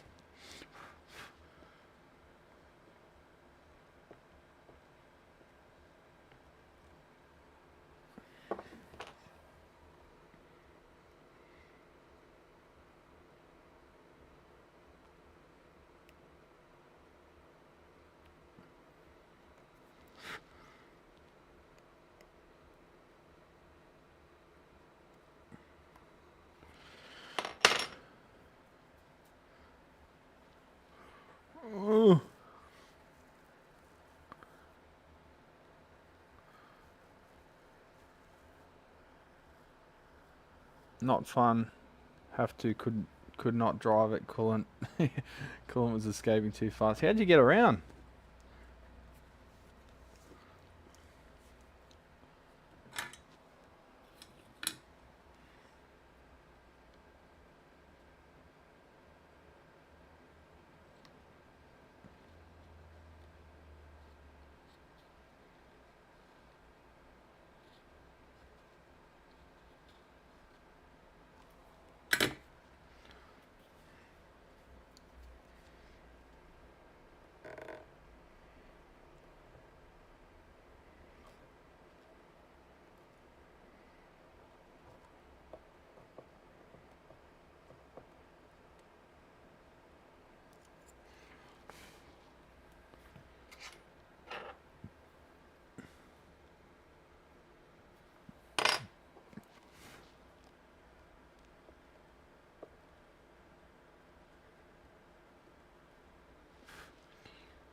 Brad, do you use your good solder for heating up frets or some cheap shit? I just use the same thing for everything. 511.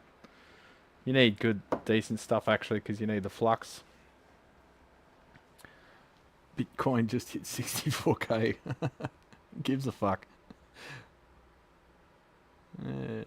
I mean, realistically, you're using like a foot for a whole, like, not even a, well, probably a foot for all these guitars, and it's 0.46. So this is just what was in arm's reach. Probably use like 5 mil on every fret.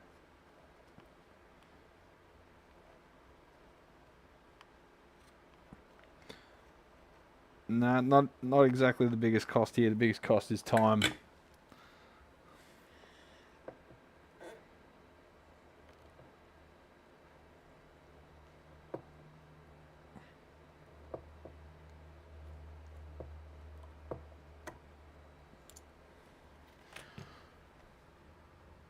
I got back from Bunnings, parked in the drive, and a short time later the little river of coolant appeared. Fuck. So did it just... What actually broke?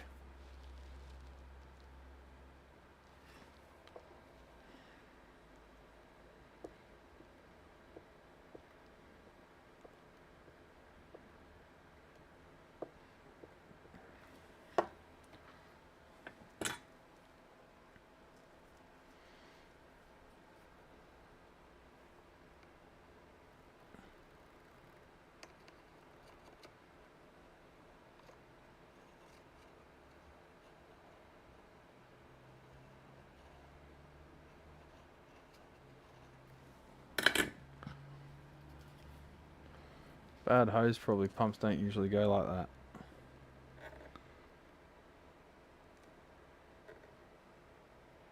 Oh yeah, you probably didn't replace the pump, did you? I don't know. Need more info. I'll talk to you tonight.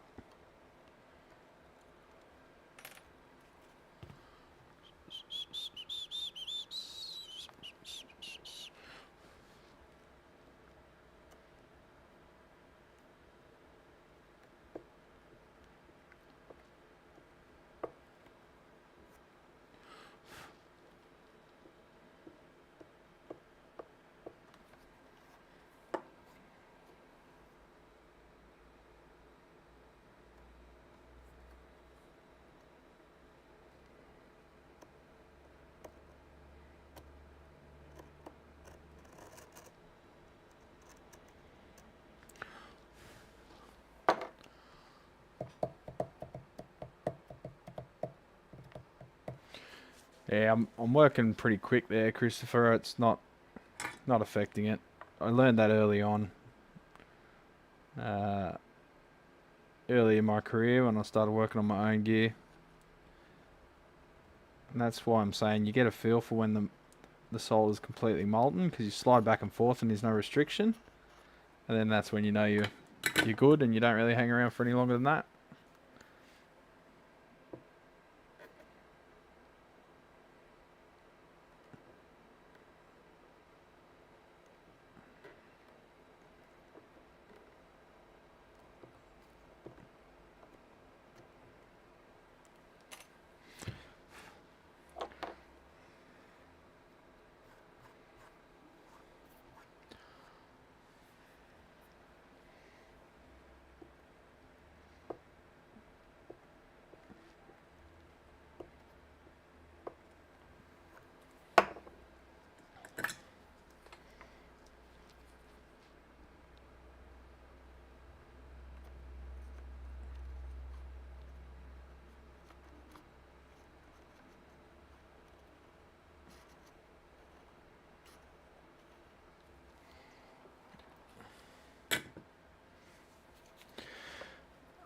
Yeah, Seth, I'm just trying to get my head around how you contact both ends of the fret quickly and efficiently without them slipping off.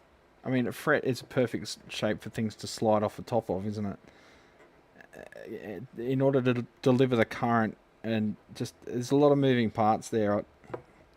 I don't think it's the method for me, is what I'm trying to tell you. I mean, I'm always willing to try new things within reason. But it sounds like I don't even own a soldering gun for starters. Never really even thought about them.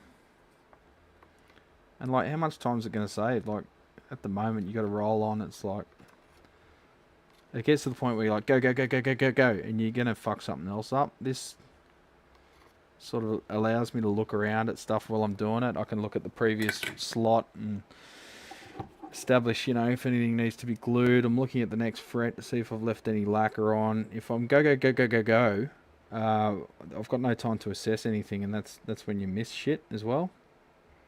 So there's a sort of optimal speed that I like to work with that kind of thing, and it's about this.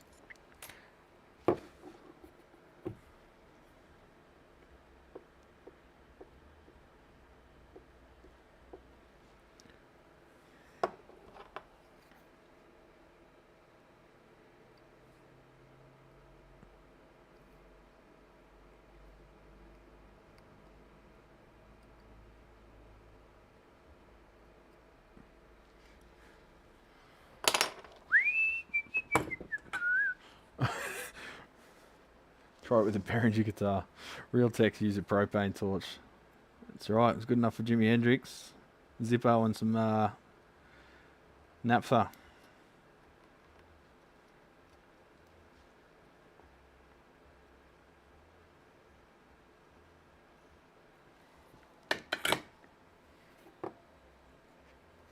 This one's actually easier to take the frets out of than the Takamine was. Stainless is a lot stiffer, so once you get it started, it's sort of the whole fret lifts up. On the nickel stuff, you sort of got to curl it like I was showing you. Oh, we're almost there, legends. Pinch of thermite on each fret. Yeah. That'll sort you out.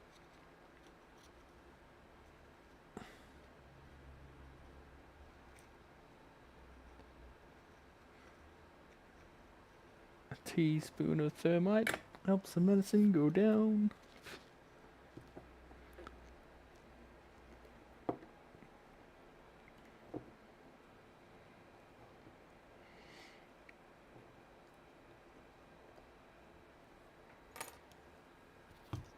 We're up to the 5th fret, legends, and I'll go get some lunch.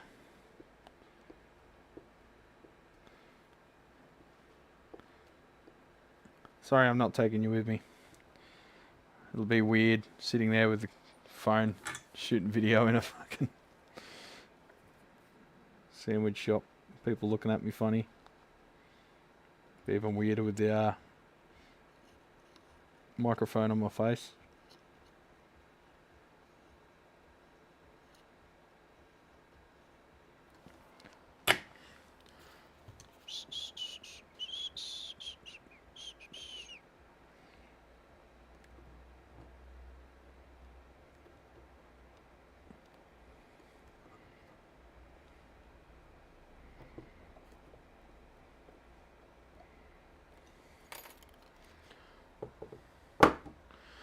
Some people do splay the wires apart and heat up the whole fret. Oh, okay.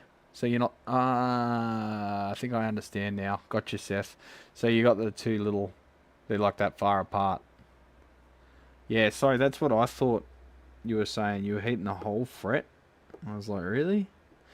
So yeah, it's the same method then. You're just using direct contact with the fret itself. Couple of zaps with the TIG torch. What is the go with all the fake TIG welding videos on Instagram and shit? There's like a massive trend of just faking TIG welding. Like they'll show a clip and a bloke will be like, every time he touches it, there's a new like weld puddle that would have taken like, you know, 3 seconds to 3 or 5 seconds to form a tack weld, and they're just like tink tink tink tink tink, and idiots believe it.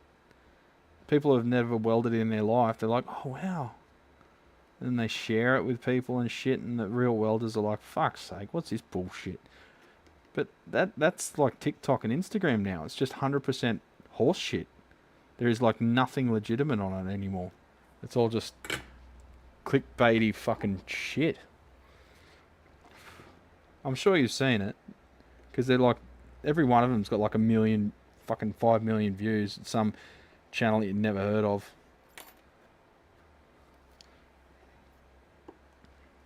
Just welding some dumb, pointless shit, and everyone just with their monkey brain just sits there and goes, watches the whole video. What is the go with them? You got a regulated tube power supply, 600 volts, 500 milliamps. Oh, that's a bit chunky. Needs a new regulator. Supply transformer. What regulator is it running, the SS? Is it so it's a valve regulator as well, or is it like a gas regulator? That must have to be a monster to regulate 500 milliamp. Or is it solid state excuse me, solid state regulator.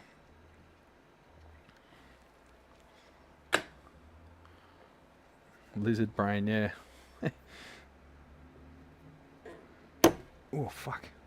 Slipped off the top of the fret. Yeah, it's like their brain just turns off and they just stare at it like a lizard lying in the sun.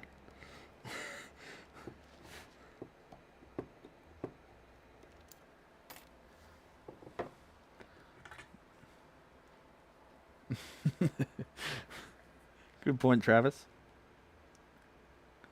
But this is real, that's fake.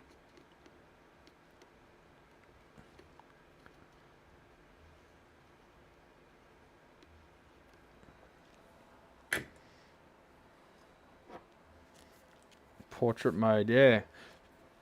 I wouldn't say eBay. YouTube keeps trying to get me to do fucking portrait live streams. Like I'm an influencer just talking about, I don't know, whatever the fuck influencers talk about. Guys, try this new brand of foundation. I found it so good. Hi guys, try this new cup. I've got a cup. It's got drink in it and I drink from it. You should buy this cup. Buy it here from Temu or Amazon.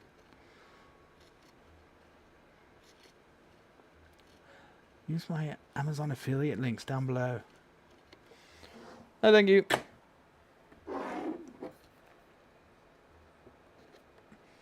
Last fret champions. Now I think I'm gonna get some sushi.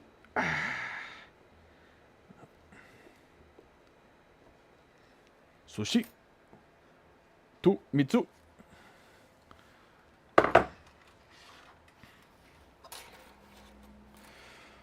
Sushi. To Mitsu.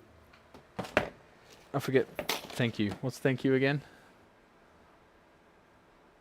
I can't remember. Japanese learning's not going very well, as you might have guessed.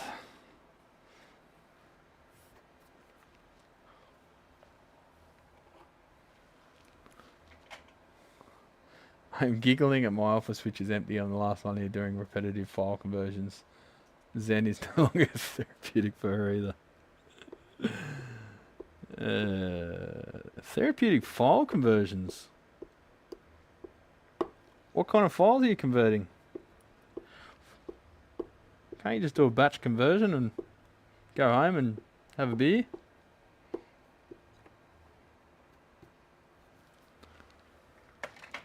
There's got to be a tool for that. Just go to sourceforge.net and watch your computer evaporate in front of your eyes from all the viruses.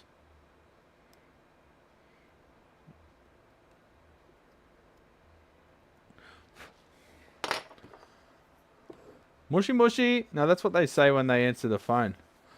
Domo arigato. Arigato is I thought that was hello.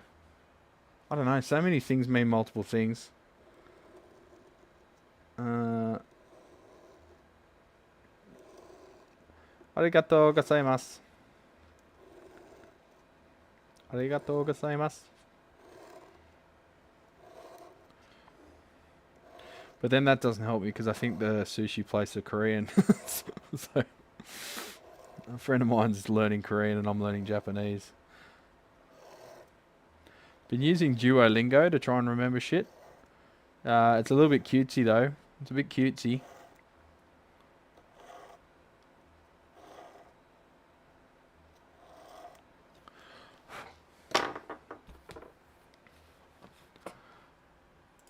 Okay, I gotta know now.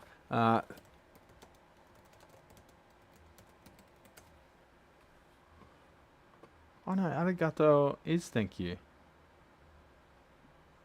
Arigato. Sorry, yeah.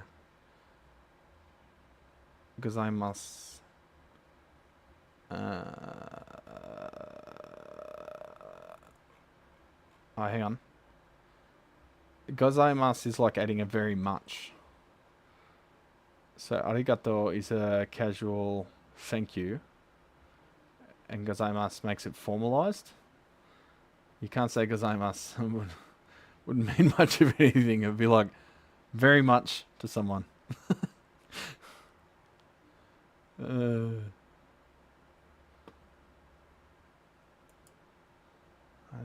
gozaimasu.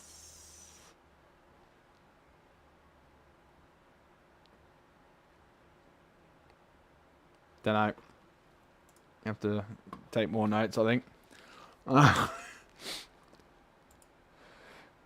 Anyway, I'm going to piss off, legends. Wheatbix is Australian for good morning, yeah. Have a good one, everybody out there. Hang on. Quick chat. Hawaii is multi-meaning king. Aloha.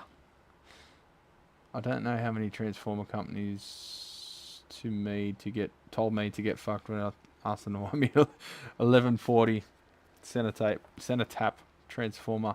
The plate transformer is 1970 volts and the 1000B. Doesn't Hammond make one of something like that? And their weird range? Splitting quarks. In Kansai, say Maido. I'm going to have to look that up. I think I might want to just set a swear word. We'll see. Well, welcome all our new members, by the way. And I'll see you guys on Saturday and Sunday. But to everyone else, I'll see you on Saturday, bright and early, at that bench, as usual, with the fuck off sign in the background. And try and remember how to do electronics after doing a million refrets. So take it easy, everyone. I'm going to get some sushi. Rock on.